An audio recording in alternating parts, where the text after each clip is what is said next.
Good morning, good afternoon, good evening, everybody. However you happen to be watching and or listening to this, I want to welcome you to the latest episode of the Gaming Circle podcast. The podcast that we're a little bit late. Yes, I know, but sometimes these technical things happen. I am your host, Mr. K. Asante, TKO Asante, on all the places we communicate with ourselves. And yes, I'm also joined by the Everborn Saga, but he might be a little predisposed at the moment. So I will go to our guest first. You have seen and or heard her speak in multiple venues. I enjoy watching her on the Xbox and now just the Infinite podcast. Shout out Riskit for the biscuit. It better not turn into the PlayStation Infinite podcast. We'll get there. That blue number. Holly, thank you so much for being here. Good morning. How are you doing today?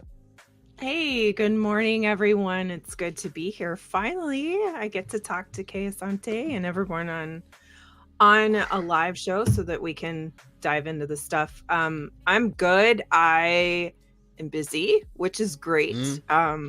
Both with games and podcasts and work and life. It's Easter weekend, so there's a lot of family stuff going on. I appreciate you being here in spite of all the busyness. Thank you. Yeah, of course. When you call, I gotta come. That's right. So,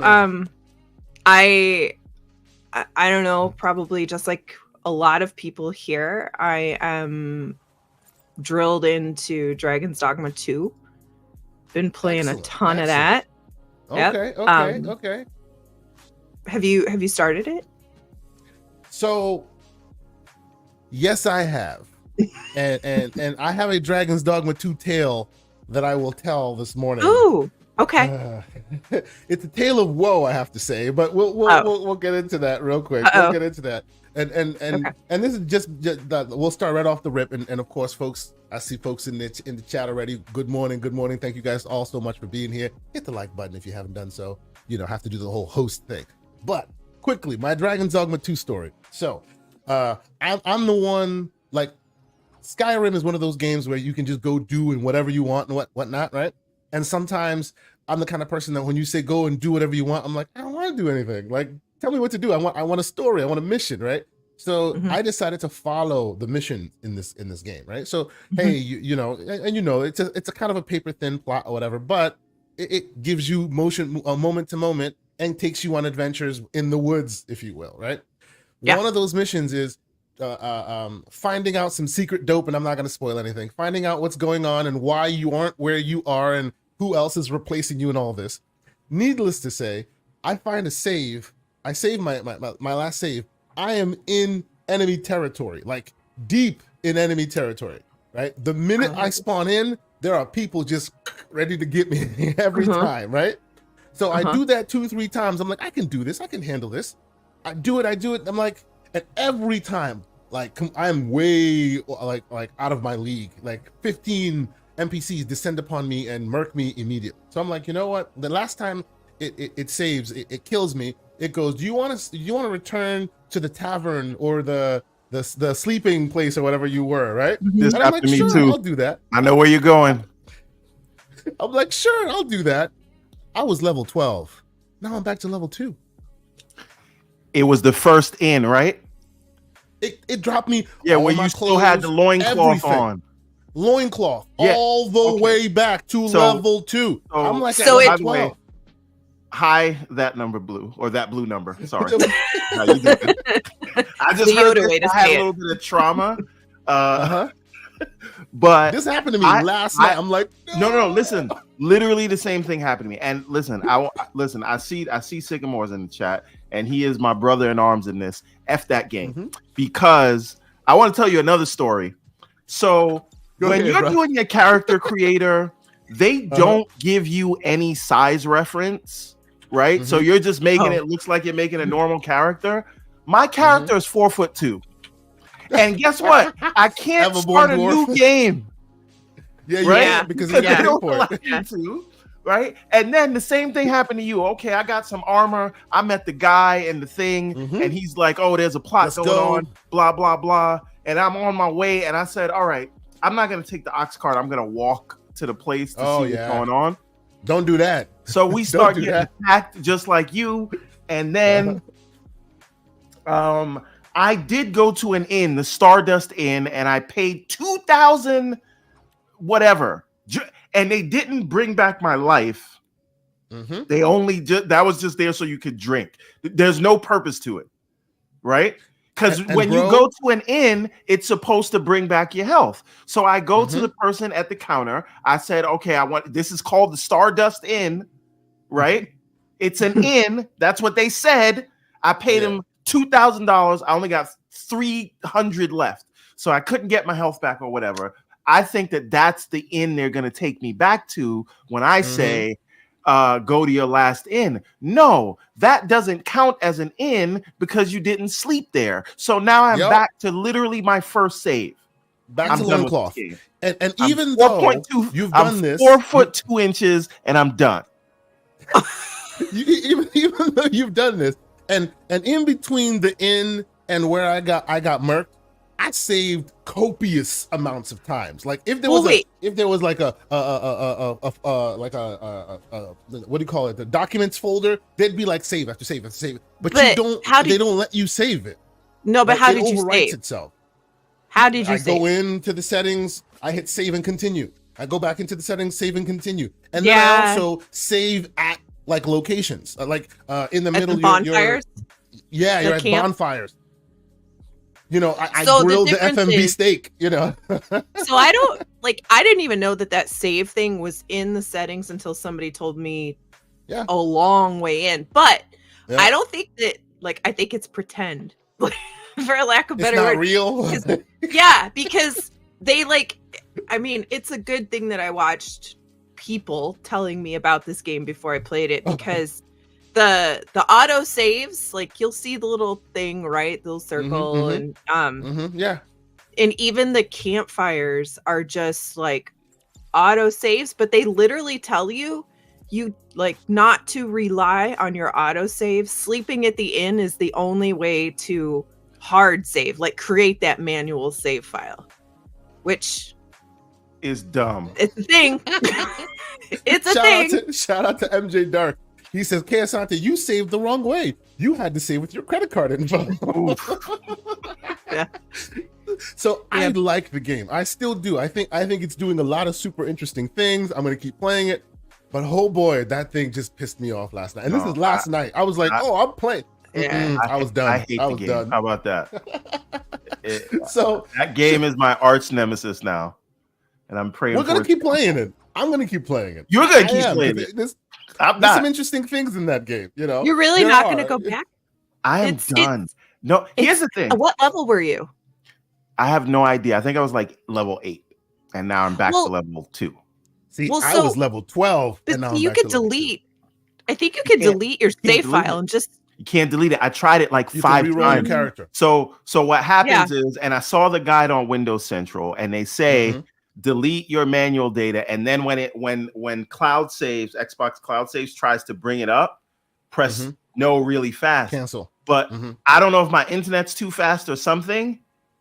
Every time, even when I press cancel, it still brings it back because the save file is only 6.8 megs. And worse, I tried to say, let me delete it and go to offline mode on the Xbox. Right. That did not work either because you need to be online to play the game. Listen. If I see this game in the streets, I'm punching it in the face. I'm telling you right now, I hate it. So this is the preamble to say, welcome, ladies and gentlemen, to the Anger and I was ready to give them microtransaction money until they disrespected me. See, Blue, the cardinal sin with Everborn Saga is respect my time. And when you disrespect my time, it's over for you. You're banished to the shadow realm. Well, I feel like this game is very different than anything else we have, right? And that's cool in theory, right? Because regular games let you save and fast travel. Yes, right. As to your point, right? It is I have this conversation with the Renegade Realm podcast that I'm on because Red Wolf is in love with the original game. He loves immersion. He doesn't like fast travel in most RPGs and all that stuff. And I'm the person who's where's the fast travel point? I want to unlock all the map. I want to do all the things, but I want to bounce around the map as I go, right? Because whatever. Like, I don't want to spend like that first mission. Well, the first real mission where you go to the capital city. Yeah. It took me like 8 hours to get there. Forever. And me and all of the 3 pawns I had, our pockets were falling on the ground. Our pants were falling off because there's so much crap in our pants. Like, it was like we were like slogging because I had all this stuff on me, and I was just like, come on now, like, this is Starfield all over. Like, just because of the inventory. Encumbrance. Like, yes. Nobody had a problem with that though. And the reviewers, from the reviewer perspective, they didn't say anything about it. Yeah. Right. And that's true. And like, look, I appreciate encumbrance for what it does or what it's supposed to do to you in a game. But what I don't like is that it took me 8 hours to go from the first city to the capital city, and there's no spot anywhere along the way to relieve my pockets, right? Like, even if you're not going to have fast travel, that's fine. Yes, a merchant on the path somewhere or something. Have a proper crafting system that makes you make use of what's in your pockets. Let me ask you a question, Blue. What if after that 8 hours it took you to get to the capital, you then had to go back to when you were wearing loincloth? Which has happened. Well, literally. No, I have had, I've had a couple weird save things like that in games before. Like, let me tell you, Resident Evil 4 Remake, when you are fighting Kaiser, like when it's the multi-stage near the end, there was one where, man, I like fell down to the next part of the fight, and I had this much health, like the tiniest little, and I had no herbs, I had nothing, right? And I fell down there, and he shot something at me, and I died. And I'm like, okay, well, at least, no, it auto-saved as I was falling in the hole. And I don't know how long I spent, like, trying, and I was like, this is it. Like, I can't finish the game. I'm just going to be stuck here until, like, miracle of miracles, I just, like, bounced against a wall or something like that and figured it out. But auto saves and stuff like that, that's treacherous. I don't like that for you.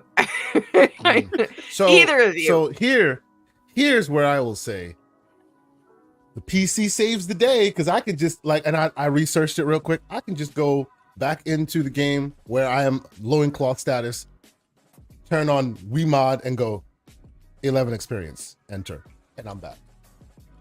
Wow. So you're cheating. I could do that. God damn it, there's no save system. Sons of bitches ruin my save system. Sure. I got no time for this bullshit, man. I'm sorry. I haven't done it yet, but I researched it, and I was like, that's possible. I might think about it. Because y'all are not going to save me after, and this is not me going to the capital city. I've been to the capital city. I have like 3 or 4 revisions of my armor. I am out there. I'm deep in the world. I have actually cultivated a good amount of pawns that I like, that we rolling through the city. We're accomplishing missions. And then because of one little thing, I'm back at loincloth stage and all of it is gone. Come on, man. Ain't no time for that. To be fair to you guys, like, to the game, you level up super fast at the beginning. So like level 8, that's I was 12. I think I was 12 or 13. Yeah, I was 12 or 13. Oh, really? Somewhere like that. Yeah. Also, how do you use the camping kit? Because I couldn't get it to work. I kept selecting it, and then use was always grayed out.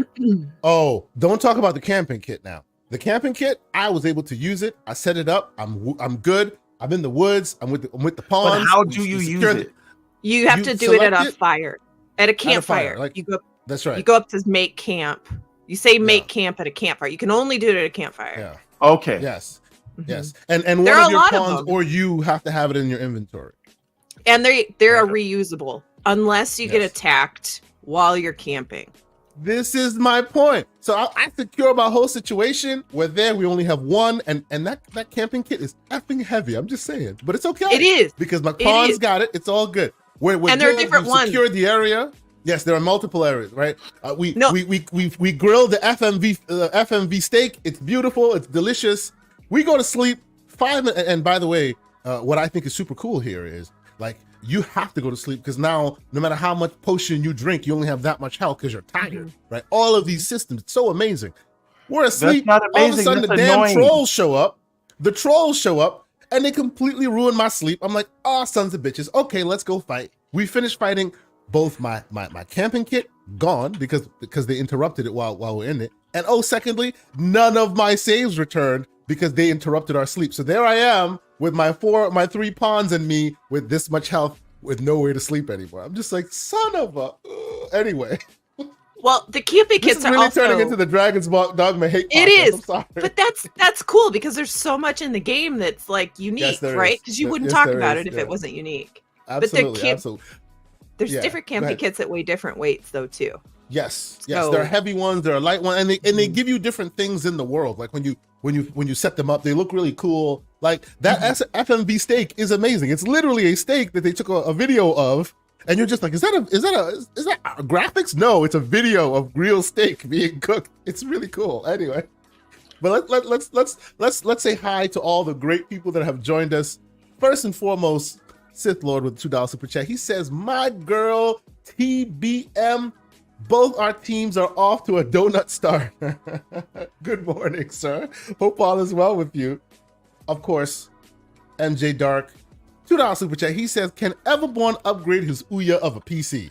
I think he's referring to the fact that you were late. You probably having technical issues. I don't think it was that. I think in this case, Elon was having some issues with him. Yes, Elon was having some issues because we share the link in the Twitter DMs, and Twitter was broken.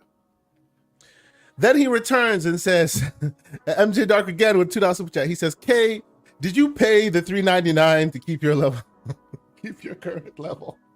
Yo, this whole like Capcom paying for all this stuff, I really hope this is overblown because as I'm enjoying the game, more and more of that is becoming such a pain in my butt. I'm sorry. Enigmatic Dreams, $5 super chat. He says, here's to the show support, best podcast out there. Damn it, Square, where is my Parasite Eve HD?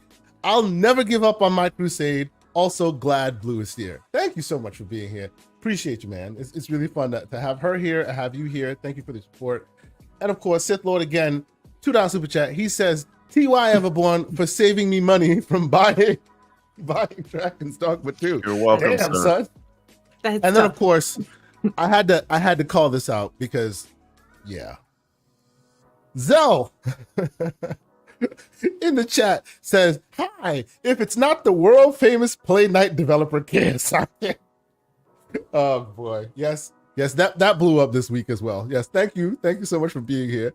For those who don't know, I was featured prominently on the sloth list because I put a video out showing the handheld stuff that I've been playing with, and they mistakenly thought that I developed the software when in fact I was showing people that there are options for others to use said software. But of course I cleared it up with them and all was well. But yeah, for a little while there, I was the developer of Play Night who did it in a couple of hours. I was like, calm down there, people.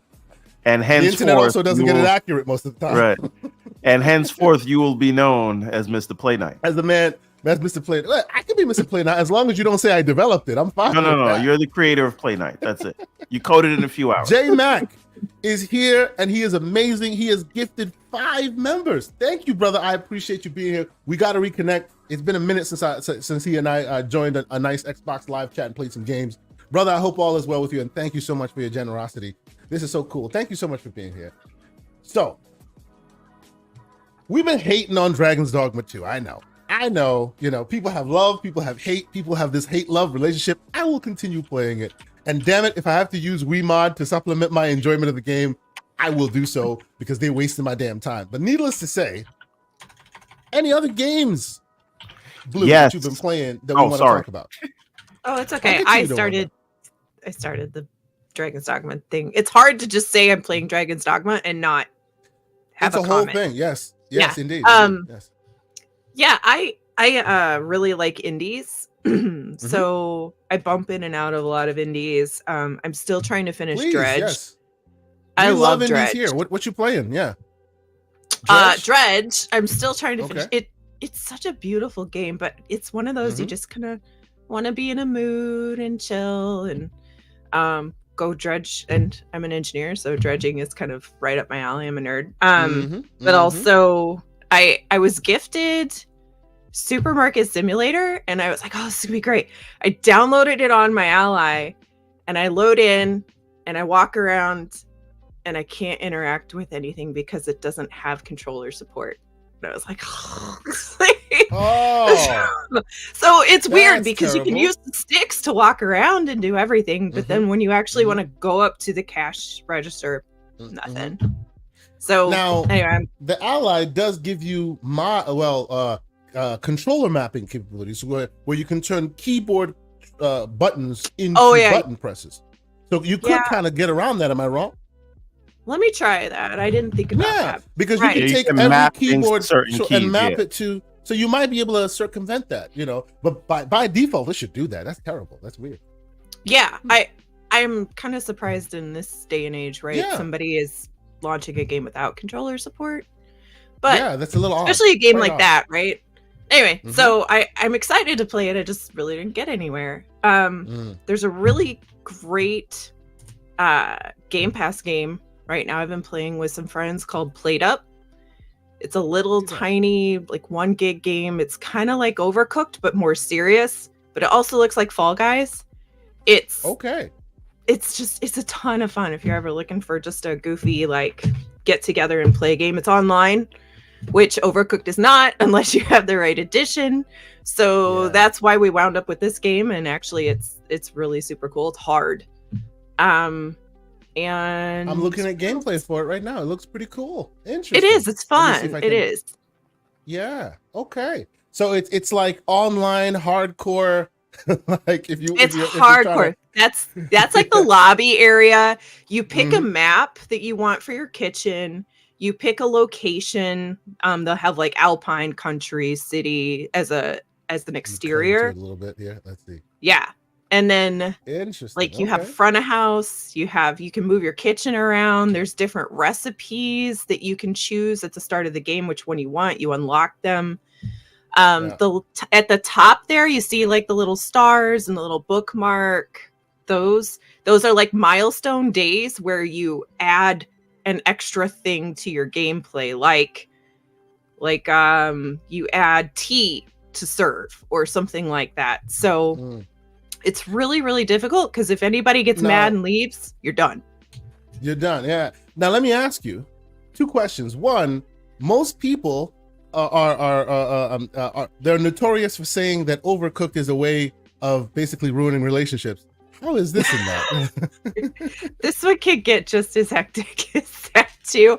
But Overcooked is a little different, right? I feel like it's actively aggressive because it sabotages you all the time, which is fun. It's fantastic. I love Overcooked.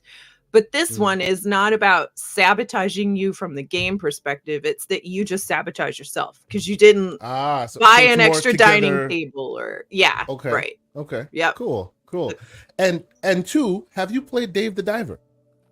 Yes, I have that. I played that it on has my this kind of cool mechanic as well. So yeah, I think you. I love that game. That's pretty awesome. Yeah, it's so good. It's so good. I love especially the fishing aspect. I can just be in there all day.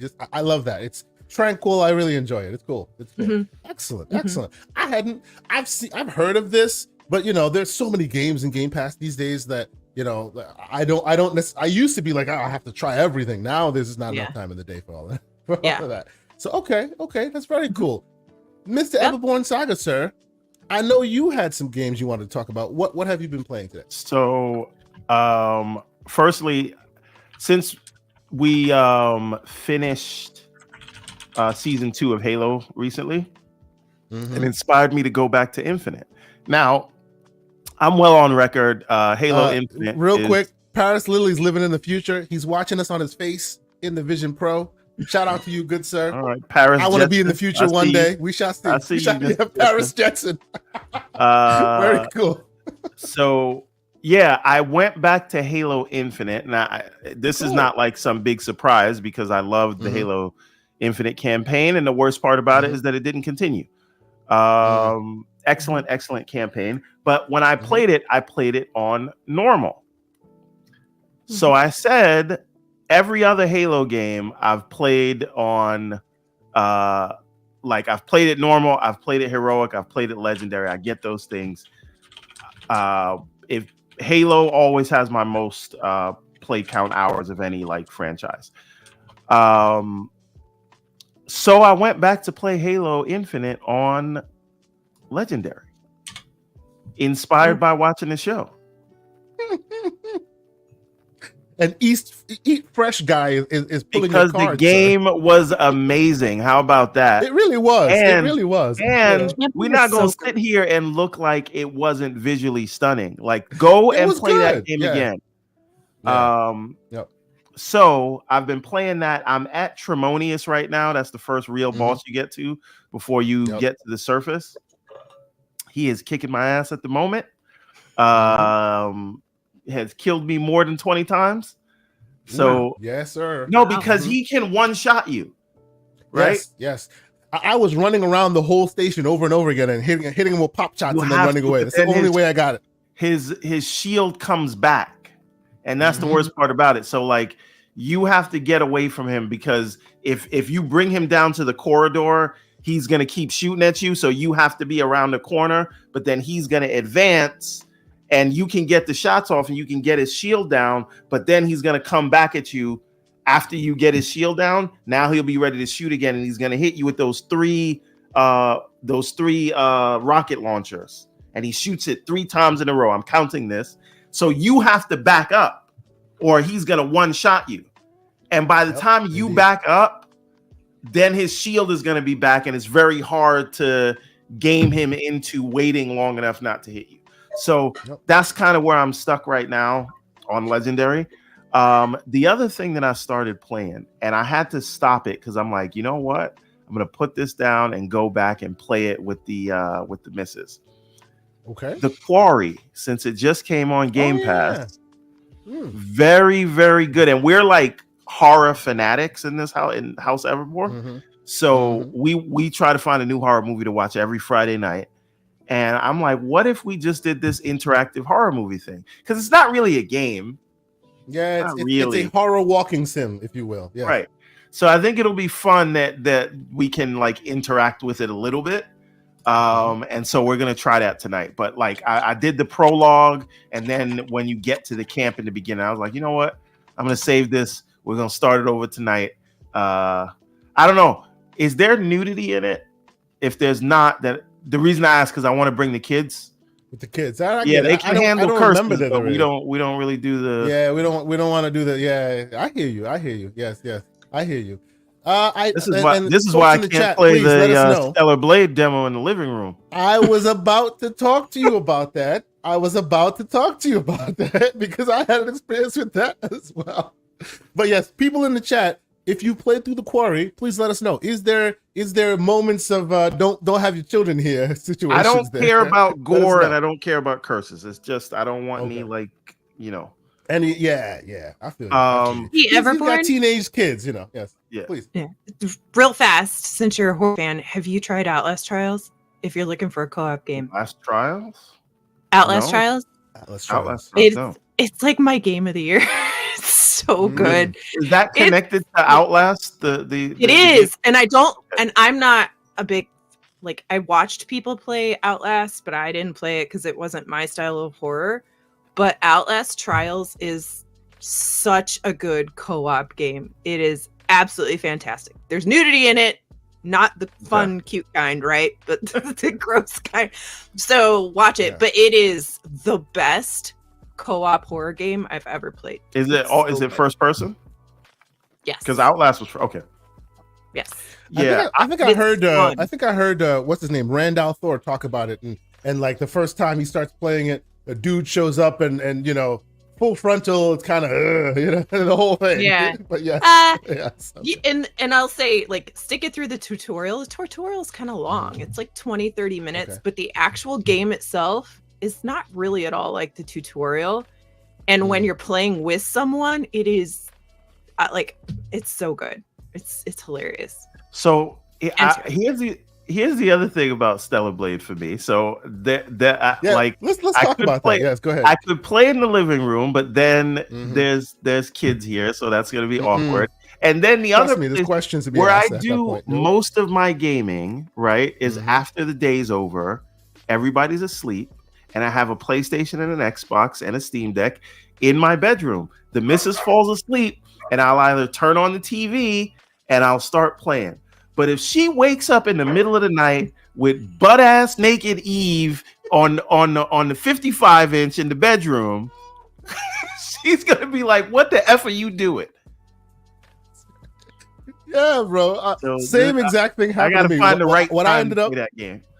What I ended up doing was like the demo came out, like, and of course, last time the demo came out, you know, I was busy working, and I was like, oh, this time I'm not gonna miss out on them. I at least want to try it, right? And let me be clear, it was an odd, like a curiosity for me, right? I'm like, because this game has been like a lightning rod for a lot of controversial takes, right? With all the other crap going on in gaming as far as, you know, DEI and all this other stuff, and then this is the lightning rod and all this. So it's at least a curiosity, right? So this time around, it also released when I was at work, but of course this dirty old man had the phone, so he kind of downloaded the thing on the device, came home, and it was there, right? I would say two things about this demo. There's a reason why there's no footage of it, because they ain't gonna put footage on it.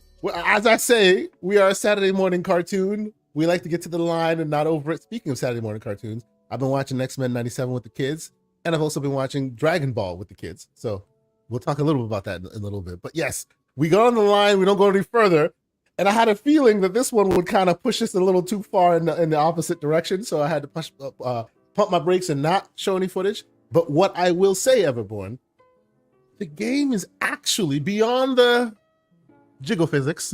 The game is actually a pretty decent game, like really good. Like, you know, it gives you the Devil May Cry vibes, and it's quite solid in that, right? Even the monsters that are big get difficult, but they're not the turn you off big, which is like difficult, which is like, you know, I am not a Souls-like gamer as such, right? I need a challenge, but it can't be ridiculous challenge. And this was kind of calibrated quite correctly. So beyond all the controversial takes and whatnot, this went from a curiosity to on my list. It's actually pretty decent. I think people should try it. So the assets gets you in the theater, but the gameplay keeps you there.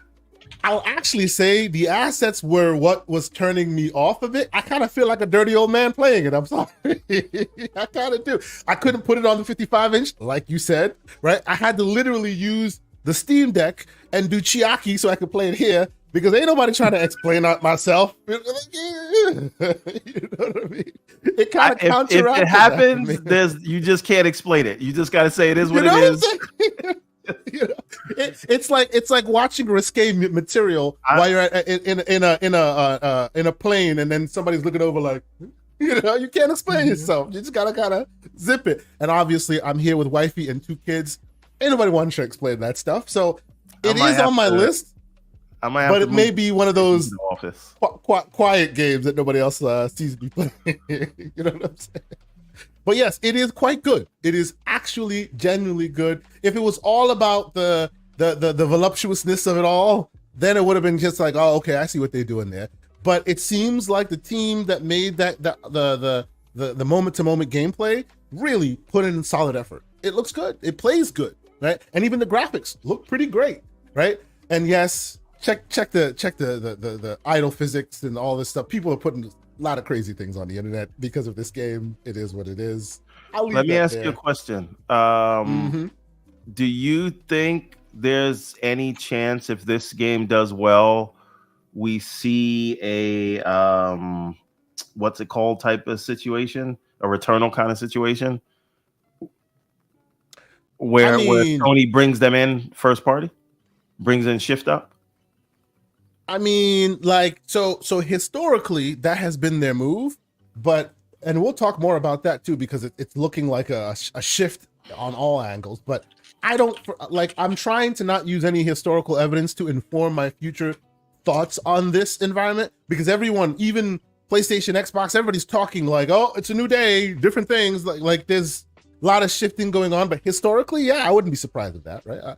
I wouldn't be surprised if that were to happen. But that was then, and this is now, where everybody's trying to put stuff on PC to make more money. So I don't know. I expect to see this game on PC at some point, because it just makes more money there, right? So I don't know about, and even that cannot necessarily like negate what you're describing. They could still bring them in first party, right? They did actually do that. They made them second party and got an exclusive on the console, right? Don't know if that'll preclude them from bringing it anywhere else, but when it was Project Eve, it was going everywhere, and now it's just staying on Xbox, on PlayStation as an exclusive. I don't know how long it launches for, but we shall see. Shout out to the great Risket for the Biscuit for being here. Mr. Infinite Umbra, appreciate you, sir. Good morning, gentlemen. Thank you guys for being here. Great show yesterday. I enjoyed thoroughly. Shout out to the man Dante, who was speaking facts on y'all show. I really enjoyed that conversation. It was really cool. Thank you guys for being here.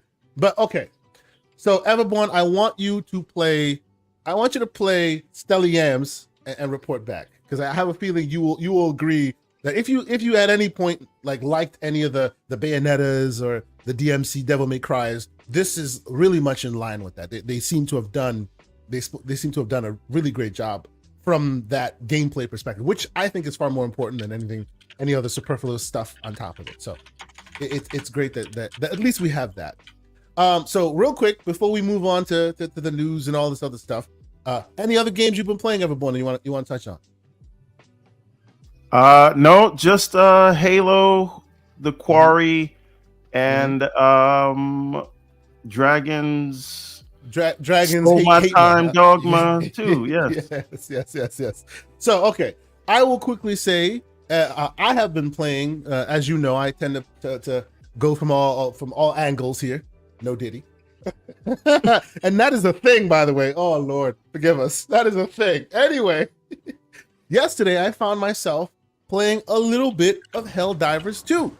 Now, I will say, I didn't play for a long time because you got to roll with a team.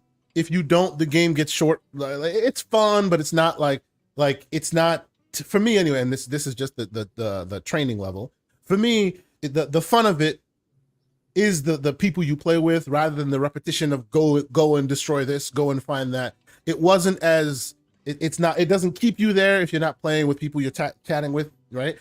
It kind of has the Destiny 2 vibe for me in that way, where the moment to moment is super fun, but you don't want to focus too heavily on what you're doing or the story, because then it kind of loses the thread, because it's not really much going on in the way of a story. But it is super fun, and I love Starship Troopers, so this is so up my alley. This is me saying more people need to get into this game so I can have more people to play with. I know I was supposed to connect with the Infinite Umbra. Sorry, Umbra. I played it for a little while and it was getting late, and your boy I knew he had a show in the morning, so I ended up just bowing out. But we need to reconnect and play that game, because it's really fun. It is really fun with people. It's fun to get into. The moment to moment is really, really fun. I see why a lot of people enjoy it. Everborn, I assume you will not play this. Am I wrong? No. Hell no, I won't play it, because it's a service game, and I don't play service games, and I need games with a beginning, middle, and end. I agree. We don't disagree. Allow you to create new games and save when you want to. Dragon's Dogma. He's still on that train, sir. Oh man, Holly, how about you? I'm sure you played this, right? Yeah, I played it. I played on PS5. When the game came out, I was all in. It was funny. It's funny even now, right? Yeah, on level, it's hilarious. It's good. Yeah. I don't know. Yeah, it is. But what I will tell you is, I just got to a point where I angry played one day, and I just got to a point where, I was just annoyed with everything that was happening. I dropped in with Umbra, and Umbra set it on dumb hard mode, and it was just the two of us, and we died. And I kept saying, this is not a good idea. Why are we doing this? It'll be fine. You don't believe in us? I'm like, no, I don't. We're not going to get out of here. And we did it. Yeah. Always listen to the women. So and he lowered the difficulty, and we still didn't make it out again. And I I rage quit. I was like, that's it. I'm done. It's a fun game. Like you said, with friends.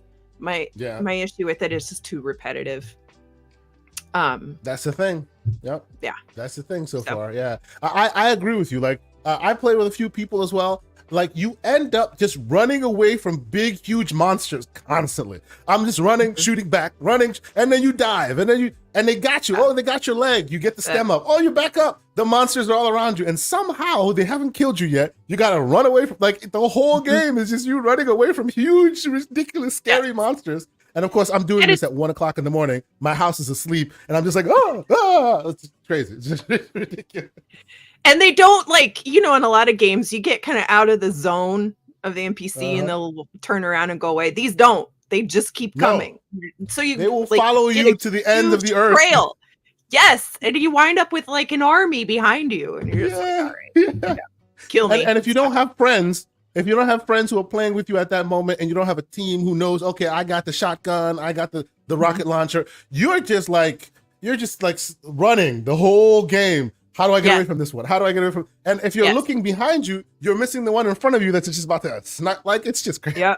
And if you play with Risk It, he will kill you. He is the enemy because there's friendly fire in this game, and it's brutal. Yeah, and they won't turn it off, right? You can't turn it off. Yeah, absolutely. No. It is fun. It's just you need to play with people, and when you play with people, then it's a lot more fun. I did not play with people, so I didn't play with people I know, so it wasn't as fun. Yeah, jump in. So I definitely will. I need to work out the time where I can do that because I got little spawns of my own. So by the time they go to bed, it's a little late, but we'll work that logistic. So, and of course, those that know and they know that I love indie games, and of course, every week I try a new interesting one. I tried 2 this week. One I will talk about on the Gamers Playground this Monday. I want to talk a little bit more about that. That's called Highwater. And Everborn Saga, I think you should investigate Highwater because it is by the same team that made the Cub, and they share some of the same assets, same kind of music. Even the person who does, I do, but I want to save it for Monday. I want to spend some time on it, but I want you to possibly give it a try. Well, because I need time to get into it. I want to get into it more. Can we get a trailer? Of course. I can, and you should know Highwater because they actually showed it at the Xbox show.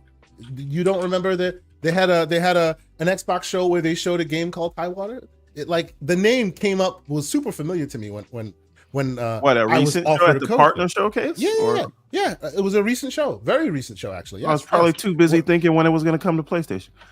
That was a joke. It was a joke, people. Oh Lord, it might actually be on PlayStation. Who knows? It's actually, I think it is on PlayStation. Yes, it doesn't matter. But this is basically by the same developers of the Cub. There's your footage right there. And when you're on the like on the boat and rolling through, the music in your ear, same announcer, same kind of vibe, right? Whereas the Cub had you, the little guy doing the platforming. This is kind of an adventure game, a 3D adventure game that has like what do you call it? Not real time, but the combat is what's the, now of course the name escapes me. Let me get it to that footage and people will see what I'm talking about. Where like it's a strategic kind of combat system. It looks like this. Oh, and of course I skipped. See, there you go. That's the combat system where when you get into combat, then it's very much a puzzle of he hits you, you hit him back, but it's not real time. It's super interesting, but you're not there for necessarily the combat. It's the story, because much like the Cub, and for those who remember the Cub, the story was humans ruined the planet. Some of the people that were able to escape went to Mars, came back, and now they are the aliens on Earth because the people that stayed on Earth mutated and are able to handle the craziness that is the world, right? And now they're trying to capture you as the Cub and figure out why you survived.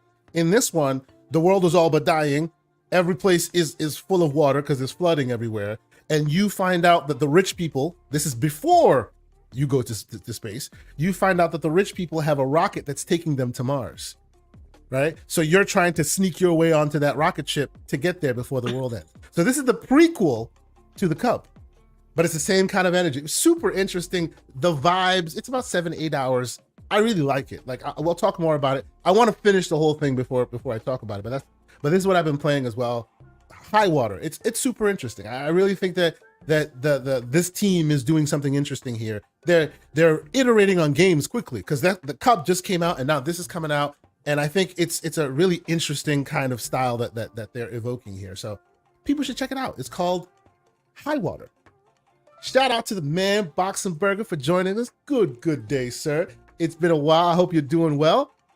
I will see him at Gamescom this year. Hopefully this year. Yes. The plans are in motion. I'll be going to Gamescom. I'm super excited. Can't wait to meet all the great European content creators in person. It's been a minute since I headed back there, so I'm super excited. So yes, I'll check out Boxenberger there. Maybe we'll have some footage. We'll do some more, these little bit of this and that. Stay tuned for more of that. But okay, the last game that I want to talk about, and this one is super fun. I really enjoyed it. This is a game called.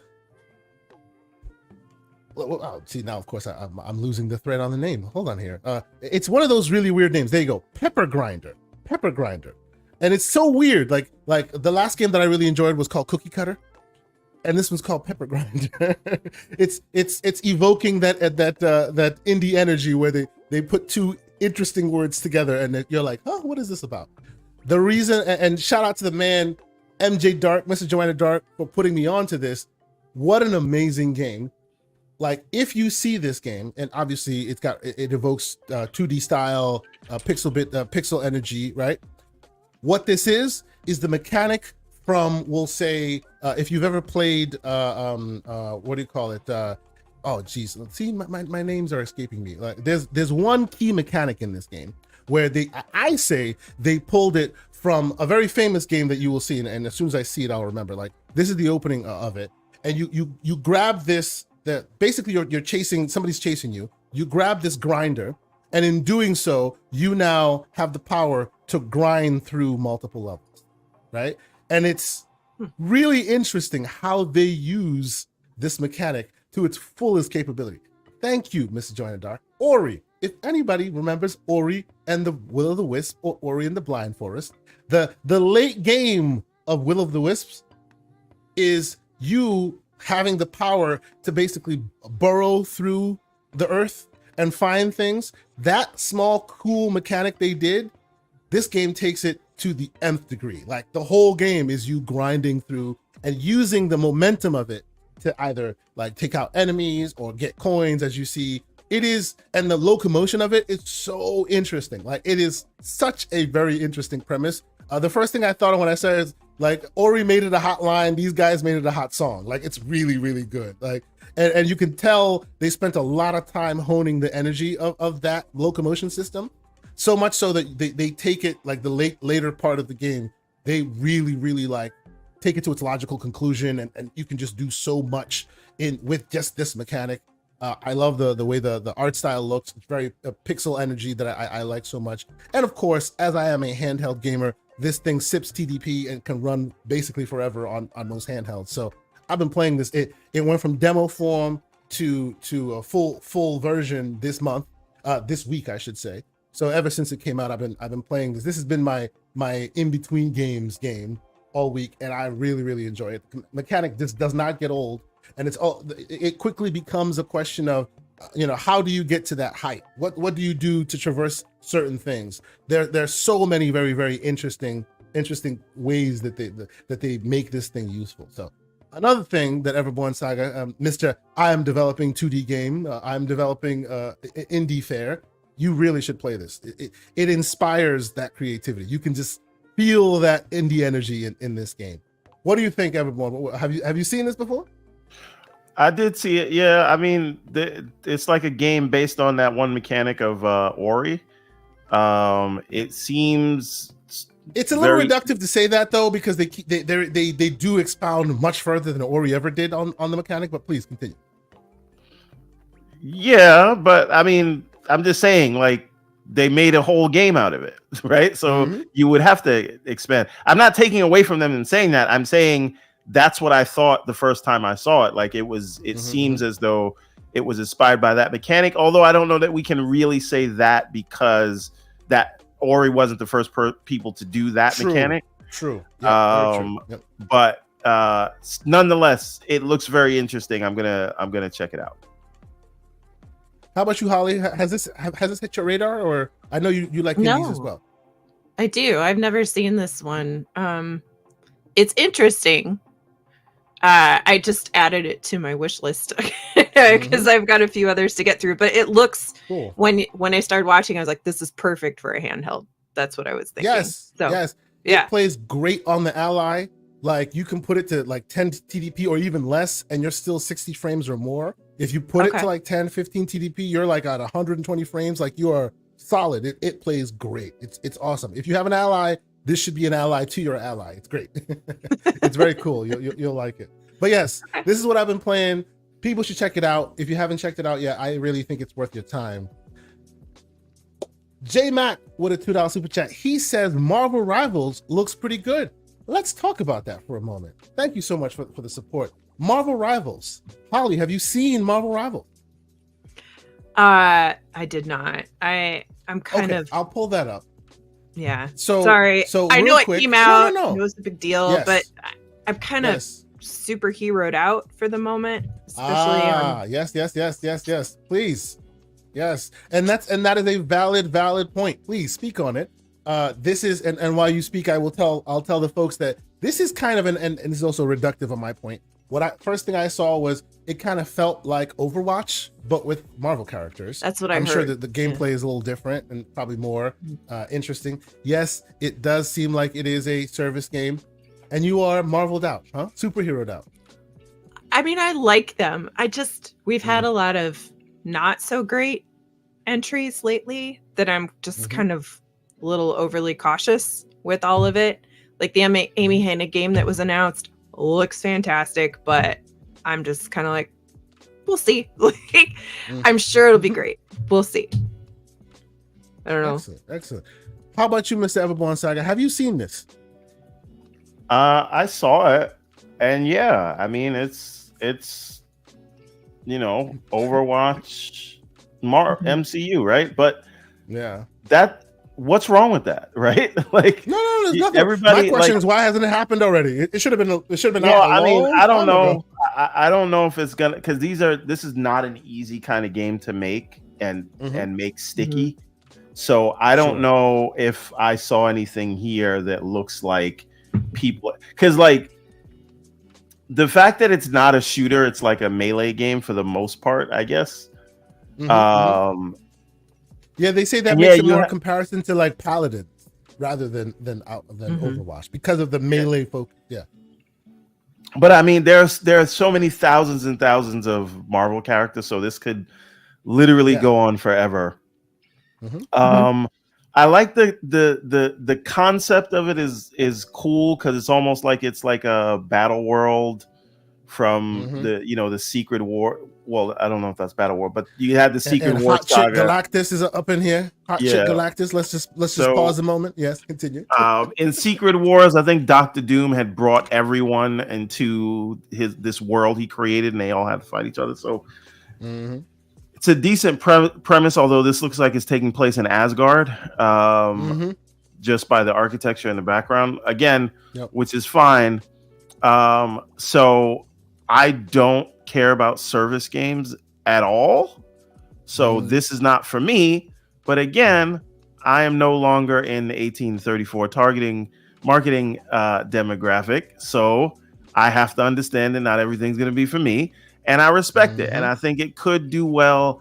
I just don't care, if that makes any sense. I appreciate the honesty. I'm not mad at it. I appreciate you laying it flat, sir. Hey, yo. That's good. No Diddy, stop that. See, now I'm doing it. I'm not doing it to me all week. That term until the man is convicted. Oh my god! You guys just want to bring down another. Anyway. Yeah. Okay. All right. Well, you as I should have. I apologize. Anyway. Before we continue, I say please hit that like button. Thank you guys so much for being here. Between Twitter and YouTube, I think we have about 144 folks in here. Thank you guys so much for checking us out. We appreciate y'all. Real quick, before we get into the news proper and all that stuff, because we have a few things I want to talk about. But before we do, and this will be a non-spoiler situation, but Everborn Saga, have you seen the latest and greatest? Are you up to date on Marvel 97, sir? I'm on X-Men 97. Yes, I am. Yes. Now, Holly, I would not fault you if you are not, because you've already expressed that you are potentially superheroed out. So have you checked that show out? What is your history with it by any chance? I do like X-Men. Okay. Probably. I just haven't seen this yet because I've burning through a few other shows I already started. Okay. But I know that I've been hearing a lot of great stuff about it, though. Mm-hmm. There'll be no spoilers. I'm using this opportunity to remind the people that like a lot of people want to talk about it, and I do not want to spoil it for those who have not had a chance to check it out for themselves. Everborn, I think you will agree with me that this warrants an on the real conversation at some point, right? Yeah, but so did Dune Part 2, and we didn't do that. And then so did we can still do that. So did the Halo show, and we didn't do that. We need people time to breathe, right? Like I don't want to spoil things for people. So maybe there will be a time. This is my rallying cry to say, hey, if you want to hear us talk about it, please catch up. The Halo Season 2, please catch up, because at some point we really want to dig deep. Pause. And I'm not going to. We're not going to spoil it now, but at some point we may do that. So if you don't want to be spoiled, then please try and catch up and then come back. And at some point, we definitely will be I think we should have that Mm-hmm. discussion in the Discord. Okay. It's free to join the Discord. Anyone that wants to have that conversation with us, we can do a chat and everybody's invited. And we can do it that way. Okay. All right. Well, and on that note, sir, I have put our Discord invite in the chat. Thank you, sir. I appreciate that. And folks who haven't checked it out, please think about joining the Discord. We appreciate you. We have lots of those conversations. We don't want to spoil things for people, so maybe we do an event and we chat with the community and we talk about that and a few other things. So yes, the Discord link is in the chat. We can do a private live stream on YouTube and put the link in the Discord if you want access to it. How about that? Absolutely. No, that's great. That's great. That's a good idea. Definitely want to potentially get that done. But I think the first thing we should do is most likely the Halo 2 season 2 wrap up. I think that give people a little bit of a chance to catch up, and maybe next week we'll talk about that at some point. Shout out to the man BitCloud Gaming for showing up. What's going on, sir? It's been a minute. I hope you're doing well. Thank you so much for being here. Now, do y'all want to just head straight into the handheld talk? Because I know people have been talking about that a lot. Shall we not belabor the point and go straight to handheld talk? Unless you have other places you want to stop first, Mr. Everborn Saga. What do you think? I mean, I think it was VGC that did a hit piece on Phil Spencer. Do we want to talk about that? You want to do that? Okay. We'll do the hit piece on Phil Spencer first. I don't know if everyone has caught this, but if you haven't, if nothing else than to watch a train wreck, it is worth your read, man. The title says it all. Usually I always tell folks not to just believe what you read in the headline and move on, but the headline kind of says it all. And this one, I read the whole thing. Basically, and just to be clear, this is not a VGC proper article. This is Nathan Brown's what do you call it? It's a freelance newsletter.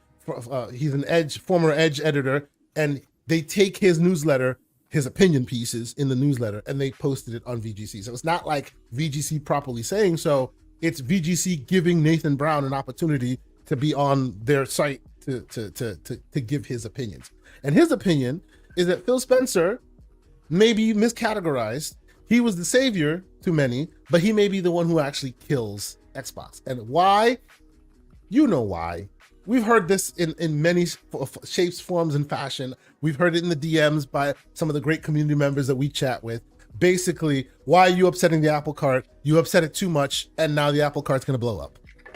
I don't know, Holly, have you read this? Even if you haven't, I'm sure you've heard basically the synopsis here. And what are your thoughts? Yeah, I've read most of it. I got to a point where I got a little frustrated. Turned away for a little while. Was it when he said their first party output fell apart since they started their acquisitions? Because that's where I kind of had to tune out. Yeah. It's gotten worse since they bought all of them. Like, get a cup of coffee and, enhance your calm, right? There's so much in this that, I just don't know why I don't know why you'd write an article like this or an opinion piece, right? I mean, it's your opinion. You're free to have it. But even if you take yourself out of any love for Xbox and the brand, if you're totally, even if you're disenfranchised with Xbox, I would say, when you look at the last 10 years and where they were at the Xbox One launch versus where we are now, I don't know how you could say that it is worse off or it is in a state of decay, right? There you go. I see what you did there. It's wait for it. So it's just it's mind-boggling because all of Xbox One, the game list is short, right? And people forget, because we're in a world of consumerism, that things take time, and building catalogs takes time. Acquiring studios takes time. Look at ABK. It took 2 years, but ABK is a different scenario than a lot of the others, but still. And then the games take time. The games don't take 2 years. They take 5 to 7 now, right? There's just so many factors that you have to consider when you think about the process of building games, bringing games to your platform, not just publishing, right? But actually having your own first party, that where we are now and the games that are committed to the Xbox platform, whether they stay Xbox exclusive or multi-plat, the games in the Xbox ecosystem, the list is long, and we probably only know about a third, half of them.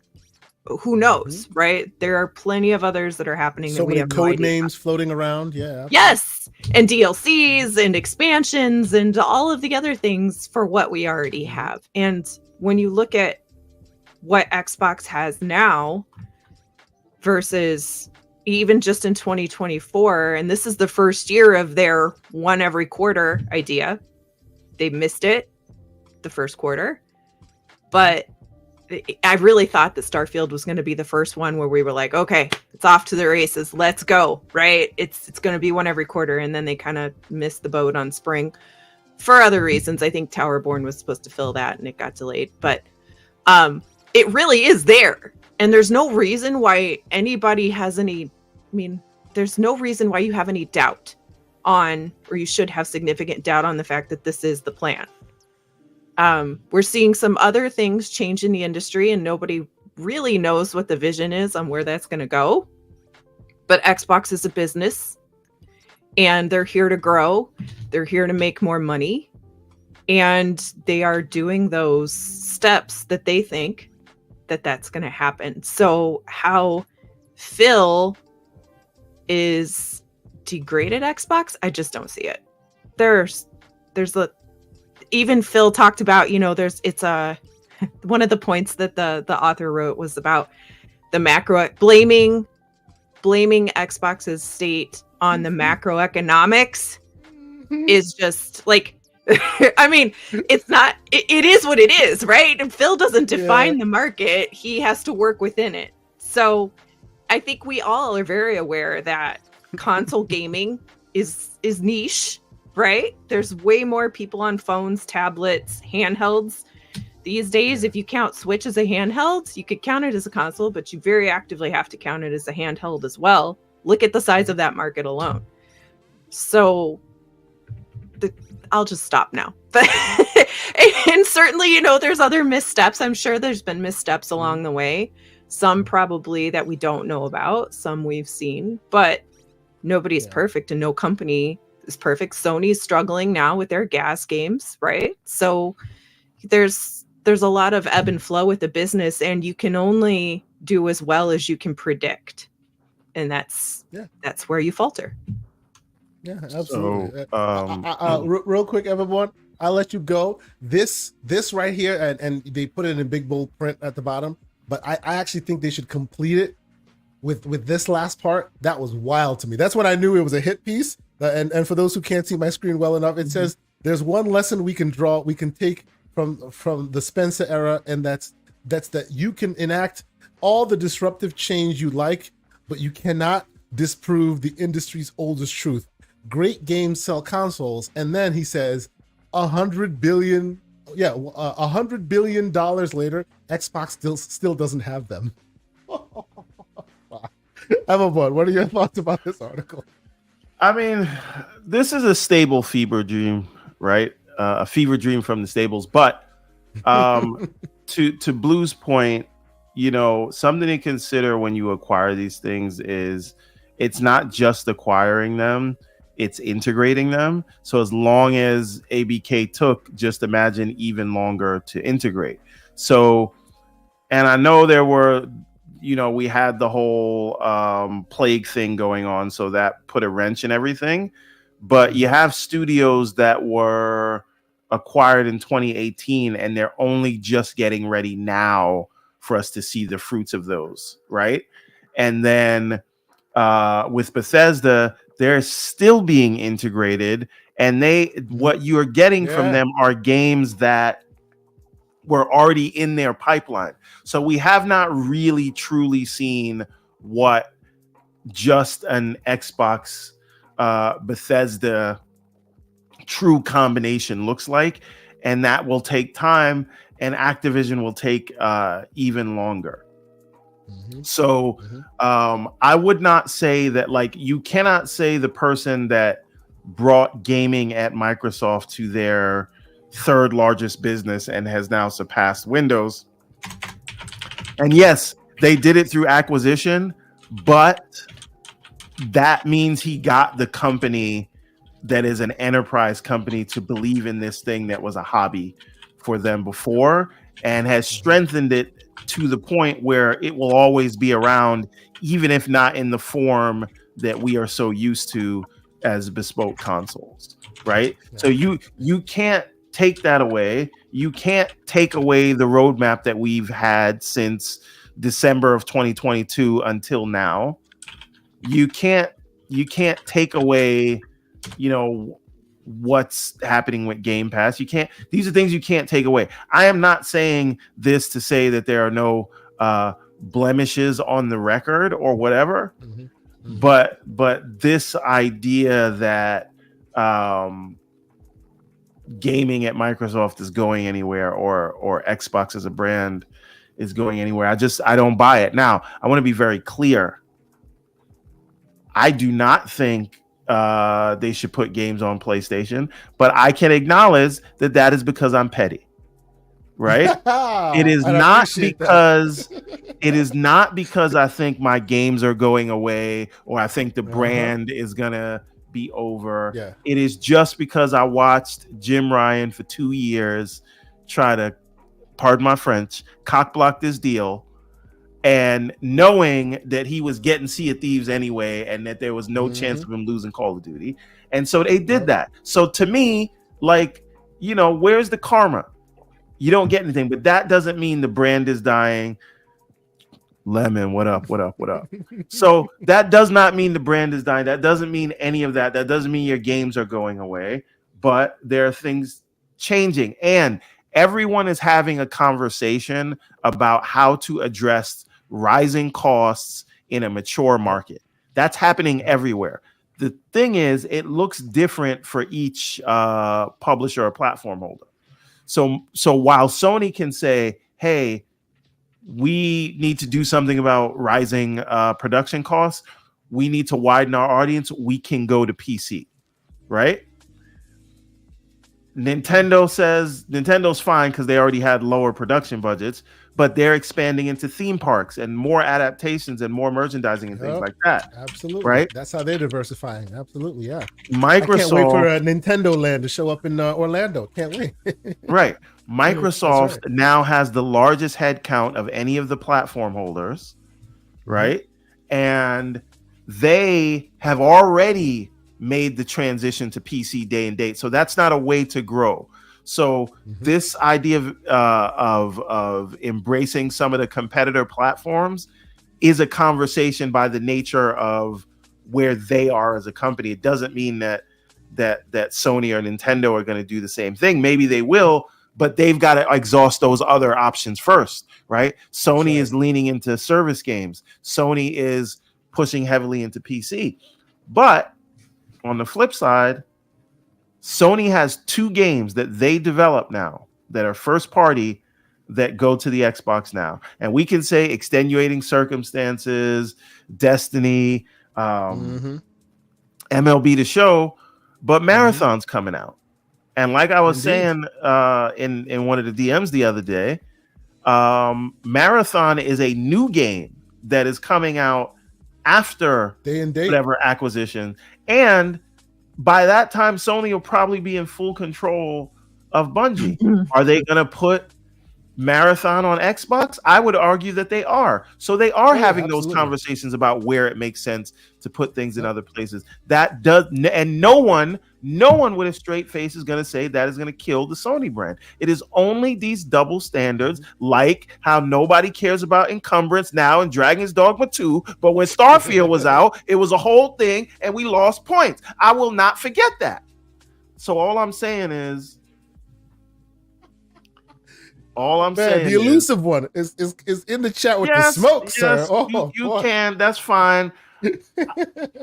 I'm like, you guys can go cry in a corner about it. Your library's not going anywhere, and some of these games are gonna go, and that's it, right? See, I honestly think, everyone, that some people are just so stuck in that world of their pettiness as well as the historical pettiness of Sony that they don't see beyond that. That's just fine. They think that the petty Sony of the past will be the same people that will cut their nose to spite their face and not get the money that's on the table. I don't acknowledge that you are being petty. I just did that. I don't want them to get anything. I'm just saying. I guess what I'm saying is they think that old petty Sony that was like, screw that money on the table, screw those guys, we want to crush them. I think that they think the general public think that is still the game being played, and I don't think that Toki's playing that game. What do you think, Howard? I was just going to interrupt her and say I think we're going to see a significant difference in the way Sony handles their business moving forward. I think Jim leaving is a signal, and what Toki has been saying, people should be listening to, because they're the people hiring the next replacement, right? And he's made it very clear through what he said about what their priorities are and what they're going to be looking for in the next person to lead the business. So, and honestly, Sony's doing what's best for them, right? Which I think we're going to see PC day and date very soon. And that's what's good for their business. They are going through the same financial struggle that Xbox is. It's just that Xbox is in third place. So they have to, it's not that they're not making money, but they need to find a way. They are willing to take more risks and try different things because they have to, and because they have the deep pockets to do that.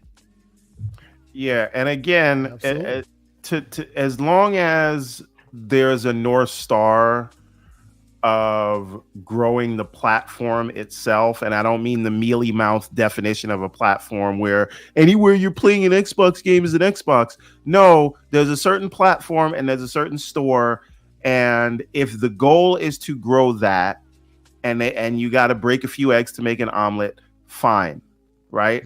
I've long said, long time ago, even when no one was on board with this, Killer Instinct should be everywhere. Sea of Thieves could be the next Minecraft. Grounded has great potential to be everywhere.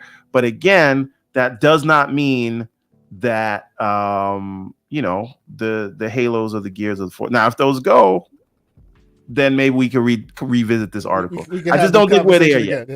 Yes.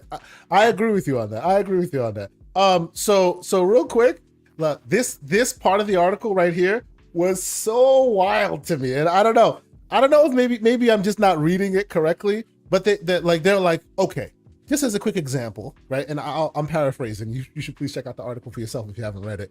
But just as an example, let's say Sea of Thieves at $40 a pop makes them $200 million in revenue for Microsoft, right? Ignoring distribution and marketing, right? And Sony's cut, right? Even if they make $200 million, That is 0.3 of Microsoft's total revenue. 0.3%. So that means it's not valuable. It's not worth it. Like, if that's how you compare it, then they would not make anything that does not immediately equal billions upon billions of dollars. That is just insane. I didn't even get this far in the article because it was crazy nuts. And it's clearly getting worse. I don't even want to look at it anymore because I feel like I'm losing brain cells by this. No, you should have read this, man. This was hilarious to me. Remember, we started at, what did we start at the top of the show? Respect my time. If you want to respect my time, you can come here with a good argument. This is dumb. Like, because if you really think about it, it means, to anybody else, $200 million is a great thing, right? And we've already heard that Microsoft is saying everyone within the organization, whether you be the Surface team or the Xbox team or whatever, you have to justify your costs, right? $200 million for a game that's already been out for X amount of years is good revenue that you didn't have before. But by this idea, because the mothership is worth so much, that's just a rounding error. That's just crumbs on the table, so that doesn't matter. And it's so short-sighted too. Like, you're not talking about the engagement that you're going to get from PlayStation. You're not talking about any future costs or more money that people are going to put into the game later. Like, it's so in a bubble, right? Like, that is. It was wild to me. It was wild to me. It is written like someone whose viewpoint is defined by the PlayStation's business model, and anything outside, and that is right and just, and anything outside of PlayStation's way of doing business must absolutely be wrong. Like that's what informs this article, which is fine. Like everyone can, opinions are like assholes. Everybody has them. Most of them stink. But the thing is, every week there is another. We got a chat from Hargy. Right. Another day, another Xbox is dead article. Right. That's fine. Meanwhile, PlayStation is firing execs, closing studios. PlayStation PSVR 2 is failing. Don't worry about Pivot to gas games failed. Profits and value. So PlayStation and Sony have encumbrance as well, but that's just part of the game, and it makes sense. Now, real quick, everyone, because you know that when you join us once, you always have that key. Anytime we're speaking on points that you feel you need to drop your bars on, you have every right to jump in here and go, hey, now, either you disagree or I vigorously agree. And on that note, ladies and gentlemen, Mr. Paris Lilly. Welcome, good sir. How you doing? About Sonic. I know. welcome. Paris, you there? What's going on, man? Oh, he might have just stepped away real quick. We'll catch him when he gets back. No, okay. I'm here. Oh, I'm here. I'm an idiot. I was on mute. Oh, no worries. No worries at all. Please. But no, how you doing, sir? Yes, I'm good, and I'm not here to slander Sonic. Just Thank so you know. Appreciate. But I do want to say before I jump into this, because I'm a lurker. I popped up on Web Dave's show Sunday, and Hargy, I know you're here. You were correct, sir. I won't dive too far into it because I know you're going to talk about all that Steam and handhelds later. But Hargy was right, and I was wrong. So I want to publicly. Say that. Hold on. No, hold on. I need to know what he right about. I want to hear it. Yeah, I want to hear it. Now. So what right about? They were talking about the prospect of Steam coming to the Xbox, and I disagreed. Yep. And I came on, and and at the end of the day, I was like, hey, we were all in agreement. I would love to see it. I just didn't think Xbox would see a benefit to wanting to do it. But Phil clearly just told everybody, oh no, we'll do it. We'll absolutely do it. And he gave the reasons why. So I was wrong. Now, I will still plant my flag to say that I do not see native Game Pass coming to a Steam Deck. I still don't see that, but I don't think you need to. And I'm sure you'll talk about handhelds later. Oh yeah, we're going to get into it. Wait a minute. So there is a way for, and this is all depends on whether Microsoft wants this. They could put the Xbox app, give the Xbox app native Linux support, right?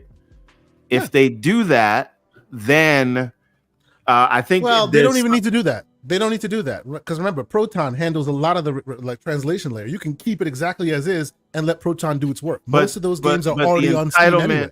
The entitlements for Game Pass are handled somewhere at the Windows layer. That's a different different technical problem to solve. But you don't need to recode for Linux to do it.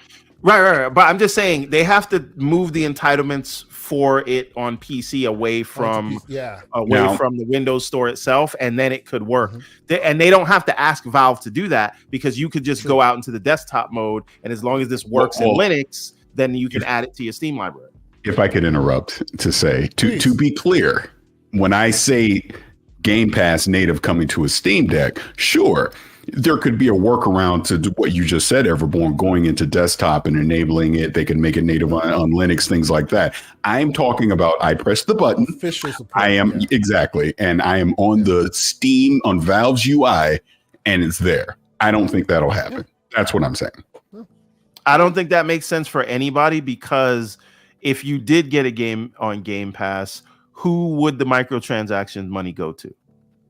And this was my original argument with Steam or basically a third-party digital store showing up on an Xbox console.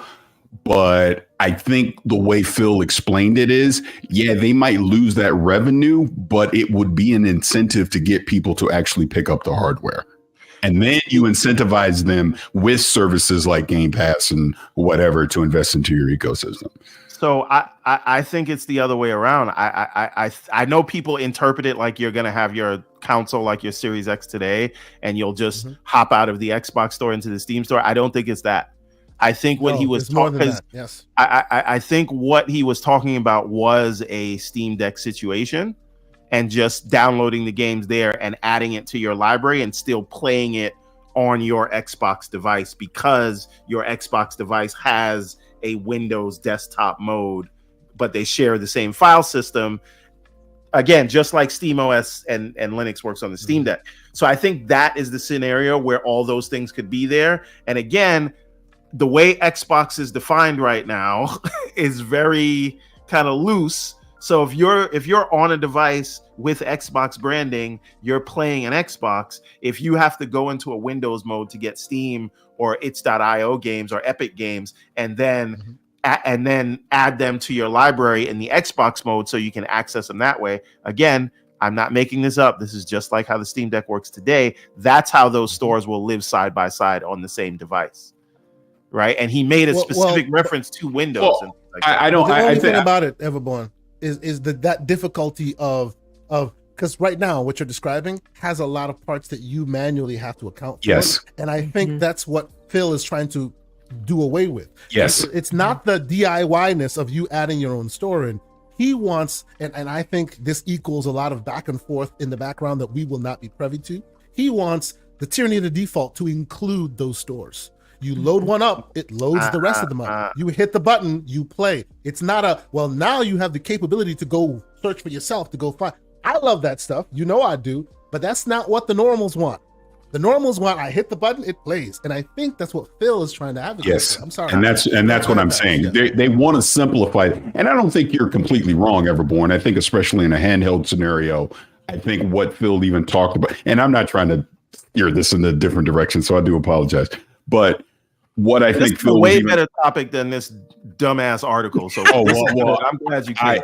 I have 2 cents on that too, so I definitely want to circle back. I want to hear your thoughts on that article. Yeah. Continue, please. I will circle back. But again, going by what Phil said during GDC to Polygon, he's looking at this as a 2-tiered approach. He is still saying, sure, you can have your Rogue Ally, your Lenovo's, your MSI Claws, that is a Windows device that has multiple digital stores on it. But I want to be able, from an Xbox perspective, curate that experience so it simulates the console experience on there for whatever the Xbox app would be. I still think they want to have their own handheld that is simulating the console experience, but then at the same time, you will have access to an Epic Game Store, to a Steam store, etc., and you're able to think to simplify it. Basically, it unlocks the license. You have the license on Steam, so we're going to allow you to now play that game on your Xbox as well. that's how I'm kind of seeing it, because to your point, Kay, I think simplicity has to be the number one thing here. You can't overcomplicate this. You can't have people messing with system settings and, I got to boot into desktop mode to do this and blah, blah, blah. You want to press the button, you see the game you want to play, and you play it. That's what I think he wants. That's what I want. How that doles out in the background, maybe that 30% that Valve gets turns to 27% and they get 3. Why would they do that? Because right now they get 0 of all console sales. And they get 27. You don't know what the background details are. But for you, exactly. You hit button, you play. That's it. And that's what I was saying to Hargy and those guys on Web Dave show, was I was trying to understand the financial incentive to want to do it. Would Valve want to give up any of their cut to Xbox or vice versa? So look, that's for them to figure out, not us. But if they want to do it, I'm all for it. And I'd even said on Twitter the other day, because I forget what I said, but I kept seeing people going, well, why would a PC player want to play Steam on a console? I tell you why. I am sitting here on my gaming PC right now, but I have an Xbox that sits out in my family room on my big screen TV. I like playing out there.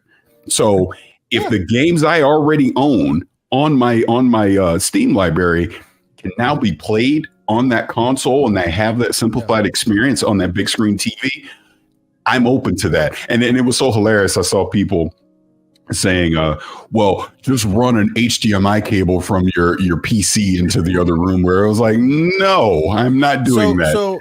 So Paris, if anybody asks that question to you again, just tell them Moonlight exists. Just tell them Steam Remote Play exists. Those things exist because people want to play it in their living room and they don't want to lug the PC there, right? Like, those things exist and thrive to this very day. Even Moonlight, which I do use on my Apple TV, still has some cumbersomeness to it, right? And you're streaming. DIY-ness to it. That's right. And you're streaming. It's not native. People want a native experience. And look, there's a place for cloud gaming and game streaming that will continue to get better over time, but it's never going to replace native gaming. So if you can have a native experience, be it on your TV, be it on your console, be it on a handheld, that is always going to be the preference over anything that streams. Big Mad Mo, member for 2 months. Shout out to you, good sir. He says, shout out to Kay Asante, Everborn Saga, and that blue number. This is the normal Xbox doing good times down, and gloom and doom articles keep them down. Yeah, another day, another gloom and doom article. We don't let us get us down, but you know. Can I jump off on that? Please, yes. Go ahead. Yeah, because that actually is my point why I wanted to come in here, because I saw the VGC article, and I've obviously seen a lot of the panic and the doom and gloom that has been happening over the past few weeks and months, just within the community and in the media and everywhere. It's so funny. I watched the developer direct this morning. I've been up since like 4:00 this morning. I couldn't sleep, but I was watching the developer direct this morning again and just watching it casually. And I go, you know what? They're going to be just fine. They're just fine. I saw those 5 games that they showed during that developer direct. I want to play all 5 of them. I think the problem that we see, and I'm not going to try and slander anybody. People can have their opinion, but when I see people say things that Phil ultimately is going to be the downfall of Xbox, it's like you got to go back in history. And I'll just give my own personal perspective on this. I'm not here without Xbox. Back in the early days, I used to be an Xbox MVP, all that stuff. But when the Xbox One era came around, I stopped playing on Xbox for a while because I did not like the direction they were going. I did not like TV, all that. It's supposed to be about the actual games, right? So I was actually pretty vocal on GTR back in those days about what Xbox needed to do to fix it. Danny and I were lucky enough in 2014 when Phil, again, 10 years ago, when Phil first took over that E3, we got to interview him at E3. And I'll never forget, I told him directly, I was like, I don't like Kinect. I don't like it. I don't think you should have ever put that in that box. And if you did, it should have been, you basically added $100 fee on top of the Xbox One for Kinect, and basically they stripped it out or whatever, right? But I was critical even back then. So you're the reason why Kinect became optional, is what you're saying.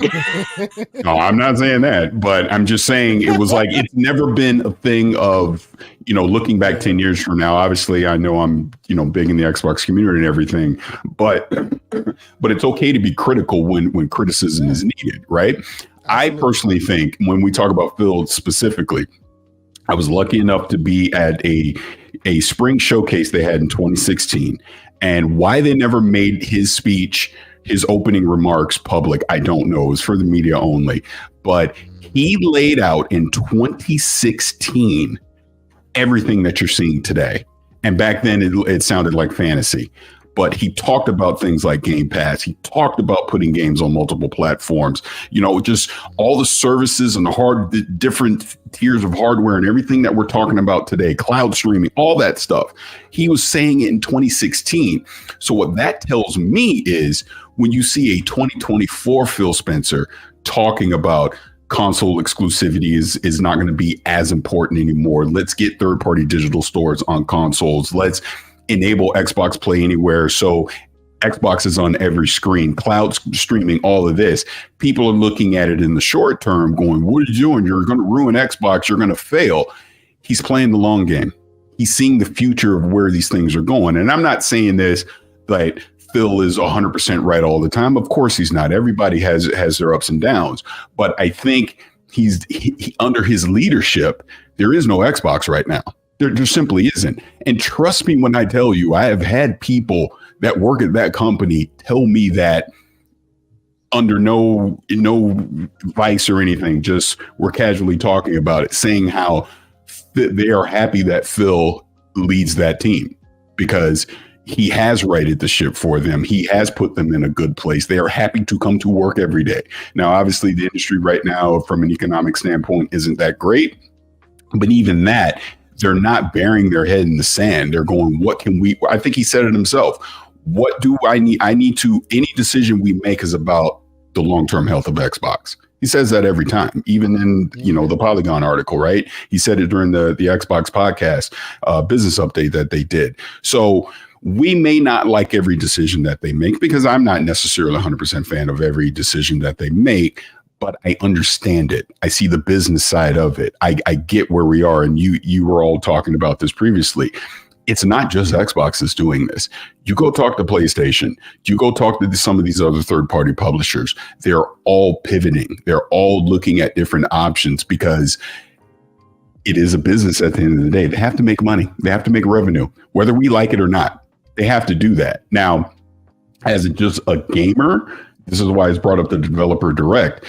Xbox is going to be fine. They have told you the games that are coming this year. We know from last June what we can expect going into 2025. We know things like, we know Joanna Dark we're going to see her on that stage in June, right? We know there's other things that are coming. They're fine. Now, whether they're all 100% exclusive to Xbox, TBD. But at the end of the day, as a gamer, why do you care? If you've invested in Xbox, and you like playing on Xbox, there's your preferred platform. You take advantage of things like Game Pass. I'm sorry, I don't care if someone else gets to play that same game somewhere else. We got to get out of that mentality. And I understand there is a purpose to exclusivity. It's not 100% going away, but it's clearly evolving. And we got to wrap that around our head. So that's when I see the doom and gloom that's been happening within our community, it's insanity to me. It really is. It's just panic for panic's sake. We're not even at June yet, and I've talked to some of you privately about this. It's like, get to June. I know everyone hates to say wait. But you already told you the games that are coming this year. So you're getting Indiana Jones. You're getting Avowed. Think about it. We're getting Hellblade 2. Not next month. It's not April yet, but it's close. It's like, what, 6 weeks from now, 7 weeks from now, we're getting Hellblade 2. So the games are coming. You're going to get that June showcase. Go ahead. Quick. MJ Dark, $2 super chat. He says, Paris, I'm here to slander every Saturday. Hey, man, if Paris wants to come here and drop some slander every Saturday, we are glad to have the man, and we appreciate you for your support as well. Real quick, let me catch up on a few of these. Can I ask a question about that? I see in the chat. I see Lucius. He goes, "We've told you we care. You just don't listen." What am I not listening to? What is it that I'm missing from the community that is doom and gloom? I'm trying to understand. Please help me.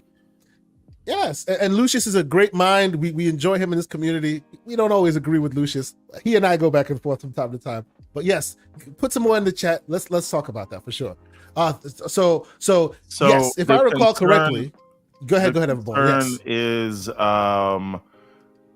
does this devalue? So when you look at the 42% decline in the European sales, and I understand we're customers. This is not our problem. However, right, Paris, just like me, just like you, we can get everything. So wherever the games are, it's very easy for us to go and play them, right?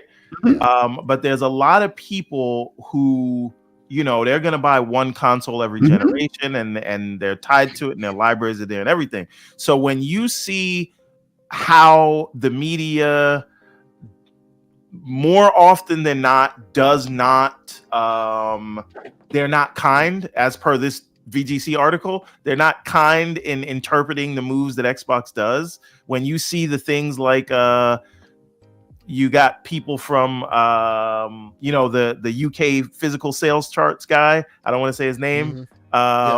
These people are not kind, and they're not going to interpret these things in a nuanced way. So what's important when these things happen, what can be more important is the perception of a thing than the actual reality of a thing.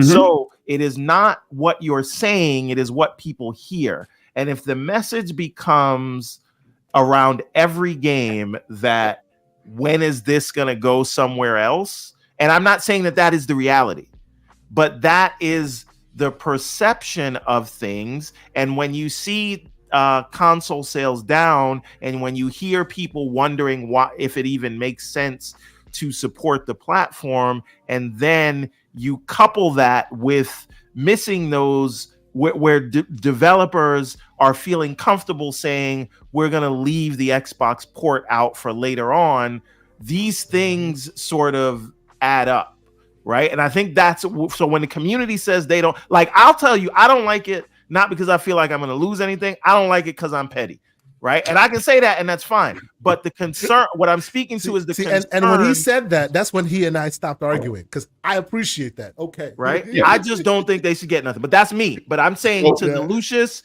and to the people that don't like this stuff, it is because there is a fear that there will be a cascading effect where these little small developers are comfortable, like, skipping the platform or getting to them when they feel like it. When does that trickle out? When you look at the sales on these things going down, and then the one thing that was going to get people to come back to the platform, which were these exclusive games that people were promised, now you're saying they're going to go other places. So that is where it comes from. They're weary that they're going to lose things, and it's small games today that I would argue don't matter, but what happens when it's other games? That's what So go ahead, Paris. What I'm saying is I'm petty. That's what they're in the great words of one Samuel L. Jackson in 1994 in Pulp Fiction, allow me to retort. So a couple things to what you said, and then I'm just going by what the chat's talking about right now. I can only speak for myself. On my platform, if you check out XCast, I have said repeatedly that Xbox has to make sure that the console player, the person that can only afford one console, that cannot easily pivot to other platforms, they are valued and they are taken care of. Now, if you go to the words that Phil Spencer said himself on that business update, you can take him for his word or you cannot. He told you, this is not fundamentally changing the way they do business, how they handle exclusivity. They're making new hardware. We know we're going to get something this holiday. We know they're working on next gen. So if you are a person that has valued Xbox, that has invested into their ecosystem, ultimately not much is changing for you. I've also talked about this. I was on with Skill Up and Lucy and Jake and all them. We've talked about this. So I can only speak for myself, where I am not some media person or some influencer, whatever the hell you want to call me, that is oblivious to people that spend their hard-earned money on this hardware and on the software.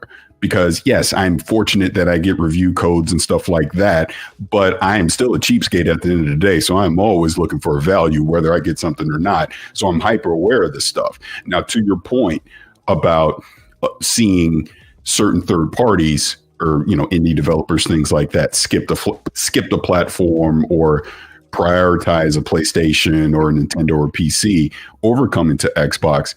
That is something, it's twofold. We obviously know they're in third place. They have told us this multiple times. So just like that one game, what was it, last week or before, where everybody went in a panic on why they were a part of ID at Xbox, but then they were skipping the platform. It turned out they're a small team. They wanted to honor their partnership they had with Sega and PlayStation being the biggest audience that they had in Asia. That's what drove that decision for them to prioritize that. It wasn't, well, Xbox sucks and we're not coming there. Now, excuse me, again, it is up to Xbox's leadership to make sure that they incentivize these third-party publishers and these indie developers to bring games to their platform. I agree with the frustration when you see something from a Capcom skip the platform, that we've obviously seen games from Square Enix skip the platform. They do need to incentivize those publishers to bring those games there. We're obviously already starting to see that. That's why you saw Phil Spencer on stage late last year with Square Enix. So they're starting to mend those fences. At the end of the day, this isn't new. I just think it's heightened right now because people are because obviously bringing the 4 games to PlayStation and Switch, people have seen that. That's ringing the alarm bell, and I think people are panicking over that. Oh my God, there's not going to be any exclusive games anymore to Xbox, or any third-party games not going to be on Xbox.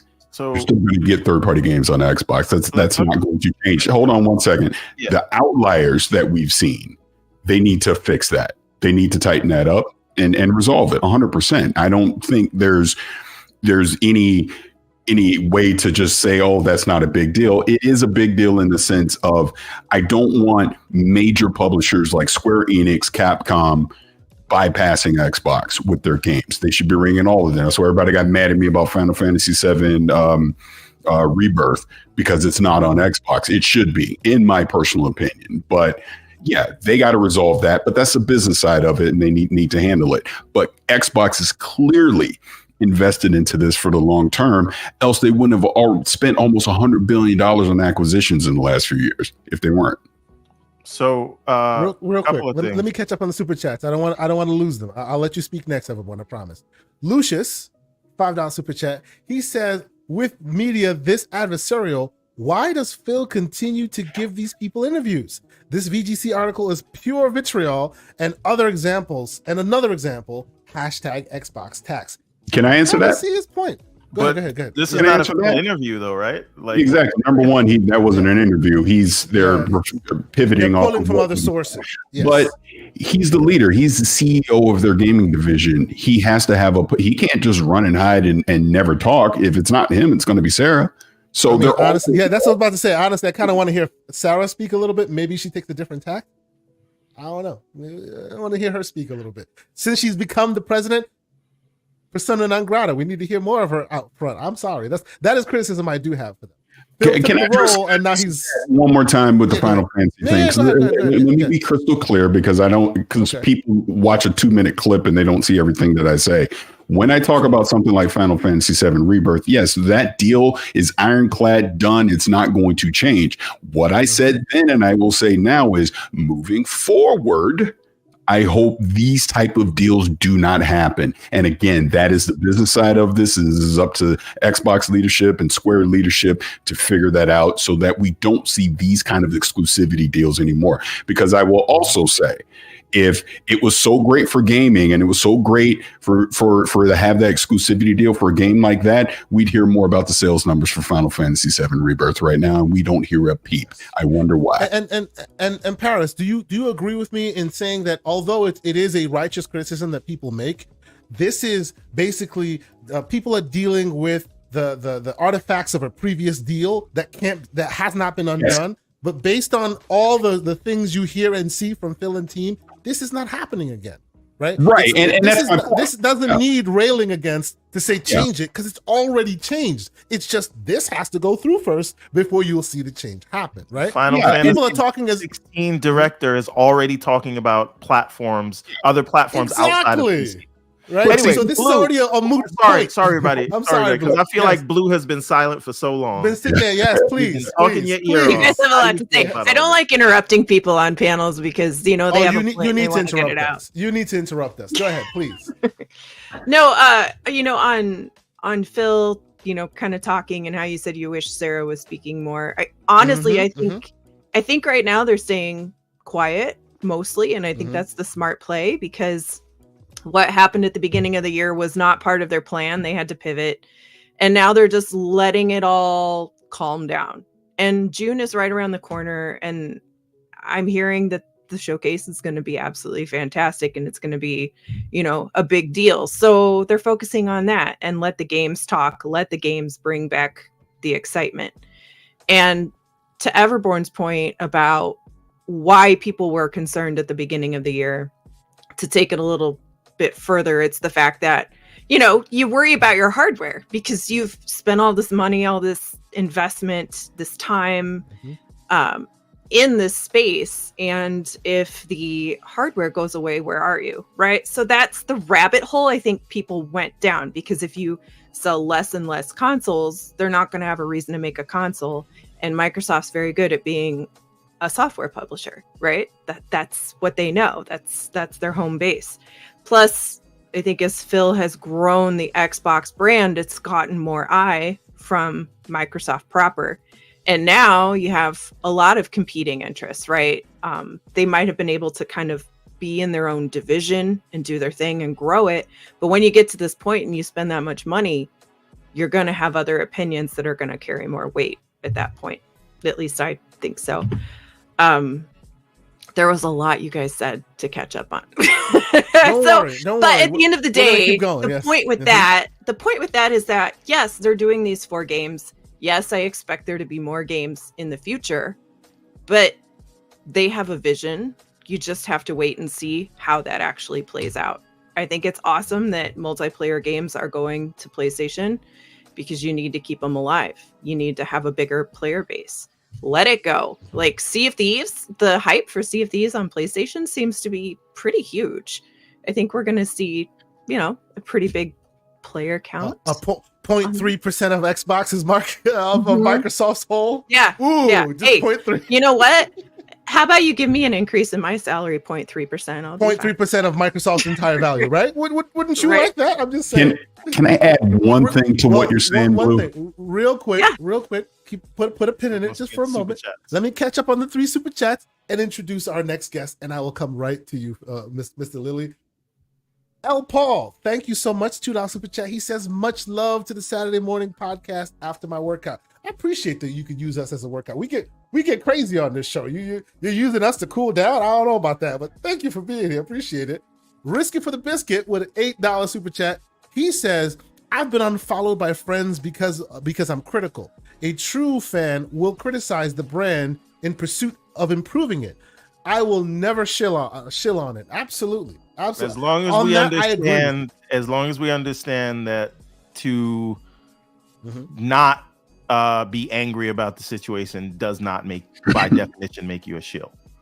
Right. Sure, so it's absolutely fine to have your criticisms, but to have a more optimistic view does not make you a shill. In the same way, having criticism doesn't make you some kind of fake fan, right? Like, so I think there's room on both sides of this debate for people to be empathetic of people's views on it. And I did want to answer this. He said one big game. Let me finish the the super chats first. This is the last. He repeats. No, it's not. He repeats and says it's a $3 super chat and says he also said there was one game. Can I answer that question?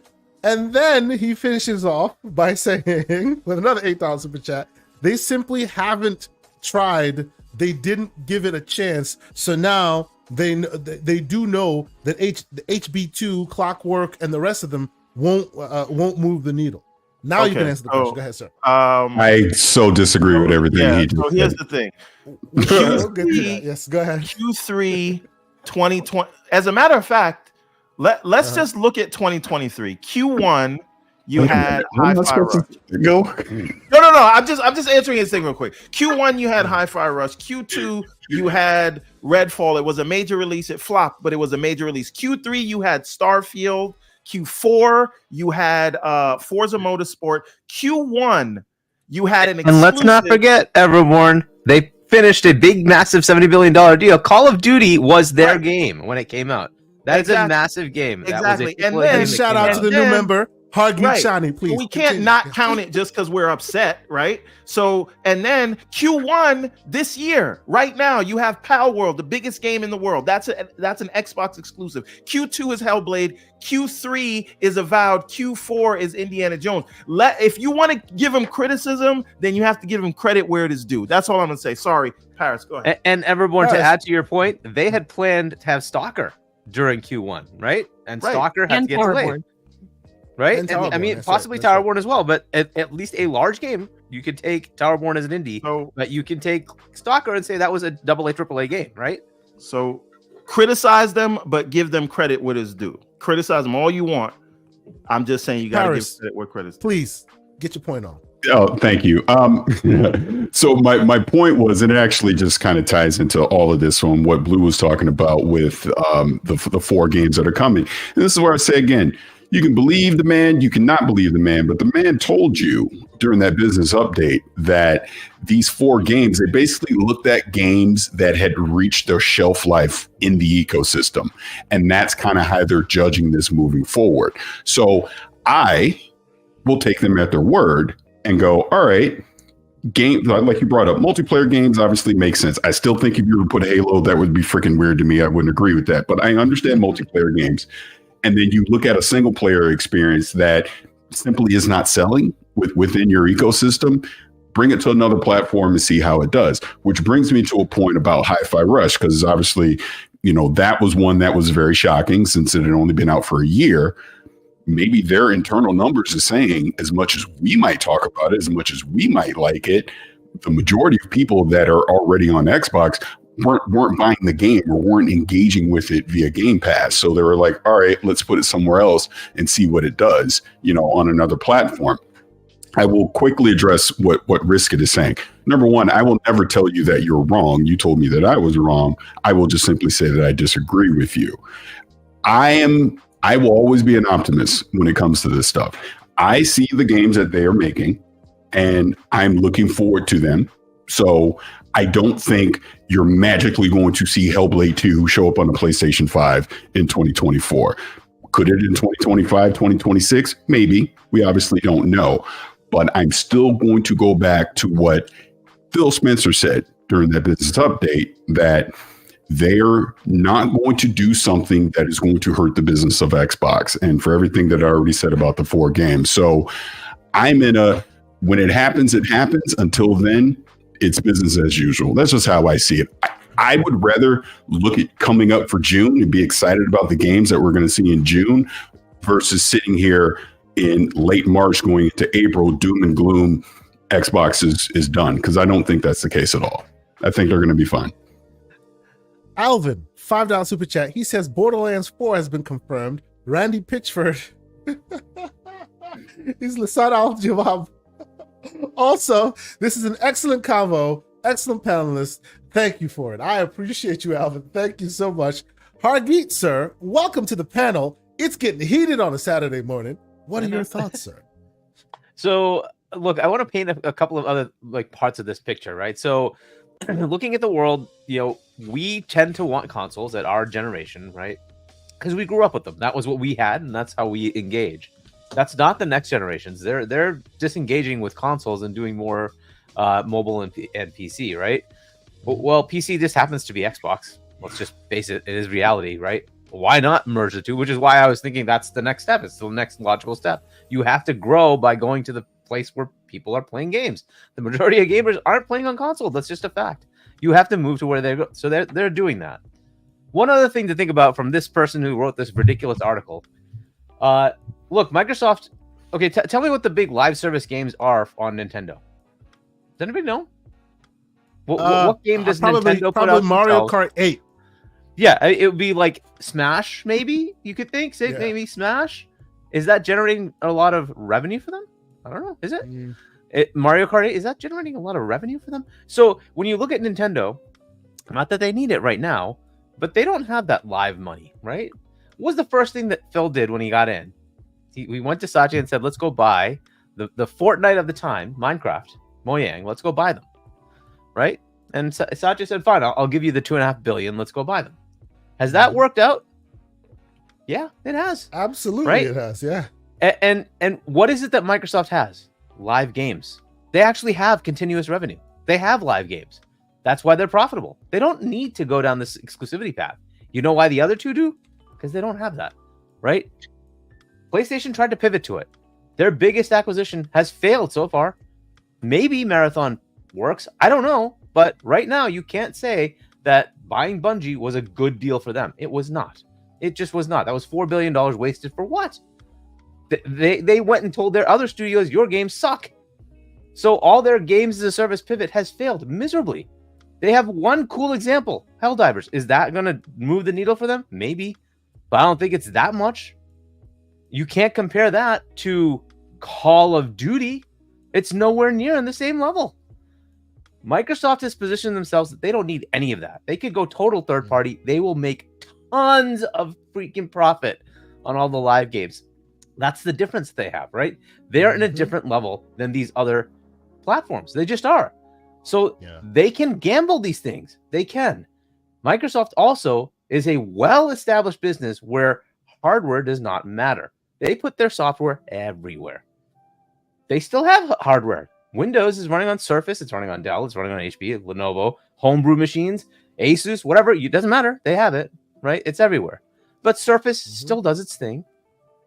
And Surface will show, hey, this is a way you could do things that may be better than what you guys are doing, right? We'll do the research on making things cool. You guys can take it from there, right? And then compete with that. And so you get nice variability, right? This is what they're going to end up doing with Xbox, right? 10 years from now, you should just expect the same thing. They'll have a platform. That platform will be software-based. They'll have a hardware device. You're welcome to buy it. But they're not going to restrict it there. They're going to say, let's work with Dell. Let's work with Alienware. Let's work with Lenovo. Let's work with Asus. 100%, sir. We'll work with everybody, right? Even Valve with Steam Deck. Why not? Right? We'll work with everybody. It's better. Now, the one that's going to really piss people off is, in the future, don't necessarily expect that PlayStation doesn't freaking follow suit and do the same bloody thing. As in, they will just take the freaking Windows Xbox OS and just bloody well use it, right? At some point, they have to think about what their bottom line is, and they have to figure out how they can sell hardware, right? Continuously being the outcast that they are, as far as they currently drive the market by being thugs, but that's not going to continue. It's just not. You have to see where Microsoft's putting themselves. Being bigger than Windows is a big deal. It's big. The amount of money that Microsoft makes is incredible, and people don't understand the numbers, right? So the idea that Microsoft's in trouble when the other side is losing studios, is losing revenue, is losing, revenue-wise, they're okay. If it's profits, they're not making profits. That's not good, right? And their market value is dwindling, all the while Xbox and Microsoft, they're going up. So why is it that the industry sees them as the winner and not Sony? Well, look at their financials. That's the reality of it, right? They're not seeing future growth. They're not. And there's reasons to be a little bit concerned about PlayStation at this point. So, but look, I see this from, it's obvious the next steps. This idea of third party, I was against it. I had a couple of outs. One of them is the one that they're taking, which is, don't worry about that. Use your superpower of Windows, merge the bloody two things, and now it doesn't matter. because you're going to have the ability to say, well, we're everywhere. I'm going to go buy 3 more publishers and I'm going to market the hell out of my games. So all my games will be marketed by me and people will just associate it with me. And we say, don't worry if you don't want to buy our hardware. You can play on a laptop you buy that has Windows. You can buy an Asus ROG Ally. We don't care. Have fun. Play it there. Play it wherever you want. We'll put our games, 90% of them, we'll put them everywhere else. We'll put them on a Nintendo. You want to play it there? No problem. However, we have all the cool features of you can include your Steam library. You can include your Epic library. You can include whatever else you want. All your games available to you wherever you want. If they publish on our Microsoft store, we give you quick resume. We give you, cloud save backups and all that many others do as well. But all that fun stuff that we do today on our Xbox, you will just have that seamlessly on your Windows machine, right? They'll change the argument. And once they do that, if they go down that path, every single Windows machine is now your target audience. Every single Windows machine. It changes the whole gamut. You're talking a billion versus 100 million. Hargeet, not you're and real quick, everyone, I'll let you go. Shout out to Man Paris Lily. He came, he dropped his bars, he stepped back to let others speak. Salute to you, good sir. I, for one, and we here always appreciate and welcome your takes. Thank you so much for being here. Everborn Saga, you were saying. So I want to include Blue into the discussion. Where do you do most of your gaming, Blue? Is it PC? Is it console? Is it where would you say you do most of your game? It's mostly Xbox. I mean, I have all of the platforms. The PC, I'm actually kind of new into PC because I just bought this bad boy. And it's lovely, but to Paris's point that he brought up, 100%, I have this wonderful gaming PC and it's sitting in my podcast room, which is on my second floor of my house, and my TV with my couch is on my main floor, and I don't want to sit in this room beyond the podcast. You're a woman after my own heart. Like that's the thing. Nobody wants to work in the office all day and then go game in the office again. It feels like you're doing more work. And this is why I really have to ask this to the people who are primarily console people like myself.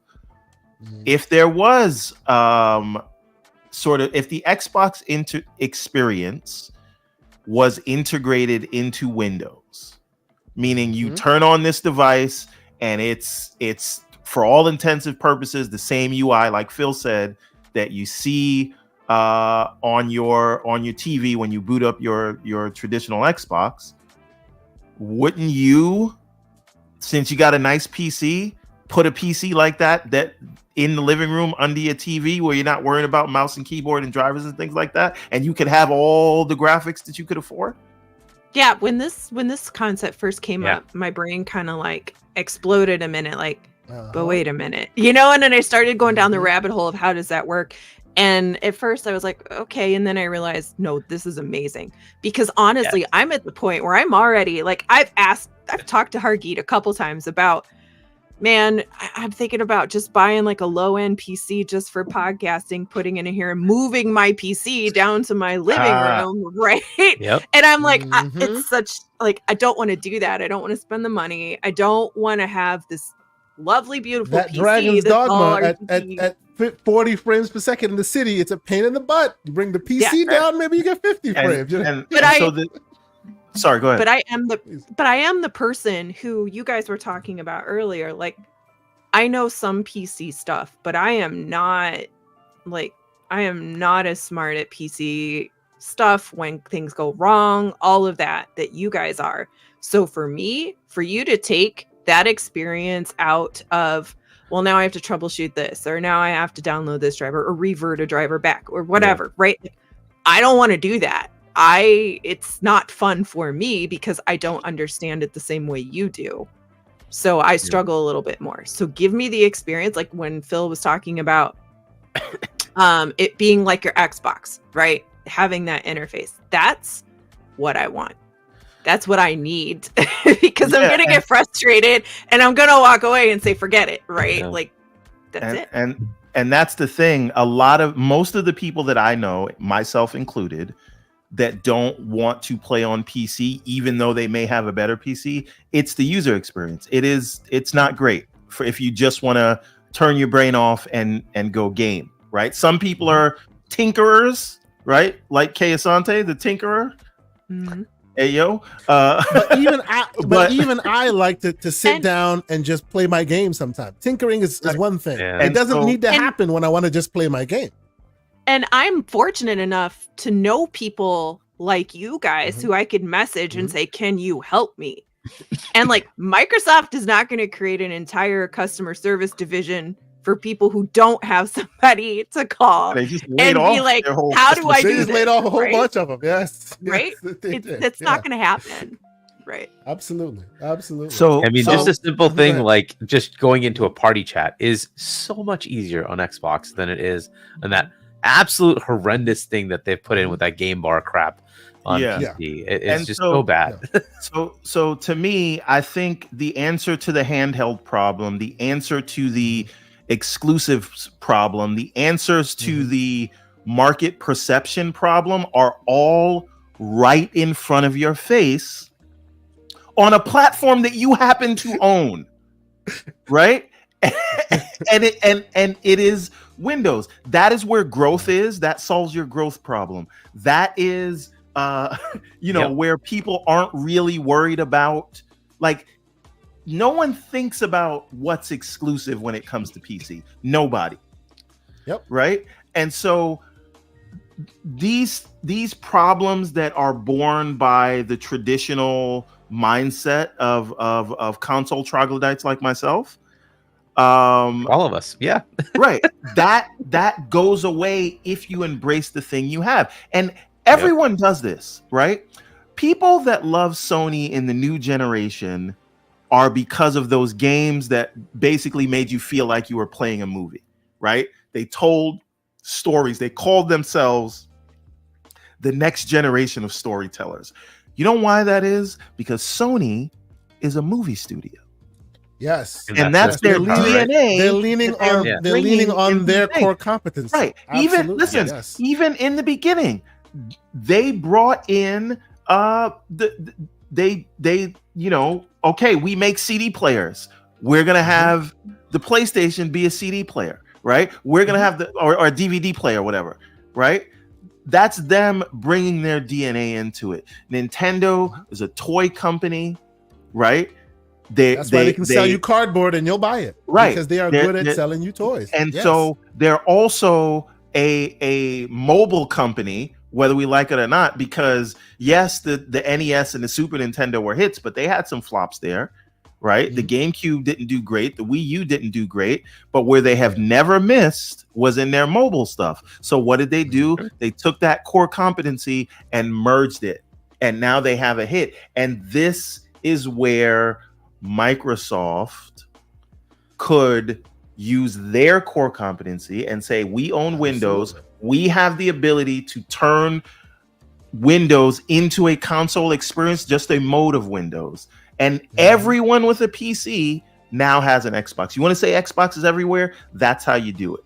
And that can run on your handheld. That can have stores from everywhere. And that's where let me catch up on a few things. And I want to pivot this conversation just a little bit. And Hargeet, I want to get your take on this. But let me first off thank the great JD Gamer, $2 super chat. He says Xbox is done, pays the bills for these sites though. Sir, you are not lying. You are not lying, right? The whole Xbox is dead. That's what, as soon as that flame starts, they're eating for another week until another Xbox is dead. How much like Starfield drove, like the Starfield hate train? Oh yeah. Like you're having a slow month. Just talk about how Starfield didn't do something you wanted it to do. Clicks through the roof. And you know who I blame for that? Xbox fans. Because every time we see something like that, we click it, we share it, we read through it. The same thing we just did with that VGC article. And that's why these things go. So L. Paul, $10 super chat. He says 2014 to Finn, which is ABK, right? They talked and now they want to be silent. Phil would speak, most fans would listen. And now, when we get others telling us the future and bus updates, Larry talked about the fans.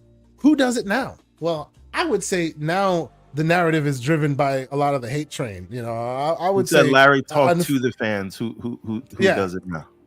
Yeah. Well, but the problem there, and I get your criticism.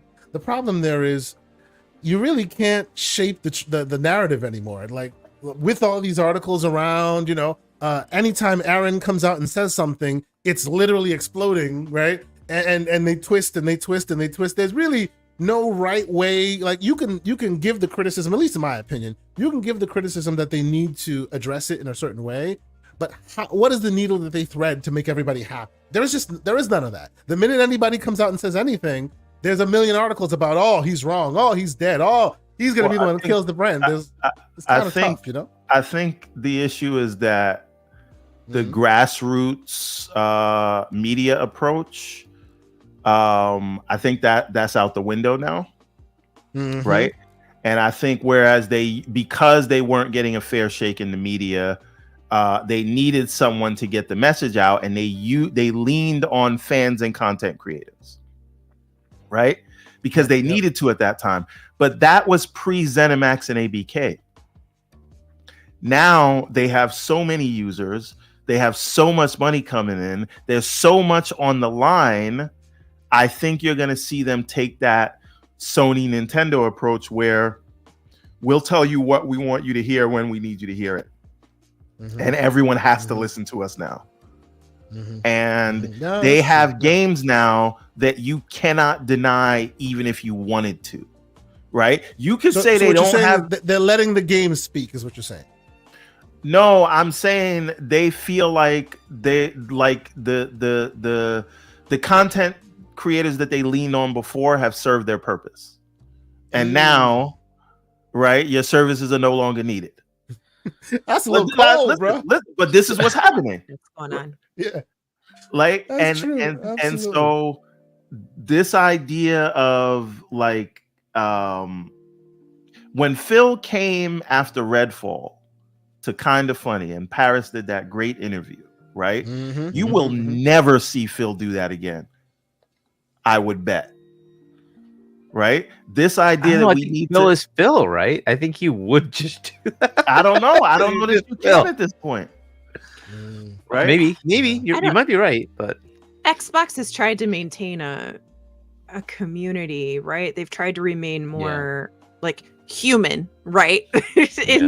And they are people, right? They enjoy connecting with the fans a little bit differently than the others do. And I don't think there's anything wrong with that. And I think that they're going to continue some of those things. Now, as they get larger, it's going to be harder to do that, right? Like if they do pick up momentum and they get a bigger base and all of that, then the Fan Fest, which Target and I go to every year, which is amazing, right? Yeah. You two are coming, right? Everborn, hey Santa, you coming, right? Not huge showcase. Come on, do anything this year. I'm trying to recoup. The problem is, he's recouping costs. I'm going to Germany, go to Gamescom. so... Yeah, that's a bigger trip. That's a bigger trip. Now, Al Paul. Sorry, Blue. Just because he's answering your point, Al Paul is saying, and I agree with him. What you said is very true, Blue. True, Blue. But has that happened since this year started? In the year of our Lord 2024, have any fans or any content creators been engaged directly the way that they used to? Not Aaron, not Phil, not Sarah, anybody. I mean, you can see why though, right? And Colt, we're in a party chat with him. Yeah, I played Fallout 76 with Phil a couple weeks ago. Oh, right? yeah. Like, there you go. Yes, I agree, right? But I don't think they do it on a specific cadence, like, oh, it's been a month since I talked to somebody, I gotta go out and find someone. I don't think it's like that. Plus, the beginning of the year was so volatile. But it was not, and I'm sorry for cutting you off. That's very rude of me. Okay. But it was volatile because they weren't saying anything, right? So sorry, go ahead. No, you're right. Well, I don't know if that's true. I think what you're saying, Holly, look, they had to integrate ABK. I think that was basically what Phil's job was for the first like 3-4 months after they bought it. Was like, I'm taking my month off in December, which they usually do, and I'm just gonna go talk to all my developers that I just got 15,000 of them, right? Like, go ahead, Holly. No, but Hargeet's right, but they also knew that this announcement was coming. There was some timing things about that I thought were a little strange. I thought they were gonna. Anyway, that's a whole nother story. But you know that stuff that happened at the beginning. Right? I'm sorry. Probably because of the leaks, the timing thing. Because I think they were gonna wait, right? And then like we're gonna wait. Like the announcement for, I think it was Pentiment and Hi-Fi Rush, right? Was actually, I think that they weren't even going to speak on it until after that had already happened, right? And that was the part that kind of shocked me the most with what happened. But it's their business; they can do what they want, right? And don't forget, the Twitter sphere and the Twitter universe is a microcosm. It is not, it's a grain of sand, right, on the beach compared to the rest of the gaming world, right? So they listened to Twitter, but only Twitter riled it up. Like, I don't think they would have done anything differently, except that Twitter got so riled up that it caught CNBC, MSNBC. That's what I was about to interject. Yeah, I was going to interject really quickly. Right? I was going to interject really quickly. The reason why, and I hear L. Paul's conversation and Everborn talking, and they're right, and you guys are all right. The reason why maybe you see this pivot is when the narrative got away from them and the leaks started coming out, and you see previously great supporters of Xbox all pick up the pitchfork and literally rip that brand apart, and continually doing so on Front Street. You know what I'm talking about. That has caused Aaron to go zip-a-lip, and they have now pivoted because, hey man, these are the guys they used to take our mission to the promised land. Like, maybe it's not good for us to put so much faith in them when at a moment's notice, when they have criticism of our brand, now all of a sudden they in the backyard ready to snipe you. You know what I mean? It taught them some lessons there, and I think that's what's led to that communication change. This whole thing has taught them some lessons that maybe we should step back.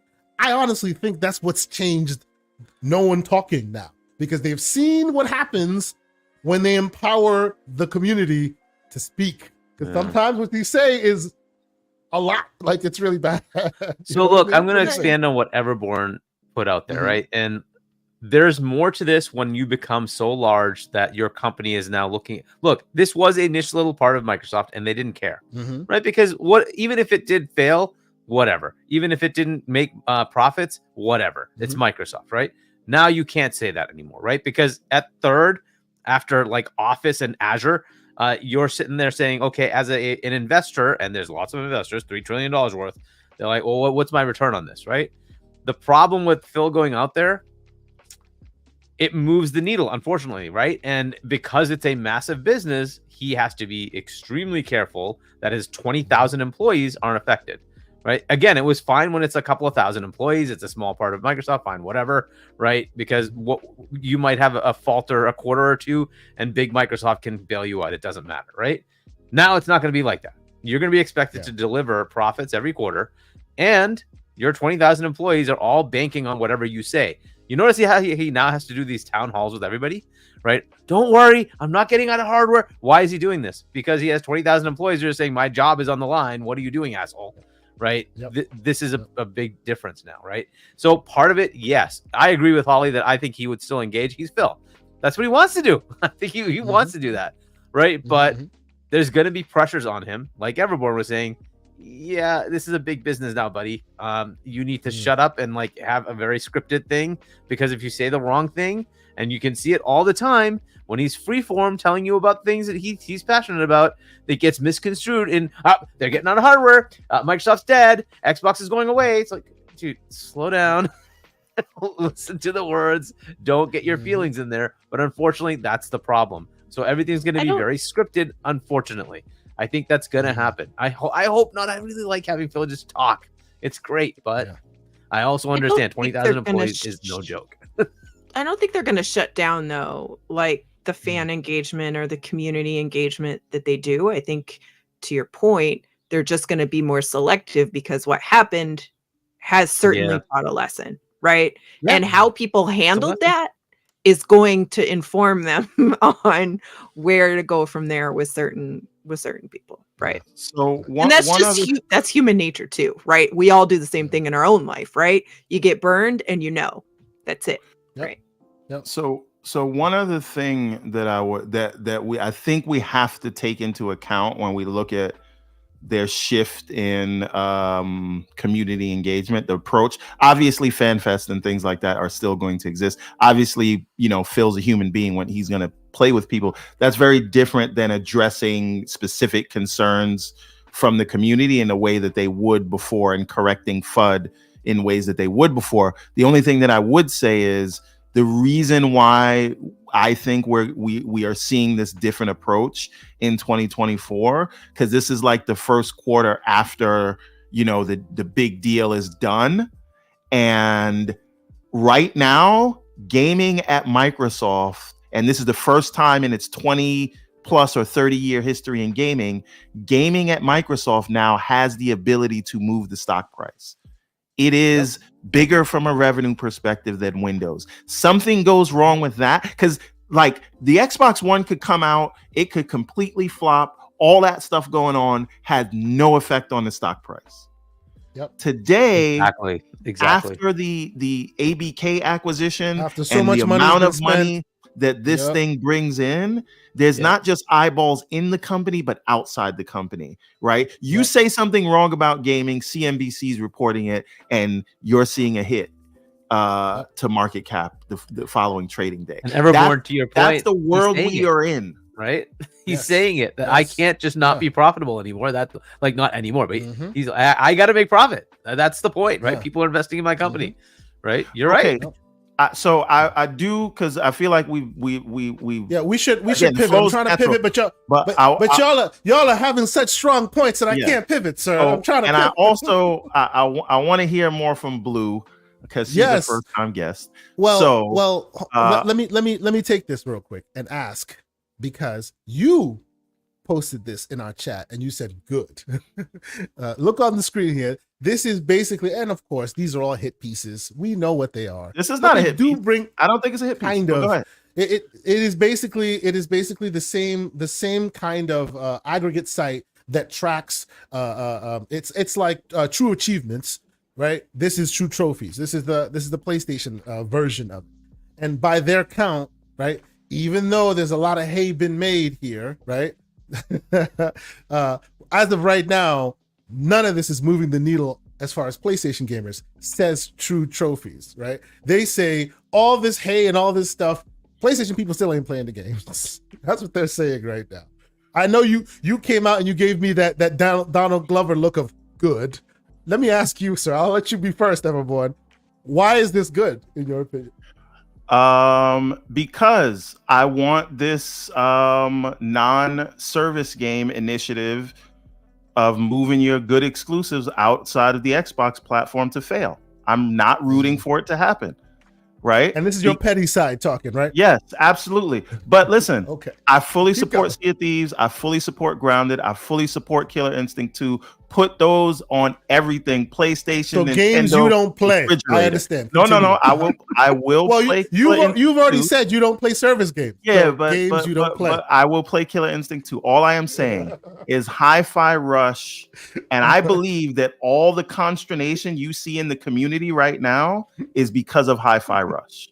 Because Hi-Fi Rush going to other platforms is what confused people's understanding of what could go. If it was only Sea of Thieves, if it was only Grounded, people could have wrapped their head around it and said, those are service games. I guess they make sense. And we would not be where we are now. Hi-Fi Rush going, it doesn't matter how small it is. It had an emotional connection to the brand, and it now says if a single player game that is highly rated could go, that you probably won't make any money on.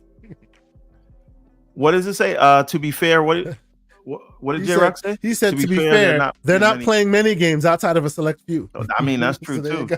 True. Yeah. Right? Shout out to J-Rock. What's going on, brother? So again, is the juice worth the squeeze? And I hope that it is not, because it's easier for people to understand that games like Starfield and Indiana Jones and Halo and those things and Fable, those will stay exclusive. But Hi-Fi Rush makes no sense in our previous understanding. So now, because our understanding is broken, all of our minds now go to, well, if Hi-Fi Rush could go, another single player game could go. I guess Hellblade can go. And if Hellblade can go, why can't Gears go? And if Gears can go, why can't Halo go? And what do exclusive even mean on the platform? Because, and even to this day, they will not come out and tell you. They said that there's no change in view on exclusives. What is your view on exclusives, Microsoft? We don't know. We don't know. And so some of us are going to assume the worst, and that's why we get where we are. So if this is a test, if Hi-Fi Rush was a test, I am glad that they failed the test. Now let's just hope they don't have to repeat the grade. Holly, please. What are your thoughts? Well, I mean, we don't know if they actually failed the test or not, right? Because I'm sure Microsoft had a target trajectory number that they were saying, here's the minimum threshold for this to be considered successful, right? And I'm sure they have all of the metrics on how many players on each platform are traditionally playing this as a Call of Duty box or a Destiny box, right? There's a lot of gamers that only play, like I have several friends that only play Apex Legends or Call of Duty or Fortnite, right? Like that's kind of their wheelhouse. They just like those games. It's all they play. And there's a lot of people like that. And they might turn on their box once a month, once every 2 months, right? Get into a match and then it's off again. And that's a huge amount of gamers. So when you take all of those away, right? What are the percentage of gamers that are actually consistently playing on a day in, day out, or 3 to 5 days a week basis? So then out of those, how many play single player, right? So it keeps getting smaller and smaller. So while it sounds like, well, there might not be a lot of people playing this game, but is it enough, right? When they do those analytics, I don't know where they're going to wind up. Pentiment was an interesting choice, right? And that one, we'll just put it to the side because it is a very niche game. It's very beautiful. It's a niche game. And the average person who we don't talk about Pentiment here because the developer of Pentiment already has the bone to pick with One Everborn Saga. We're trying to keep him off the radar, so continue, please. What is this about? Actually, I would love to know. What is this? Okay, we'll get to that. He blocked Everborn on Twitter because Everborn, Josh Sawyer? Yes, Josh blocked Everborn on Twitter. His Twitter is so good, by the way. I love his Twitter. Sorry, everyone. Oh, no. So here we don't talk about Pentiment because we're trying to like minimize the damage. Nobody cares about Pentiment. It could go on PlayStation and Switch. I said it. You can't block me twice. No. But you can't do that. Please, Holly, please continue. Go ahead, Holly. Yeah, right? But you can't have a standard for one and not the other. Okay, I'm just saying. But anyway, it's whatever. But Hi-Fi Rush is it's a good test because I feel like, you know, that game has a unique audience. It has a specific art style. It has an attachment, right? It's Tango, which is overseas. It might have more of a, maybe they were testing to see if that had more of an engagement in a Japanese market, right, than it did in the Americanized market. I don't know. But I just don't think we could say it's not a success because a small amount of players bought it. Think about how that siloing actually works and that funneling. So Blue, I can answer a little bit of that. As I understand it, one of the key performance indicators, one of the KPIs they're looking at, the KPIs, yes, bring on the corporate speak. Let's go. Is how many customers that they are they getting from this that they did not have access to before. So if you are a household that also had an Xbox, I'm sorry. Slow-mo backslap, $2 super chat. Josh Sawyer was right. I'm sorry. And Josh Sawyer's game didn't hit the top 200. So you gotta stop that. Listen, it's on site. I've never even spoken to him. Never once. I've never commented on anything. Right? He heard your talk on the show and went, screw that guy. Xbox had no games, and the only first party they put out was that. He probably heard that and blocked me, but I've never had a bad word to say about him. But anyway. Except his game that you say is not worth it. But continue, yes. If they put a voice acting update, if they because it's maybe I'll check it out. But anyway, back to the main. So you dared him and he took your dare. That's what really happened. Hey. We played chicken. I don't know who lost. I think you did by the nature of his great Twitter feed that you no longer have access to. Pentiment lost also. But anyway, so the thing is this. This is all jokes. But on the serious point, what they're looking at is getting access to customers that they did not have access to before. So did these customers also have an Xbox? Because that's not really a plus for them, right? And then did these customers also have a PC? Because they could have gotten to that customer on PC. So unless you're getting a customer who doesn't game on Xbox or PC, then it's really a wash, right? And then they have to weigh that against what it does to the long tail of the effect that this has on the brand, right? And that is something that you will not see for 6 months, a year from now. How does this affect the monthly active users? Years from now. Yeah. How does this affect your monthly active users when you don't have a game like Pal World coming out, right? Because that could be a false positive. Hey, we're at the highest level of console players ever. Yeah, because you got a happenstance exclusive that was a hit that nobody knew about, even you, right?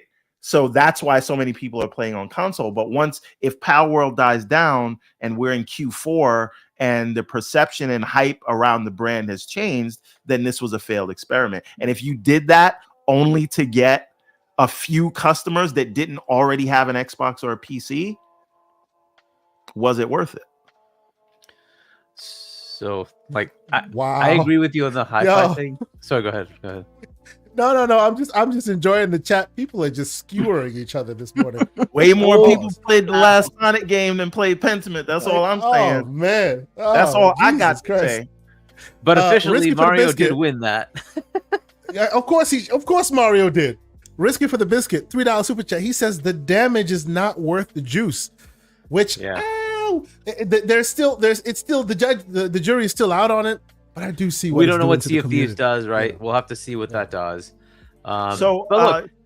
Sorry, because Slow-Mo has a super chat. Go ahead, read it. So the answer that I've always read the super chat. Okay, sorry. Gears, Halo, and Forza are multiplayer games, so everything's going. Sorry to be the bearer of bad news. I wish it wasn't the case. So here's the problem with that, or at least not the problem, but the answer to that line of thinking is that those are service games, but if you look at any Xbox fan, right, any of the biggest console warriors that you see, or just the biggest hardcore fans, maybe they're not console warriors, they're just hardcore fans, no one has a Sea of Thieves logo in their PFP, right? It's people with Halo, Gears, and Forza attached to that. I mean, I think that might be you not in that community, sir. I've seen people with tattoos of Sea of Thieves. Yes, but they're not. But those people with tattoos of Sea of Thieves, I'm not saying it doesn't have fans. I'm saying it Shout is out not. To Captain Logan. They don't have Sea of Thieves tattoos next to Xbox tattoos, right? They're fans of Sea of Thieves. They're fans of Grounded. Halo, Gears, and Forza are so tightly associated with the brand. I don't think those games go. I think they felt like they could test with Sea of Thieves, and unless something vastly changes in the market, in the perception of consumers, that doesn't go. Meaning until you see something that will never happen, which is Sony doing something like putting a Spider-Man or a God of War on an Xbox, I don't think you see a Gears. Look, I wouldn't be surprised if one day we see the multiplayer aspect of all of those, or at least Halo. You think I wouldn't be surprised. Only the multiplayer. Only the multiplayer. I think the campaign will always stay Xbox. But it's a good way for people to be like, dang, Halo, it's so good, right? And then eventually make their way over to Xbox. I mean, I kind of lean. I don't. Yeah. I kind of lean more towards Everborn on that one. I think those are intrinsically, the Xbox brand. But I could see something like that. There could be parts of those games that make sense. Look, as far as Hi-Fi, I agree with Everborn. I think that one was really the most annoying. First, it was your first big new IP that you put out, right? Big, I mean, we want to call it AA, whatever, but it was the first time we had in this generation a new IP, first party game. And on top of it, it was one of their first Japanese games from a first party. And both of those were crushed by the fact that you decided, hey, well, let's just take that game and put it out there. That really kind of sucked. Sea of Thieves, I say same thing. I don't quite understand that one either, because that's like one of your first studios, Rare, and you're saying, well, those games are all, open to debate to whether they're going to be, exclusive or not. By the way, that's kind of weird to me. But okay, technically, this is the first time a Rare game has ever made gone to PlayStation. Ever. Right. Yeah, because it was Nintendo in the history of Rare. Insane. and then it came to Xbox. But yeah, so to be the other two, I don't care. And why do I not care? Because they're passion projects. They were little teams making games. So if you're gonna have Pentiment, you're gonna have Grounded. Look, I finished Pentiment, and I finished Grounded as well. I put 200 hours into that. So they're good games. I just don't think they're gonna bring people over to Xbox. I just don't think so. Right. Whereas Sea of Thieves, 35 million players, you say, hey, maybe that did actually move the needle. 35 million players played that thing. Isn't that like more than the number of freaking Xbox Series consoles out there? Like that was something, wasn't it? So and then Hi-Fi, I thought, was one of those games that kind of defined, hey, we have these kind of cool, non-standard exclusives. Like this is a different type of game. And yet we have it here as an exclusive. And I thought that was kind of weird to just take that, throw it over there. Now, I guess they had to do the experiment though, right? And to see what kind of thing would stick, what would happen over there. And it not doing well, I think, was a good thing. Here's exactly. But here's an example of the damage, right? We are entering April on Monday, right? This is the biggest year of major first-party releases from Xbox. And what are we talking about today and still talking about it? Instead of Hellblade and Avowed and Towerborn and Indiana Jones, we are talking about what games will go to PlayStation and when. And that, in and of itself, we keep talking about that. One thing, though, and the chat's already coming for you on that. He's Yuzu, I like that name, says, can we talk about Final Fantasy? The one game that PlayStation's had for years and no one's talking about? I bet there are more players on Sea of Thieves. That is also true, sir. I'm just saying, right? People like to talk about the hot button thing. It doesn't automatically mean that nobody's playing it, right? So one thing I'd say, Everborn, is you're right. We are still talking about it. But guess what we're not talking about? PlayStation. We're not talking about exactly. Nintendo. You know why? Because engagement is always something you want with your platform. Now, the question is, do you want that engagement to be positive or negative? I don't know, but what's in the news? It's always Xbox, right? They're always pushing something in one way, shape, or form. We're talking about them. Yes. Now, guys, I want to pivot a little bit because I want to talk about some of this handheld stuff, and I don't want this podcast to turn into 4 hours. So let's move. We're still in the same waters, but in addition to all the stuff that happened at GDC, let's talk some hardware. Sure. Like, in addition to all that conversation, we also heard that Phil Spencer is lamenting the fact that the console, that the Windows is basically antithetical to his enjoyment of his handheld, which I think he bought his Legion Go or one of those things. And he is talking about what we have been talking about forever and a day, which is Xbox handheld. He also talked about the putting game stores in there, which y'all can throw in there as well, putting different storefronts in, and why that's useful to consumers. Holly, I'll let you start this off. What are your thoughts? Would this entice you? Is this something you'd say, hey, day one, or you'd want to wait to see how it all shakes out? Because there's a lot of mushy middle in getting this dream that people have been talking about to really, really be like crystallized. Some people have seen me put my stuff online. It's not exactly quick and easy to get that whole console experience straight here. What are your thoughts? Handheld is very interesting. Hargeet and Colt and I were talking about it a couple days ago, and handheld is a variety of things, right? It could be something simple, like I don't think anybody has thought about it being as simple as the Portal, which is what we talked about the other day, or it could be as aggressive as like the IO Neo, right, where it's very high end, very expensive, we know it's gonna be dockable, right? That's the one thing I think we all know. But where it lands in that spectrum, I think will definitely change who this is for, obviously. I myself want a high powered that doesn't rely on me having to call in to my Xbox at home. I don't want that. The Portal is not for me. I have no interest in anything that's like a Portal. I wouldn't buy it. It's just not my thing. No. But a true handheld would be great. Although I was listening to Xbox 2 yesterday with Jez, and he started laying out all of the issues that come along with the idea of a handheld. And it was a really good discussion, because very specifically, Phil did not, to me, I noticed that Phil didn't mention Steam, right? He mentioned Epic and itch.io, right? Which I wasn't super familiar with before. And I talked about this last night. The indie developers forum, like people throw games in there. You could be a fresh out of school, put games in there, or huge developers. It's basically an open indie market, itch.io. Please continue. I love that. I'm going to have to check it out more, because I've never really heard of it. But Epic is making big moves, right? They're really trying to push. What is that?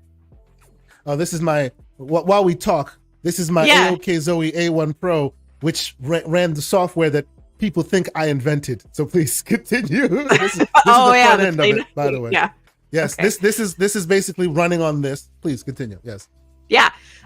So we know Epic is really pushing hard, right, to get into that PC market store place. They're offering free for 6 months for games to be sold on the store, which is huge.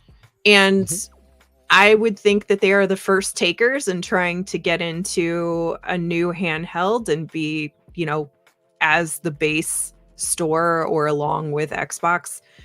But Jez was bringing up some points that I thought were super valid. One of the things that Microsoft proper has always been very careful about is not excluding or stealing market share from their OEMs, especially when you think about Surface, right?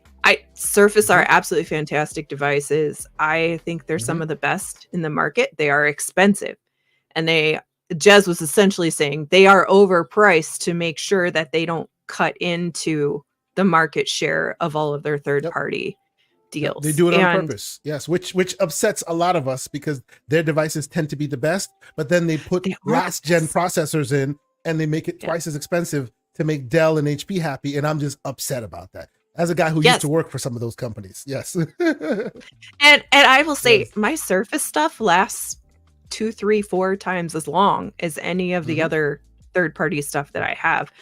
I'm still rocking these Surface earbuds and the Surface One headsets, and I love them. The cups are like ripped up, but I don't want to get rid of them. They're fantastic. Anyway, so there's a lot of that consideration, because we know that they worked hand in hand with Asus for the Ally, right? And they've worked with Legion, I'm sure. They've worked with Logitech, right, for the G Cloud. So they've been assisting these third-party developers to make these handhelds. Now, what do when they come in and they're like, hey, here's ours, right? And then where's that price point? Are they just going to wing it and make it the same price, and people are inherently going to flock to that because they know that it's integrated the way people want it to be integrated? The interface is going to be, according to Phil, should be a simple Xbox interface where I can do all of the things. You don't have to worry about it. It's not like the Asus where it's just a Windows desktop. And now you have to do all of the things. I still can't get Enshrouded to play on my Asus because something's screwy with the drivers, right? It's things like that, again, PC don't want to deal with it, right? That's Asus's fault, but we'll let that one slide. Continue. but I couldn't get it was the Jedi Survivor to play a month after the game launched on my Ally because Asus was basically dropping the ball. Like this is the problem I had when Asus came in. That now you need to adhere to them as well. You know what I mean? But yes. Your point is valid. To the consumer, it doesn't matter. It's still them not getting the game. Yeah, please. All I know is that when I pick up this thing as a basic consumer, right? I pick up this thing and it doesn't work. And now I have to troubleshoot it and read Reddit forums and hope that that's the right thing that works for me. We have a problem. Yep. Sucks. So absolutely. Yes. Yep. So people are going to be willing to pay an additional extra for something like that. Don't you think? So absolutely. Quick point from MJ Dark, which I think is really apt, that I think people should take into consideration here. Much like the Surface, right? Which, let's be clear what the Surface was. The Surface was an answer to them getting beaten for years with other companies selling their narrative of Windows sucks, right? So they had to create a Surface that like brought together software and their hardware to say, this is what Windows could be. Now, partners, go off and do you. If you make crappy designs, you can no longer blame our hardware or our software. This is what it can be. To MJ Dark's point, and he's saying, what if the Xbox handheld is a template for other partners, or make a certified Xbox handheld along with the OS that scales to other devices?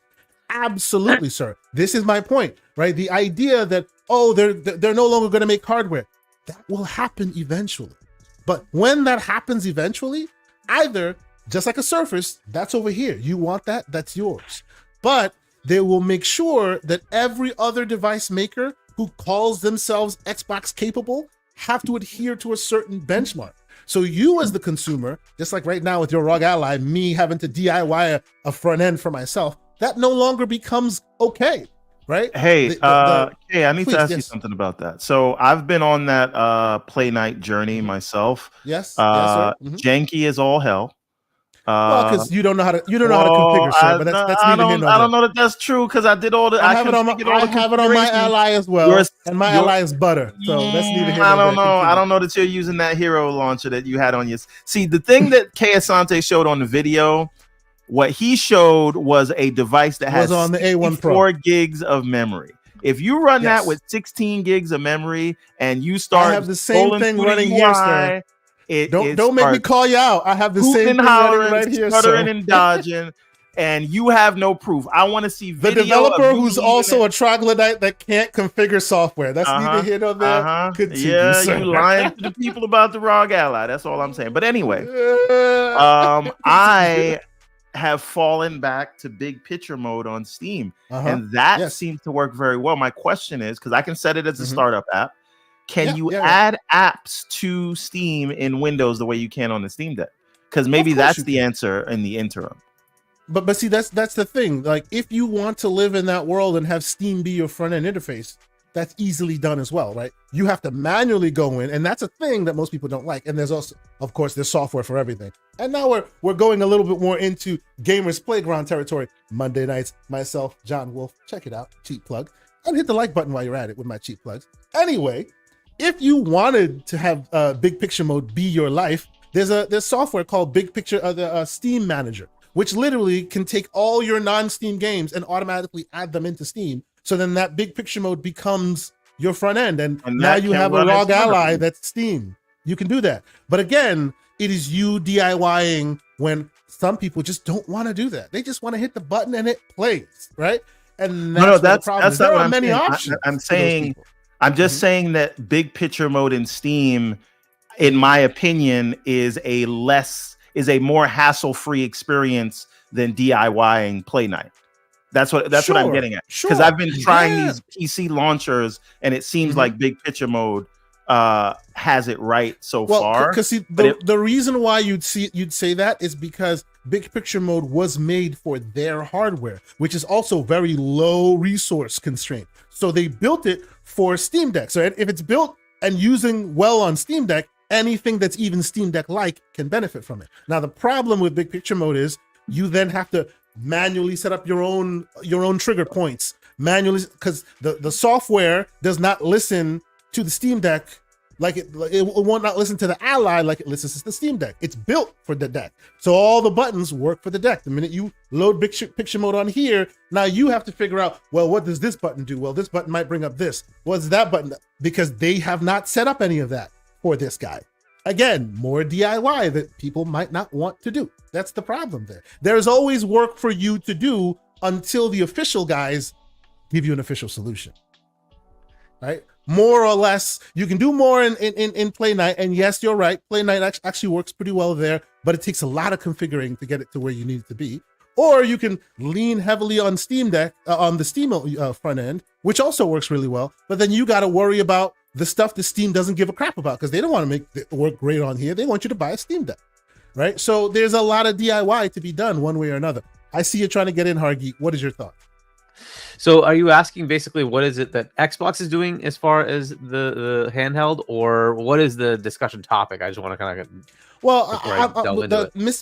Everborn Saga is saying that he thinks that most likely until the solution that Microsoft brings about is fully in front of us, that maybe everyone should just be defaulting to the Steam big picture mode, which is a thought. I mean, that's his thing, right? But I think the original topic was, what is Xbox doing? I'm assuming that's right. What are they doing with the handheld? Yes, exactly. So it's like I'm gonna stay away from what the best UI is right now, because the best UI doesn't exist right now. It does not. That's the whole problem, right? Yes, and so absolutely. I'm gonna say the best UI is the one where Microsoft finally gets off their ass and does it right and makes Windows the way it should be, right? That you have a controller interface built into Windows because they freaking already have it. It's called Xbox. So they just need to bring that over and make it work. So that's a whole lot. So what I think they should do, and this is just me, is saying, all right, if you're going to do handheld, we already have all these devices out there right now.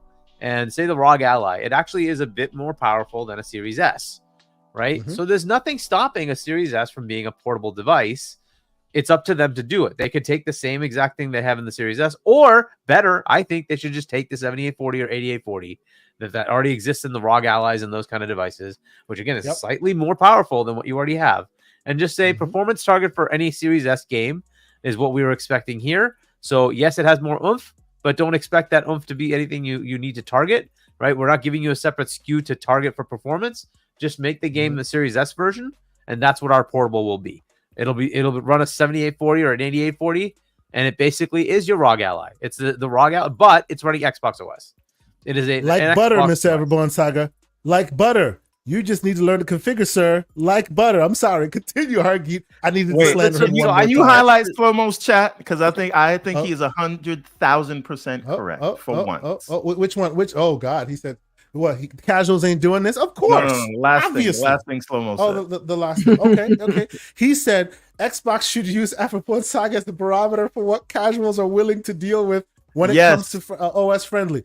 You know what's so funny and true about that? He thought that was an insult, but he's right. This man is a developer who deals with software daily, but for some reason, when work stops, his brain just turns off and he turns into a troglodyte. I'm sorry.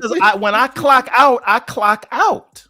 Okay? I'm with him though. I think everyone's right. Yes. Like, because I agree. I do. We're in IT, right? It's not like we know we can deal with it, but it's like, I don't want to. I just want to play my game.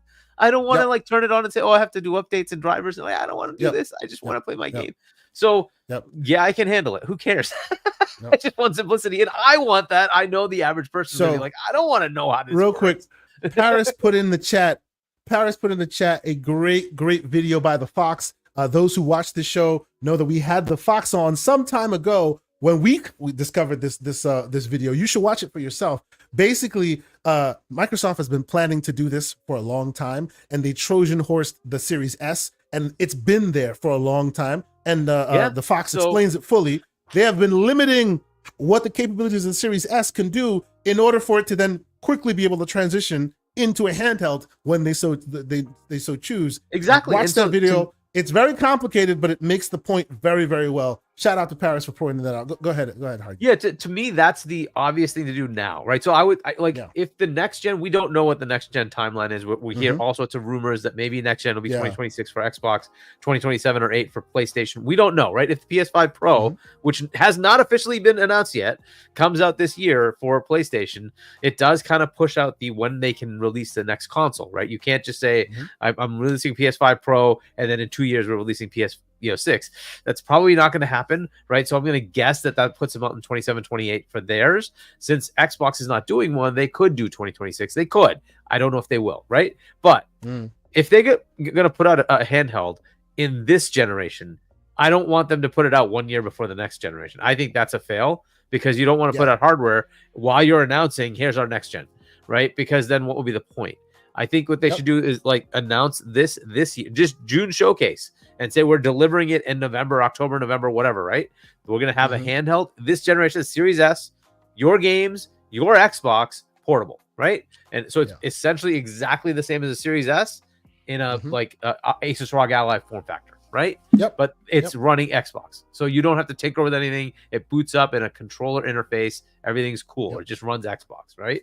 That would be really cool. And then at the end of the year, you say, teaser, here's our next gen coming, right? Fine, right? But at that point, at least you would say you'd have a roadway for people to say, cool, I picked this up. It cannot be $700.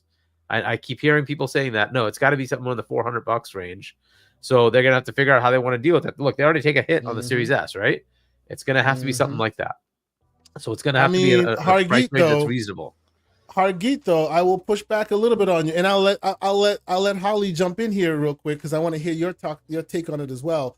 Phil did say in all of these articles that we've been watching and listening to over the week, he did say in the world we live in right now, supplementing of hardware is becoming more and more difficult. So and how much subsidizing? Yeah. And by the way, how much did this guy cost?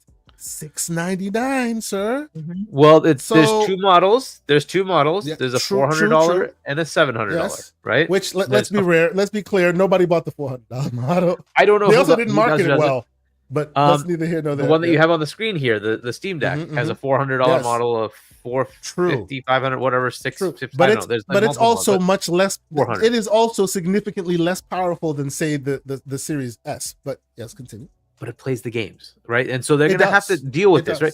Again, right? From me and you understanding it, this panel, we understand there might be power differentials. The average consumer does not care. They want to play games, and they see I can get the Switch for $350. I can get the Steam Deck for $400. I'm going to pick that instead of $700. That's what they're going to do, right? And so you have to look at it from their perspective. It's got to be in that price.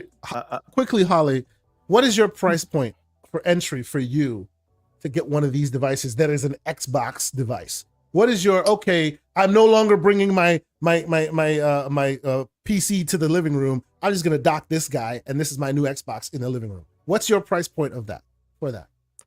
Well, I guess that conversation depends a little bit on what's the next stationary box and what does it do in comparison to this handheld, right?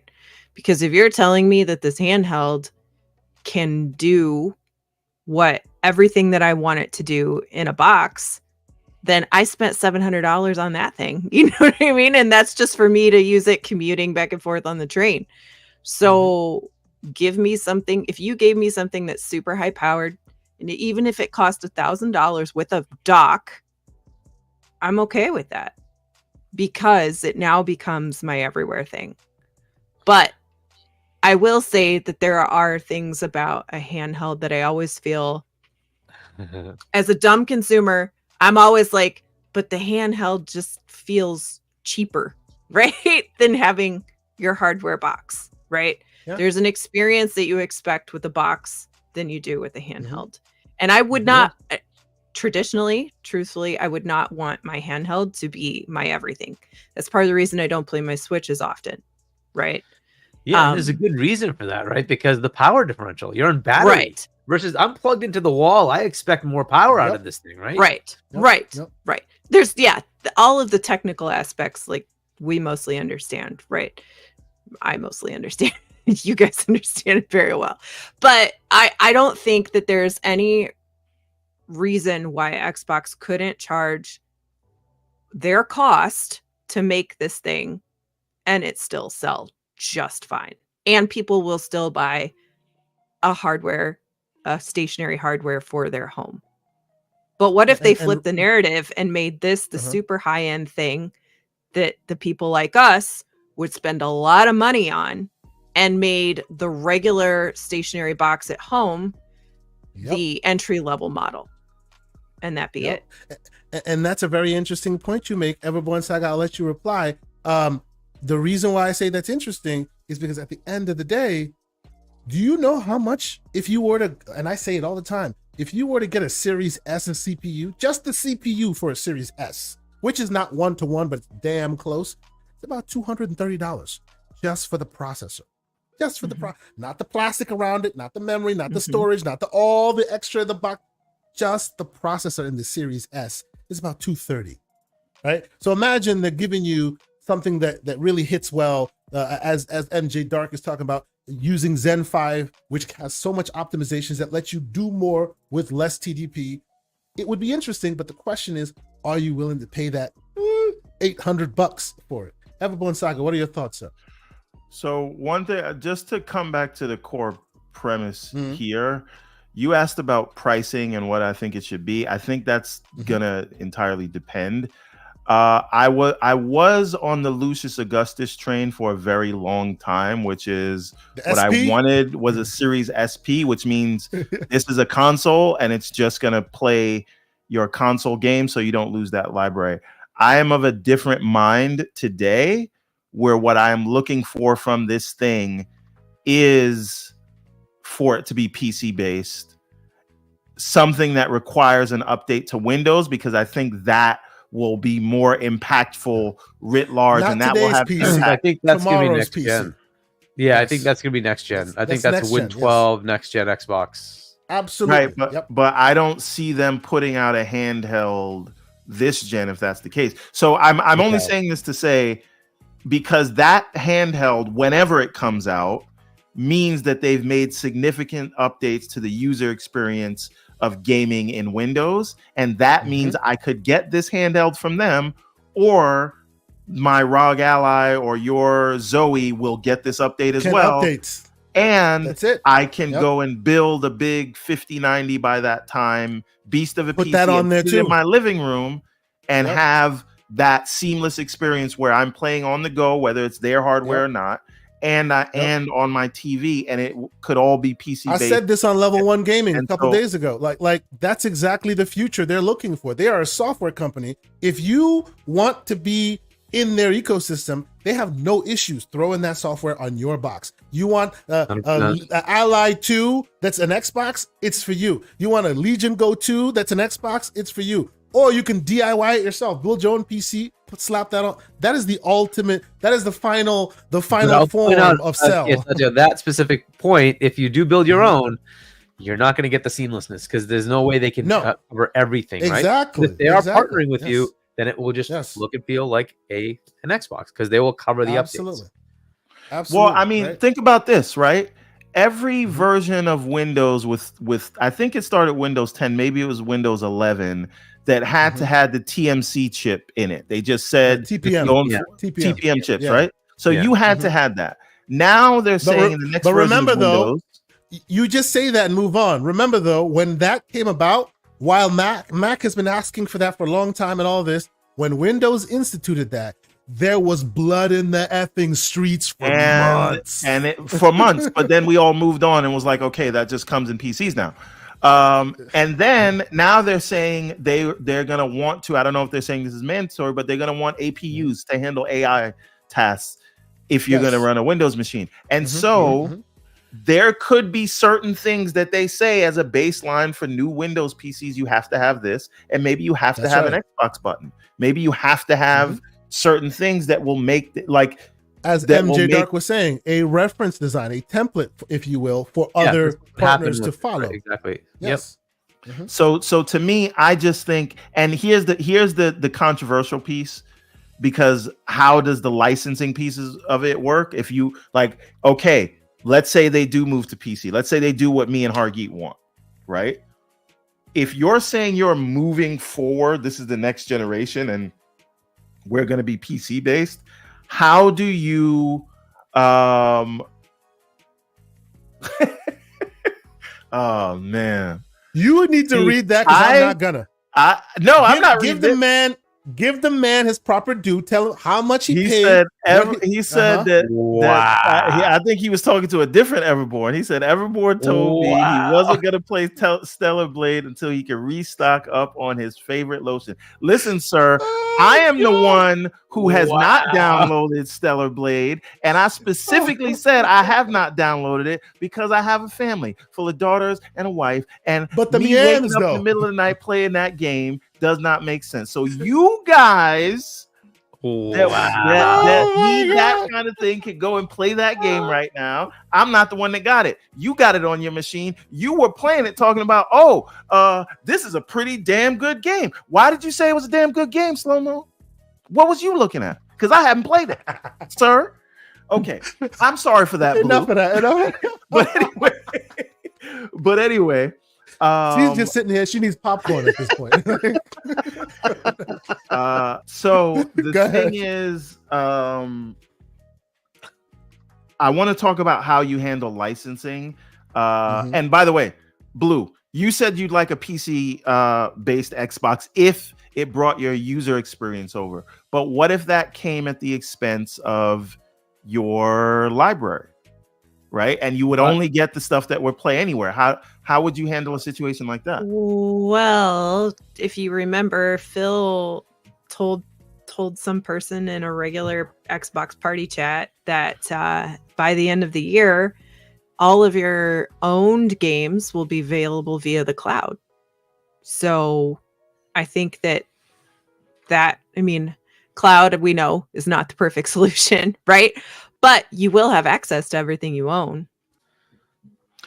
So yeah, I think people would want it, right? Everboard. Now, well, Hargeet, before you go, because this is the point that I wanted you guys to answer. This is Blue. If this gets too technical, I apologize, but I don't think it is.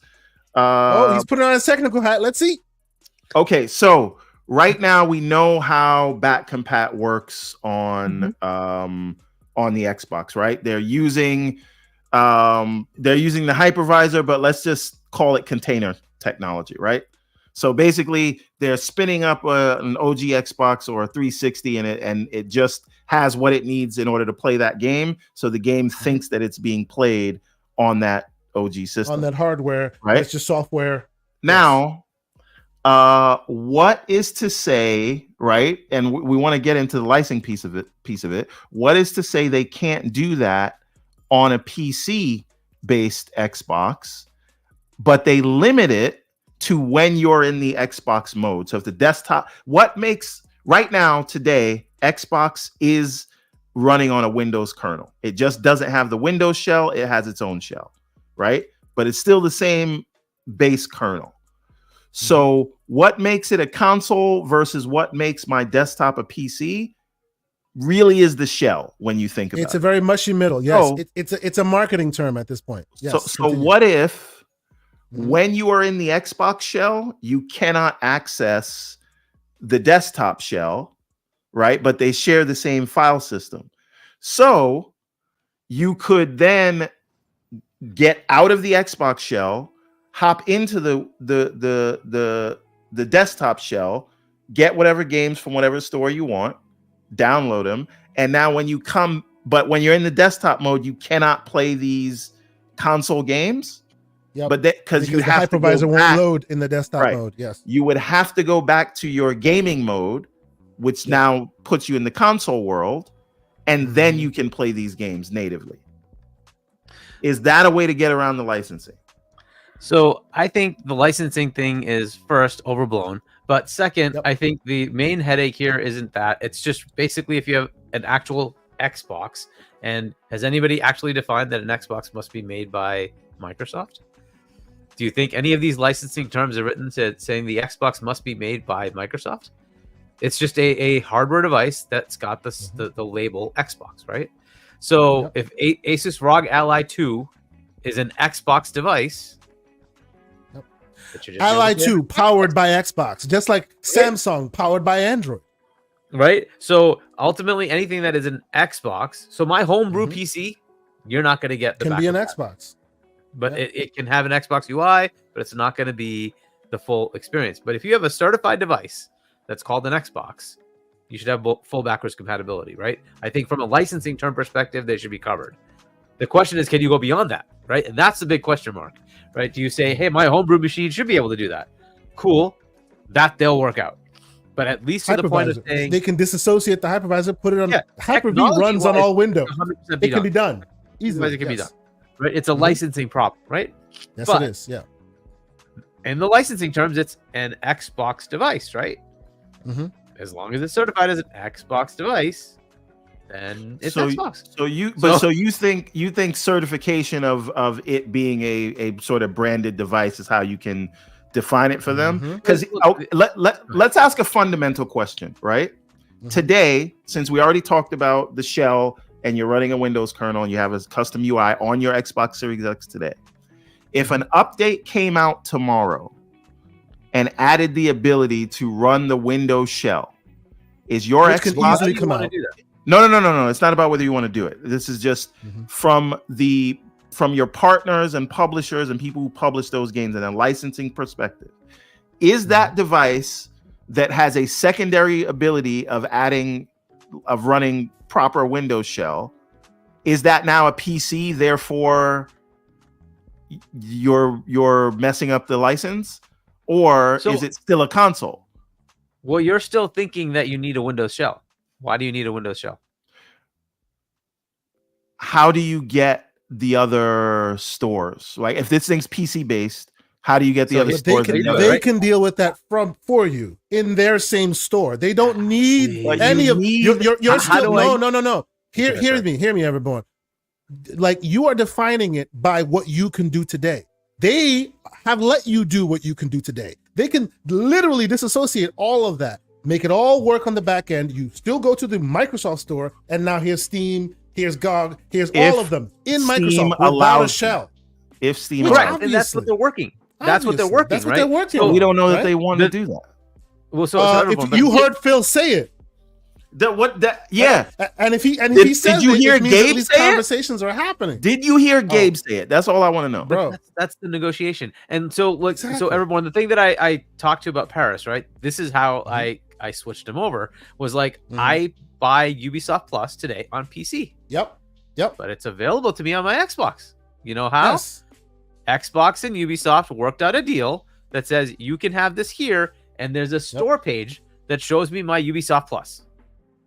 Yeah, they've done that integration, right? Yeah. But I pay for it. I don't pay for it on Xbox. I pay for it on PC, and I have it over there, right? So they worked that out. I don't care how they work it out.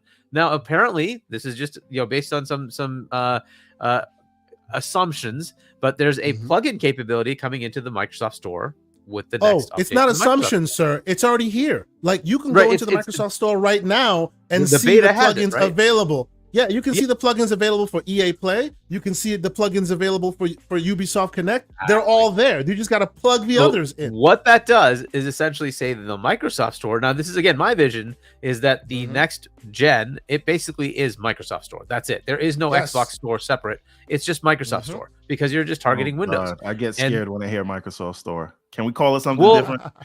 Please. Doesn't matter. Whatever. You can call it Xbox Store. It doesn't matter, right? The Xbox Store essentially is the Microsoft Game Store, right? For Windows, which happens to include the Xbox console, which happens to include Windows. And it has all the plugins for all these other ones. So you can just plug Steam in. You can plug Epic in. And they just become another page, right? So if you look at something like GeForce Now, you have like the Steam stuff, the Epic stuff, and the Xbox stuff. And it's just kind of like a little page. And you get like, here's the stuff you get from each one, right? And it's essentially going to be the same thing. I have my Ubisoft Ubisoft Plus page on the Microsoft Store with the Xbox Store already on my Xbox. That's what they're going to look at, right? They're just going to do that. So you don't need to go to desktop. I would never expect you to see a desktop UI on your Xbox console. I just don't see the point. That is Phil's problem in the first place. Why would he put it back? Yeah, it sucks. I don't want it because then you're back to keyboard and mouse. The whole point is I want my Xbox to work with my controller. This is the Windows Game Pass store right now, right? This is the Windows thing. And take a look, right? As you can see, these are different plugins, and they also have Riot plugins. They have EA plugins, and when you turn them on, what you're gonna you see these others pop up. They can literally seamlessly have one thing you click on that gives now. When you do that, it's tapping into the other stores and pulling it to you. But you as consumer never see anything different. Is that happening though? Can you demo that right now? Because I thought this was just the stuff that they had in Game Pass. Well, right now they're using it as a way of categorizing the various options you have. But this is easily turned into the full store. This is just today what it looks like, but the fundamentals, the bedrock which makes this happen, can turn this into a full-fledged EA store, full-fledged Ubisoft store. Yeah, I just have less confidence than you guys that these other storefronts will want to be integrated into this thing, and that's why, again. So I think Epic is absolutely going to happen. The only part that I'll push back on that, Everborn, is Phil does not speak out of turn. It's not I would wish. The minute he says Epic, the minute he says itch.io, it means conversations are more than happening. He doesn't just speak out of school, right? The fact that his mouth has said that tells you there's more than smoke there, right? He says things on purpose, and he knows it because his words move mountains these days. Just like he said where Game Pass exists. Listen, the thing is, he could say whatever he wants, right? You guys have more faith in him, and that's fine. I've grown old and cynical. That's okay. As we know, but I would like to leave. I would like there to be a. This is why I say I really enjoy what they're doing on Steam Deck, because if you're not in Steam, the Steam Deck says, "So what? Just go to the desktop, add it to your library, and call it a day." And if a deal gets worked out with Steam later on, great. But you don't have to wait for that. And so what I'm saying is I would like an ability to go into the desktop mode of Windows and just get the game from the store of my choosing and then add it and be able to access it. And only going into the desktop mode when I need to do something, but primarily 97% of the time staying in the gaming mode. That's what I'm looking for in a device like this. And they can work out whatever deal so it shows up in the UI natively if they want, but I'd still like the ability to be able to sideload games. I don't think so. I wouldn't want that. I want it to be locked down like a normal Xbox. And I don't, because the headache with that is once you decide to do that, you're still back to keyboard and mouse. And I don't want that at all.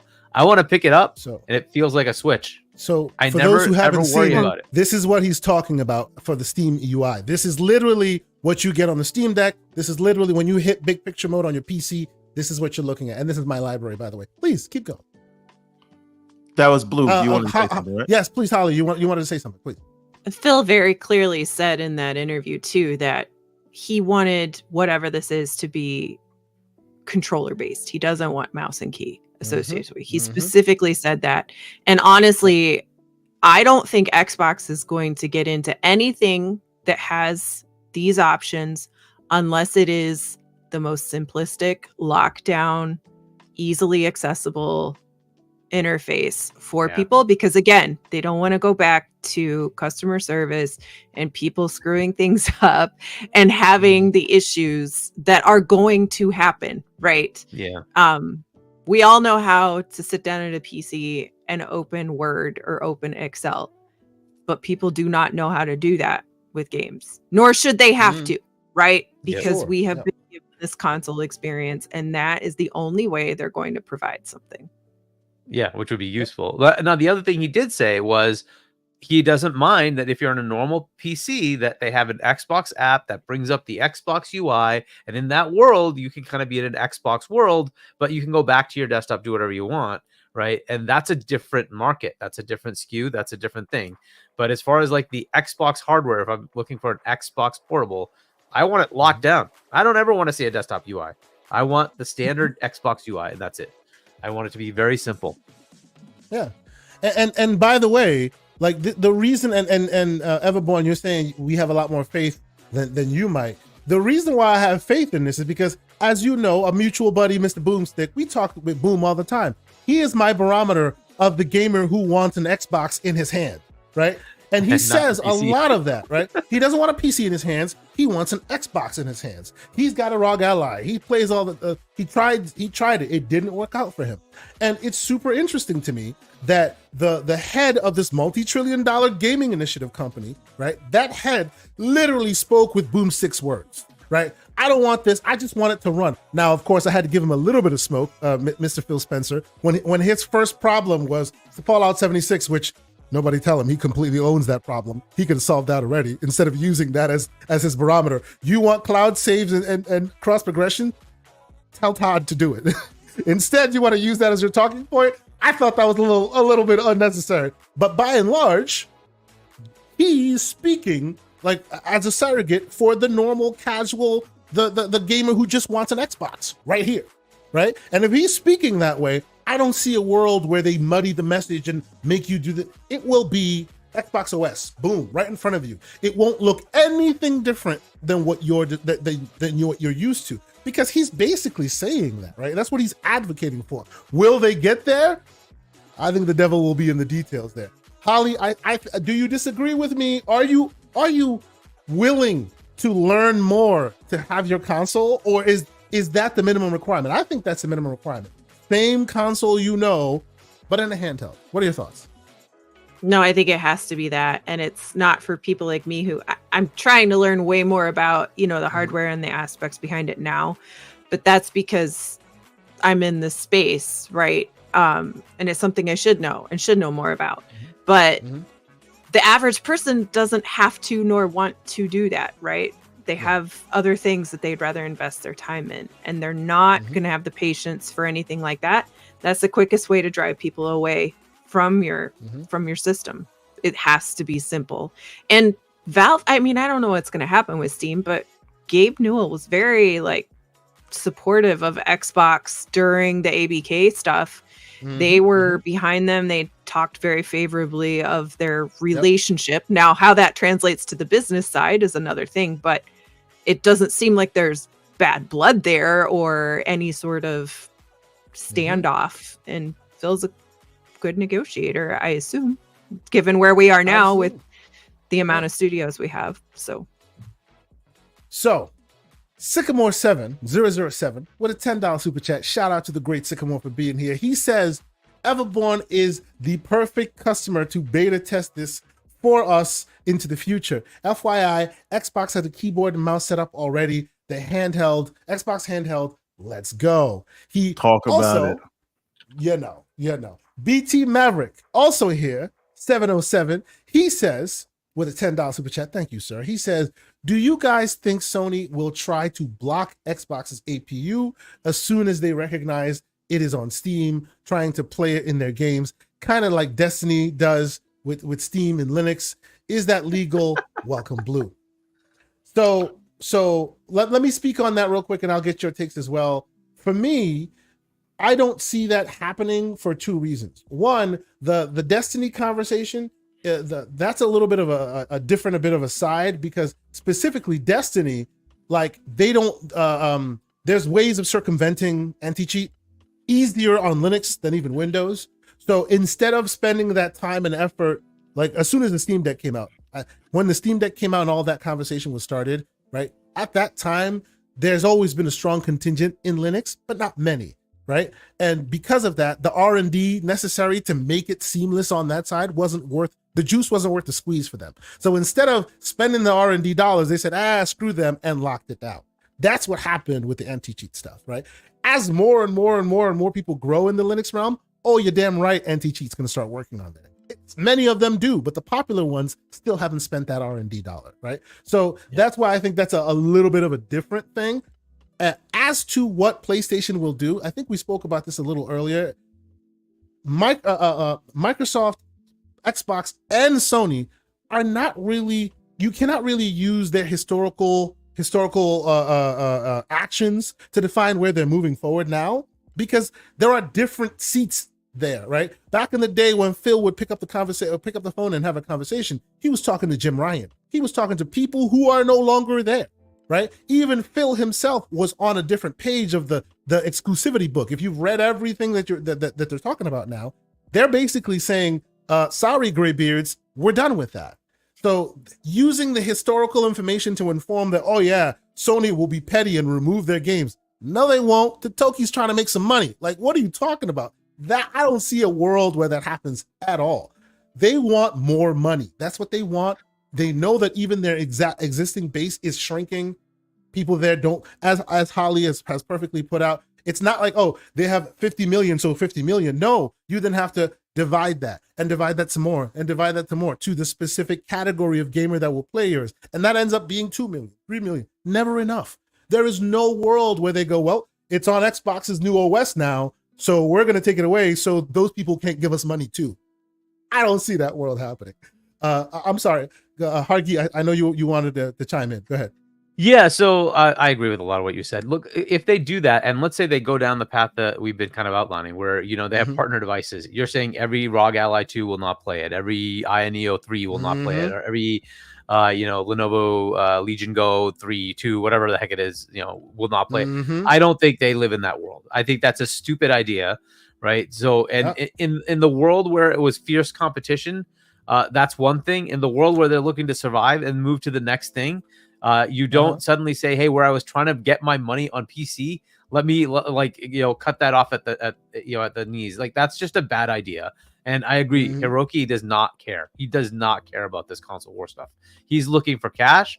That company is losing, their profits. That's not what they want, right? They want profit to grow. Wouldn't they fire him if he did that? They would fire him if he did that, because you have a fiduciary duty to take the money that's on the table. Yeah, to that point of that article that that person wrote, where it's like 0.3% or whatever. Yeah, fair. Tell me how much it is in percent of Sony's revenue if PlayStation starts to falter. And if they don't make money, that's a big deal to Sony, right? Microsoft can take it. They literally make more profit than Sony's worth every year. They literally they don't care. They can easily take the hit. It does not matter to them as much. Their staff, the shareholders will want it, right? They want to get the return, but it will not kill Microsoft in any way, right? But PlayStation not making profits, massive problem for Sony, right? So they're going to look to that much more so than they're going to look at console warriors, the all 100 of them on Twitter, right, that are going to care about this. It does not matter. Bottom line is, what is their shareholder return? That's really what it is what is their shareholder return? So yes, they can be petty and say, everybody that has an Xbox type device is not going to be able to play this. What if that's 40 million? What if that's 50? What if it's 70? What if it's 100 million? Right? What happens then? Are they really going to do that? Are they really going to say that they're going to take away that many customers that are guaranteeing themselves to be gamers? Oh, hold on. Like, that's a stupid idea. I don't think it's something they're going to do. Holly, your thoughts? You think Sony is going to sit there, wake up one morning, see all their games, see a presentation where God of War is side by side with Halo Infinite, and they go, nope, hit the button, get that out of there. What do you think? You mean it plays better on Xbox than it does on PlayStation? Ooh, now she's got the slander too. Oh man. No, I was just I saw J-Roke put a spicy post about Hi-Fi Rush playing better on PlayStation than it does on Xbox, and it kind of made me laugh. No, I there's no way that Sony is going to take their games off of PC. Matter of fact, I think they're going to double down on it, and it doesn't matter what Xbox is doing. They're going to get Xbox players buying their games, and without having to say, we ported our games to Xbox, like Xbox is having to do with PlayStation. Exactly. So they're hiding behind MLB with the baseball game and still collecting the check. Why not hide behind Steam and continue collecting the check? Exactly. Right? They still get to be the good guys the whole way and get the money for it. So it's a win-win for them, honestly. Mr. Everborn Saga, sir, what are your thoughts? Oh, and he's on mute. Oh, yo, I'm back. What are my thoughts on what specifically? Well, first about your mic, but you need to calibrate because it's really loud right now. Oh, my bad. There you go. Much better. The question was, do we see a world where when this hypothetical world materializes and all these games are everywhere, Sony sees that it's now on an Xbox device, whatever those devices may be, ROG Ally and the like, and they go, nah, get this thing out of here. Do you see that happening? Because they're petty, so they have to remove it? What do you think? I don't see that happening in any shape or form.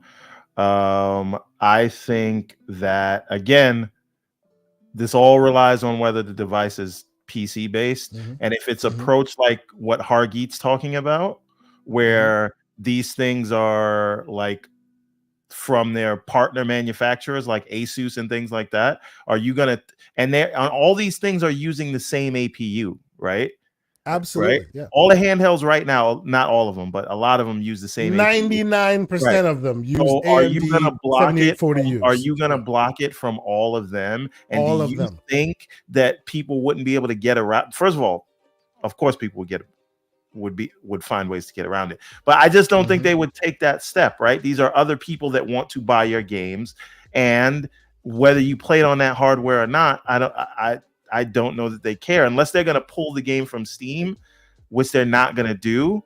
I don't think that happens. And even if they build their old launcher, which we all expect them to, I still don't see that happening.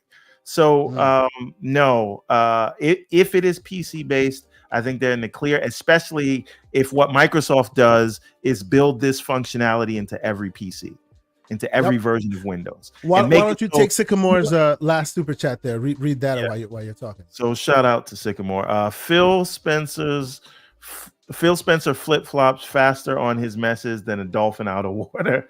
So for right now, I have zero faith in anything they deliver, and put it in my handless talking. I think he's saying until it's in their hand, he's not gonna listen to what they're saying. He's not gonna believe it. Yes, which I think is kind of your take as well, a little bit. No, I mean, listen.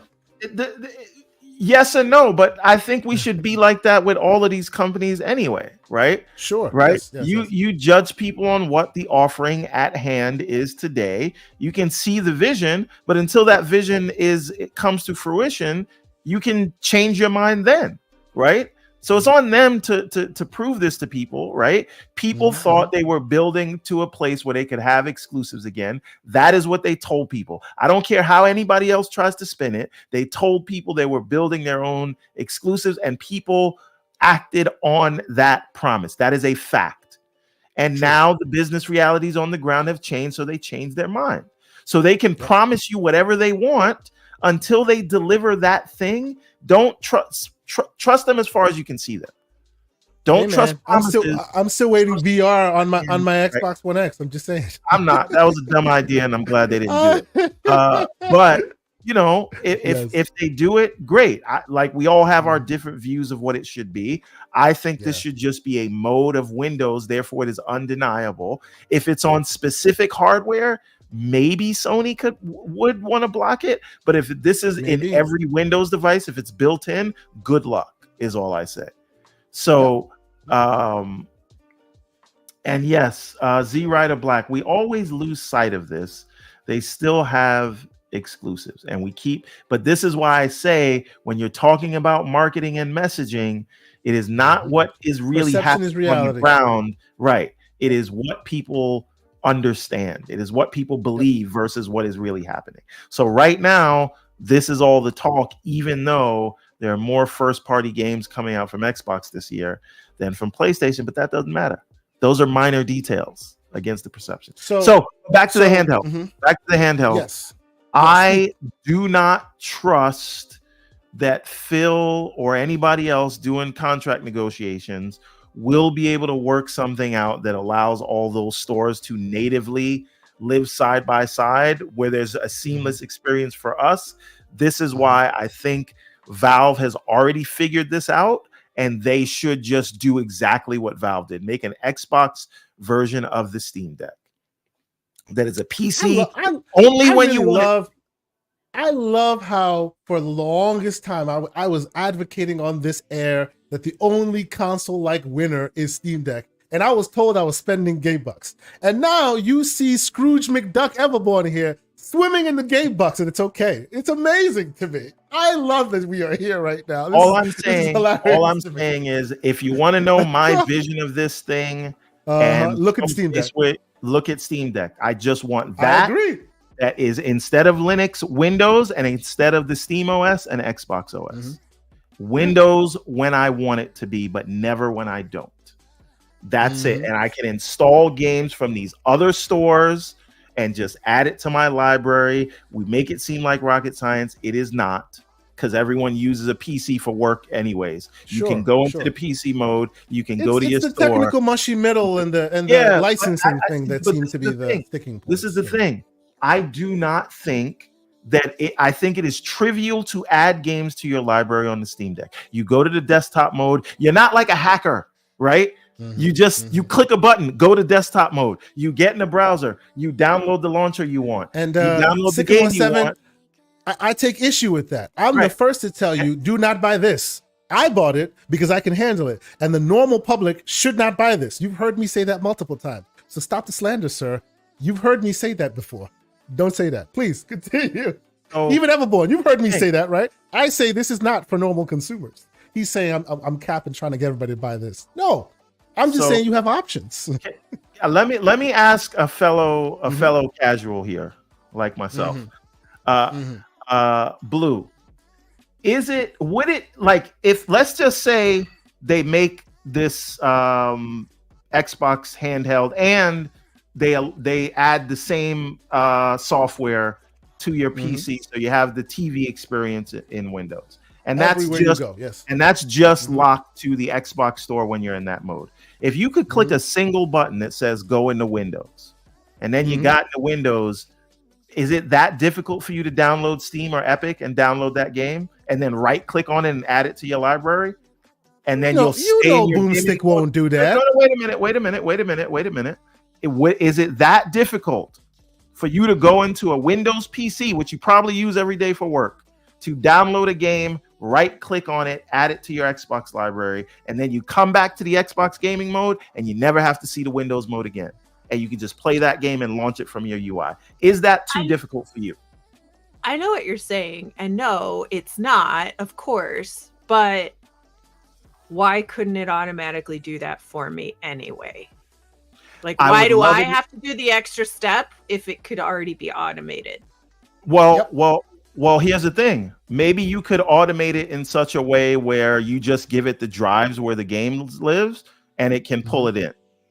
Right? But I'm saying right now the Ally has a page that tells you, hey, here's this store, that store, that store. You click on it, it goes there. That could be a short-term Armor Crate, exactly. You could go to a page that shows, and even the Zoe has similar that says these are the stores that are capable. You know, and initially that's what I thought when this first talk of this box with Xbox and Steam and all of that stuff. My initial thought was, oh, so you're gonna boot up this box, and there'll be toggles, there'll be tiles. Where do you want to go? Do you want to go to Steam? Do you want to go to Valve? Do you, or Epic? Do you want to go to Xbox? Like, where do you want to go? And then you would just go there. That was my initial thought. And that would be fine. Right? Yeah. I mean, because then you would just hit a home button, go back there if you wanted to go to a different thing. You know what? And Hargeet was on to something early. I'll give him credit where it's due. Maybe you don't need the Windows shell, and maybe this thing can just launch the Steam app, right, without going into the desktop mode. But you're not really having to work something out with Valve. It's just launching the app. It's still their experience. It's still their store. And then if you install in the game and say the D drive, then it'll just show up in your library. I think that's a way where you don't, because I'm very weary of saying that they will work out licensing for these. Oh, they would have to. There's no way you would natively add that as default and have Valve not say something about it. They would have to work something out. They have to. There's no world where you make it part of the default offerings without telling the owner of said default store. That's what I don't trust, right? So I don't trust that they'll be able to work that out, because for the same reason. By the way, but that's not an us real quick. Exactly. It's not an us. But I'm living real quick. I'm talking about the world that we live in, not the world I want to be in. I want to be in the world you guys are describing. I just don't believe we'll get there. Not two yet. things real quick.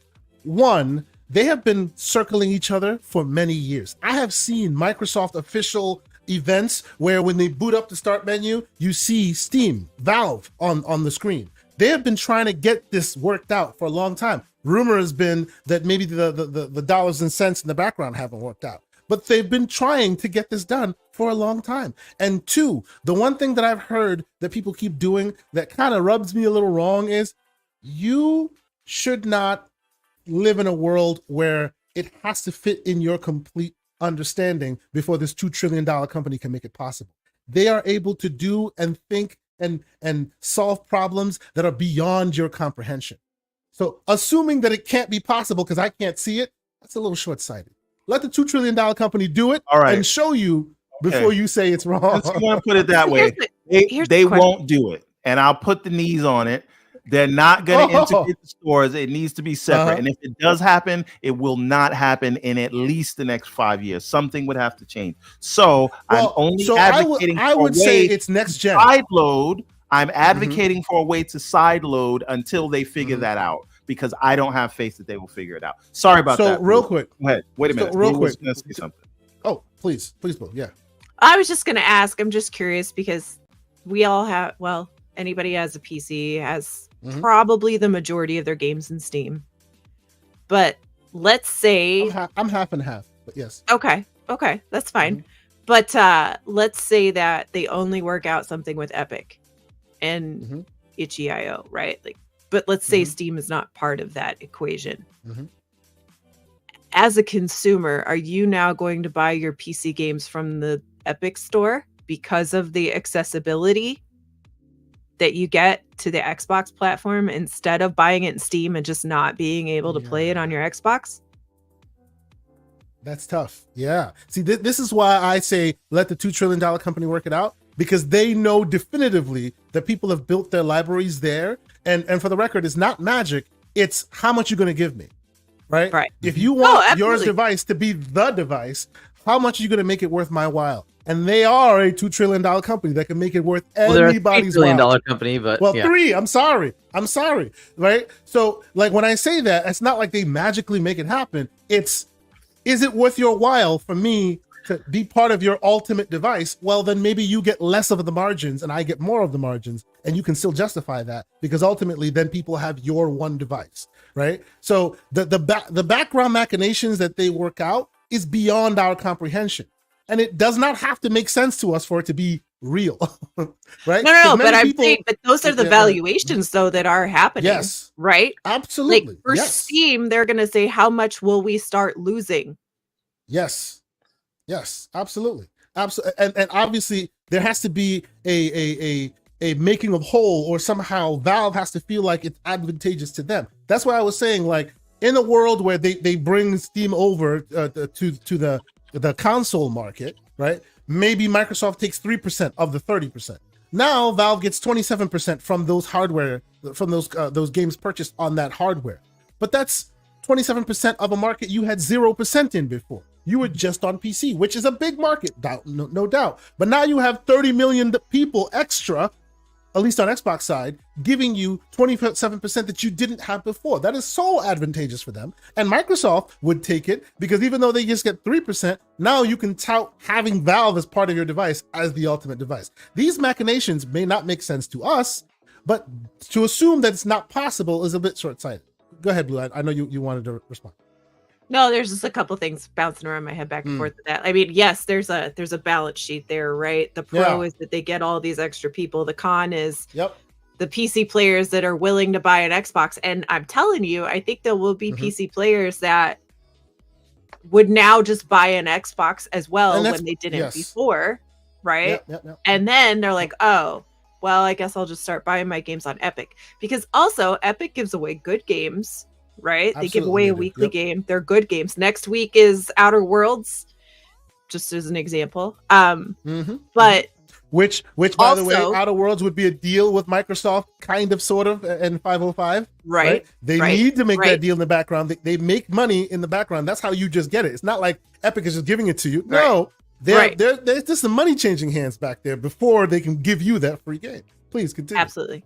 And doesn't Epic do the thing? Don't they, like Steam? You get these points, which are basically useless because you get backgrounds and avatars and stuff like that. Yes. But doesn't Epic give you 10% back towards like a future purchase on like everything? After a while, yeah. They also do huge coupon deals and things. They are squeezing blood from a stone to get you to also look at them like you look at like right. They're working very hard to become a competitor, right? Yes. So having all those extra incentives are for a PC player is probably it's an annoyance, but it's not that bad to just switch over and then also have this box that I can sit anywhere I want, or a handheld that I could take anywhere I want that works easy.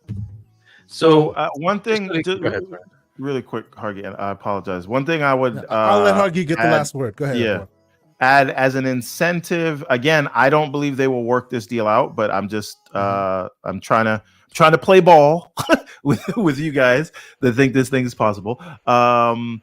One thing I think that Xbox could offer, like a way I could see a deal happening, is if, hey, your store's here, you don't have to give us anything. That doesn't matter. What we're offering you for you to put your store here is you're going to keep 100% of the money that you make in your store for the games that people buy there. But what we are now doing is solving a problem of our gamers getting to play the games that we may not get.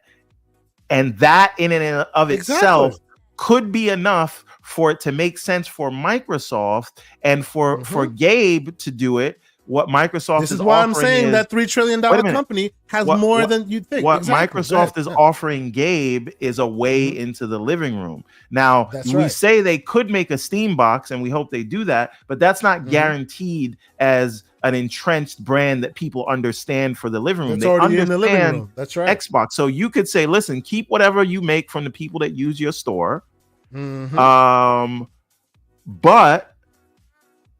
like for us, we're not getting money from the games that people buy in your store. Sure. But they will now consider picking up our box. And if more people pick up our box, that's more people we can sell Game Pass to. That's more people we can sell games from our store to. Because guess what? Fortnite is not in Steam as far as I know, right? Yes. So you're still going to get the Fortnite money. And like if your store is like the default store, there's something called the tyranny of the default. People who buy a device like that, for the most part, will buy the games from your store unless they can't get them, and Steam would be a secondary thing. So Valve, here you go. Now you're in the living room. Now we're getting the games that people put on your platform that they don't put on ours. That's a way that I could see a deal working. But this thing about who gets what and where, I think is you got to give Valve 100% of the money, and for Microsoft is for them getting the games. But again, I am not saying. I am one second, Hargy. I'll let you have the last word. I am not saying that it has to be things changing hands. I'm saying a company with such resources can do different metrics of success that you cannot understand or see. Even if that means they take 100% of the revenue, and that then means that just by the very nature of that storefront being in the box is more eyes on them, right? They can do those things and justify it in the background, and you, with your not so deep pockets, won't get that. It is what it is. Hargeet, please, what were you saying? So, the assumption here is that Steam doesn't already do this. Okay, so I can buy a Steam code on many different sites, and that is a profit share that has to go to that retailer. There's no way around that. They're not going to do it for free. They're going to get a profit share. So they're already doing this. Okay, so Steam has to give a kickback of a certain percent. I don't know how much that is. It could be 10%, it could be 20%, it could be 15%. I don't know. I don't know how much it is, right? So in other words, out of the 30% that they take, and they also have scales, right? So after a certain amount of revenue hit, it lowers, right? After 10, it's like 25. After 10 million in sales, it hits like 25%, and then after 50 million, it's like 20% or something like that, right? So, but there is a percentage that is theirs that they have to then share with a retailer. So if I buy a Steam code on Amazon, you sure as hell know Amazon is not doing that for free. If I buy it on Enovar, if I buy it on CD Keys, if I buy whatever, they're not doing that for free. They're getting their cut. So Steam is losing money on that, right? They're not losing money. They're getting a sale. They're getting less. Somebody else is handling the retail part of it, right? They're putting up the storefront. They're getting the sale for them, right? So there is a cost benefit for Steam to do that, right? Yeah. So that is essentially what would happen here. Then it just becomes a question of, because look, you're going to the Xbox store, and lo and behold, there's the Steam part of it. You're like, oh, hey, I can go buy my game here. Oh, look, it's nice and cheap. I'm just gonna buy it here. Cool. That's marketing Steam didn't have to do, right? That's try to get the acquisition cost right out of their hands and giving it to somebody else. For that, they have to pay. That's just the way it is, right? Now, what that cut is, who cares? Honestly, I don't care, because Microsoft and Steam will work that crap out, right? And Gabe and Phil will talk and figure out whatever numbers they want to come up with, 10%, 20%. I don't care. They'll figure it out, right? And ultimately, does Microsoft care? Is it going to kill their bottom line? No, because as I said in the beginning when I came in, they have the live service games that just generate cash. They have those games already. They generate, and they're going to continue to invest in those as well, in addition to all of this that we're talking about. Yeah. So it doesn't bother them that much, right? But it sure as hell makes their system very compelling to buy, doesn't it? More enticing to a consumer. Exactly. Right? Because now I have the entire Steam library available to me, which is fantastic, right? So to me, it's a win-win. It's, hey, I can now be on a console outside of the Steam Deck. As if I'm Gabe, right? I'm now on Xbox, which happens to also be Windows. Cool. Yes. I now have this nice to plug in, and it makes it easy for anybody who wants to buy an Aya Neo or a ROG Ally or something like that. Whatever you buy, you can be part of it too. Right, that are on Steam, right? Fantastic. So there is a win. And the assumption that we can't get Game Pass entitlement onto a native Steam Deck experience, I think, is baloney. They can 100% do that. And I think that will be the back and forth negotiation to say, hey, I want my device to also have that. So if you have Game Pass subscription, I want those entitlements. How do we make that happen? And what's the revenue that you have to give me to allow Steam access to those Game Pass games, right? So Gabe's going to want his revenue for accessing games on the outside. And that's fair too. Hey, and guess what? If they do that, I don't even need them to make a handheld. Yeah, because you'll just have all your Game Pass games on Steam. Right there. Yeah, like you could save everybody a lot of trouble by working out a Game Pass. 3 hours and 54 minutes, ladies and gentlemen. We're about to 4-hour podcast. And that's why it's so good for them to do this. Why? They're not kicking out all of the competition. They're saying, hey, we're happy to play ball. They're being inclusive. They're bringing you in. Yes, anybody can play.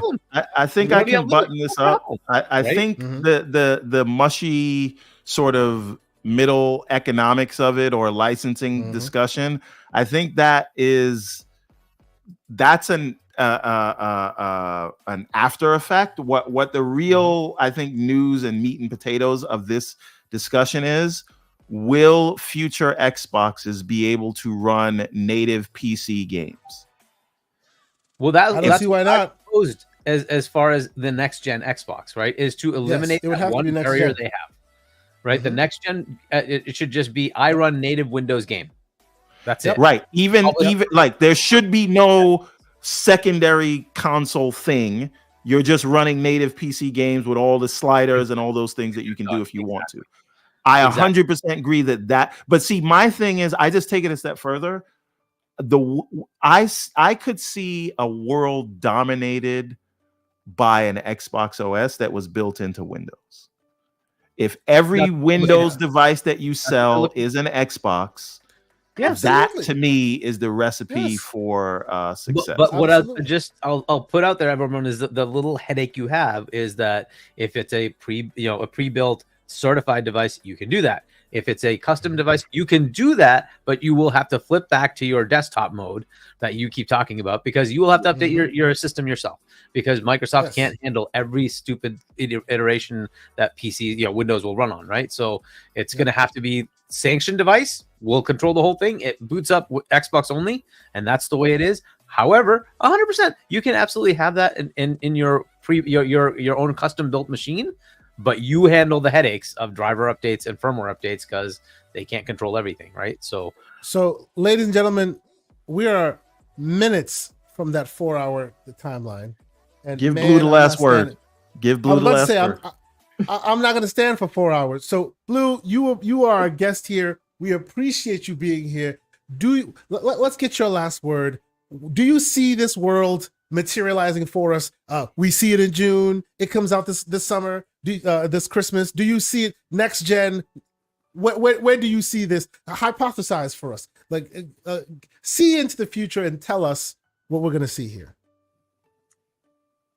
That's a tough one. As far as a handheld, I saw Paris write a while ago, and I agree. He said either the end of this year or next gen 2026.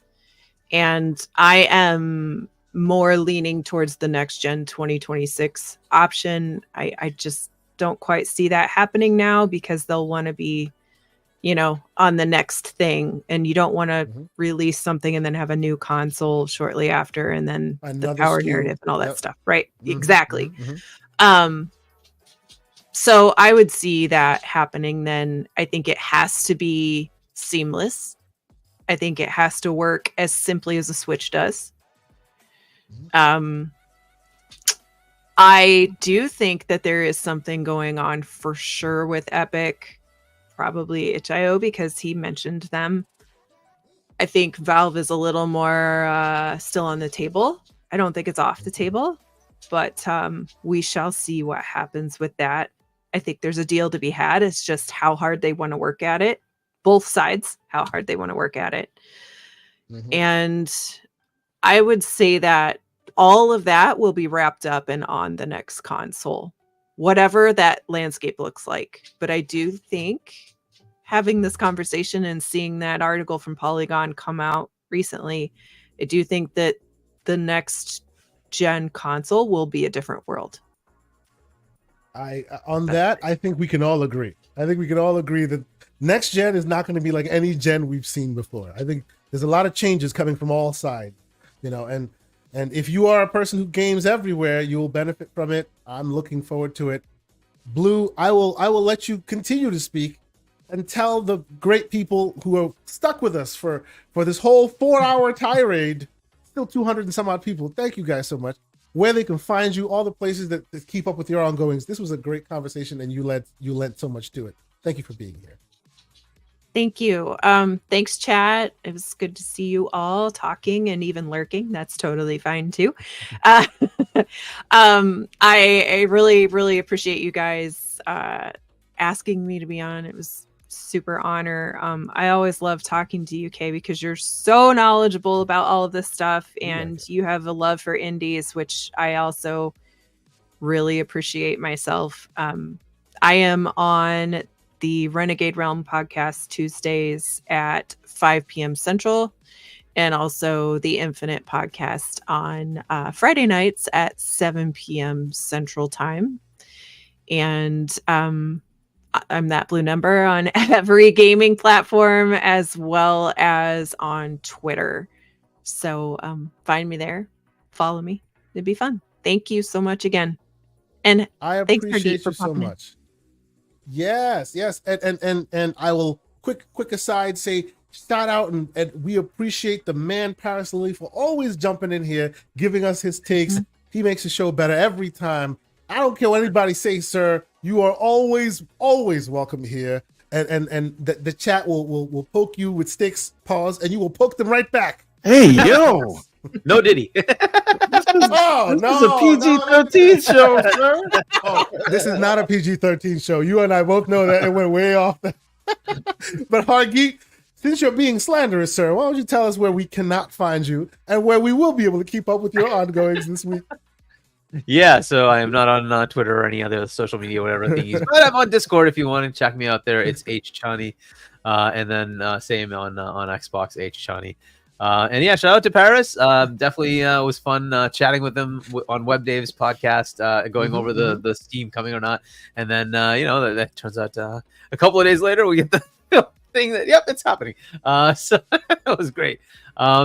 But yeah, so great discussion. Always great to talk to you, Holly, as well. And Everborn, you used to come on the Wednesday primetime gaming. Booms, I haven't seen you there for a while. No, you know what happened? Like the way that they have me coming into the office now at work, it's been stupid. Painful. I'm trying to get back there. I'm not officially gone. I'm just time has been killing me recently. Man, it used to be good to have you there, Slander, all the time. No, I will be back.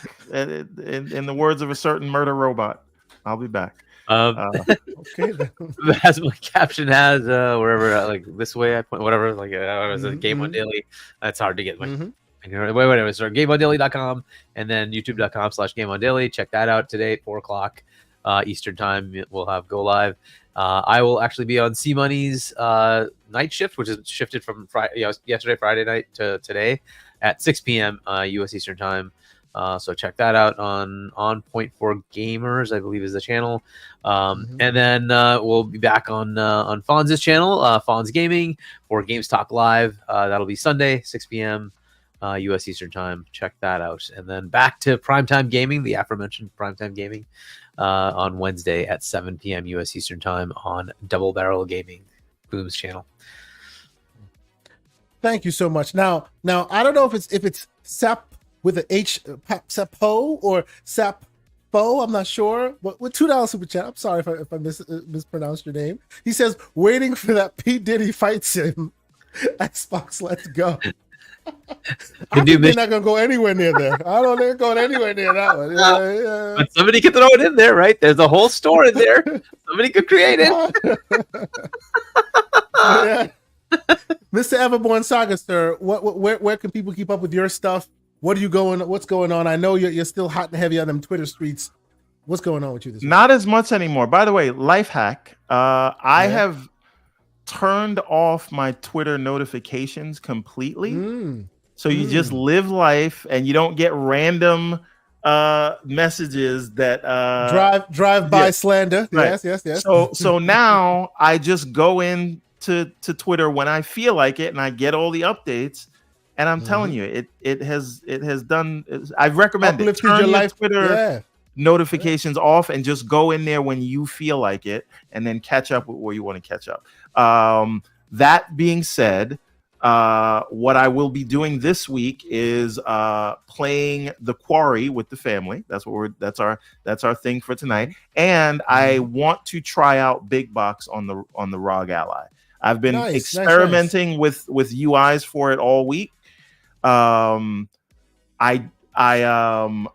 thing that even not playing games on this thing, you just look at the battery and it goes down. Right? If I don't touch the Steam Deck right now, it's just sitting there. I pick it up 2 days later and it's exactly where I left it. No, but I think this is my daily driver. Yeah, but how is that's a Windows power management thing? I don't think that's It's not. No, it's not. It is a too high FPS screen to low battery ratio problem. This I can have last for hours, no issue. No, I'm not talking about that. Battery. I'm saying the Ally's screen. I turn the screen off, come back to it a few hours later, and I've lost 15% battery life. And I'm not doing anything. What did you say? I'm sorry, go ahead. For the Ally, if you use sleep, it really does preserve the battery very well. But you have to do sleep. And also you can't just turn off the screen. And also, by the way, they do TDP presets, meaning 10%, 15%. No, you have to go in and dial it yourself. This thing I can dial to like 3 if I want and dial it up to 30. These guys have presets which wastes energy that you don't need. You don't need to set it to 10. Some games run at 5. This is the problem. They have not done it right. And it's not a Windows thing. It's an Ally thing that they chose to make it that way. The battery isn't great. It's one of the biggest problems. Yeah, well, you know what? This is a thing that Microsoft is going to have to fix if they make a PC-based handheld. Yep. It's like Windows has its management things, but this is never a problem here because I can set it default to like 4 TDP. I feel like and I'm fine. I shouldn't have to try this hard to make a handheld work. Exactly. So Steam Deck for the win. But anyway, I don't want. There he goes again with the game box. This is going to be a 5-hour podcast, so you will catch me. Indeed. You will catch me this week, trying out Big Box to see if I can get that to work. Cool. And then I'll do the same. We will be playing The Quarry together, and I will be trying to torture myself by playing my way through Halo Infinite on Legendary. Cool. Very cool. I will say to the fine folks, thank you guys once again for being here. Hit the like button on your way out. I haven't checked how many likes we got. I hope you guys enjoyed the 4-hour talk. A lot of great opinions. A lot of people kept coming in and out, giving us their takes. I was gonna have one of our channel members join us as well, but he wasn't able to make it today. Shout out to JD Gamer. We will have him on next week. If you want to be a member, please consider doing so. You're helping the channel grow. We appreciate that. Speaking of that, we're using it to better the channel. Obviously, the German trip, the Gamescom trip is all me, but we're prepping for that, using some of those funds to make that happen. I need to get another key light because my light just broke. So that's a whole thing. So thank you guys so much for the continued support. We appreciate you. That's about it. We had a great time. I'm tired. I need to go take a nap after all this. Have a good day. We hope you guys check out more of our content. You check out more of the content of all the great creators that are out there. I'm actually going to go watch some of the footage as well. Thank you guys so much for being here. And until next week, keep it gaming. Peace. Nice to be in orbit.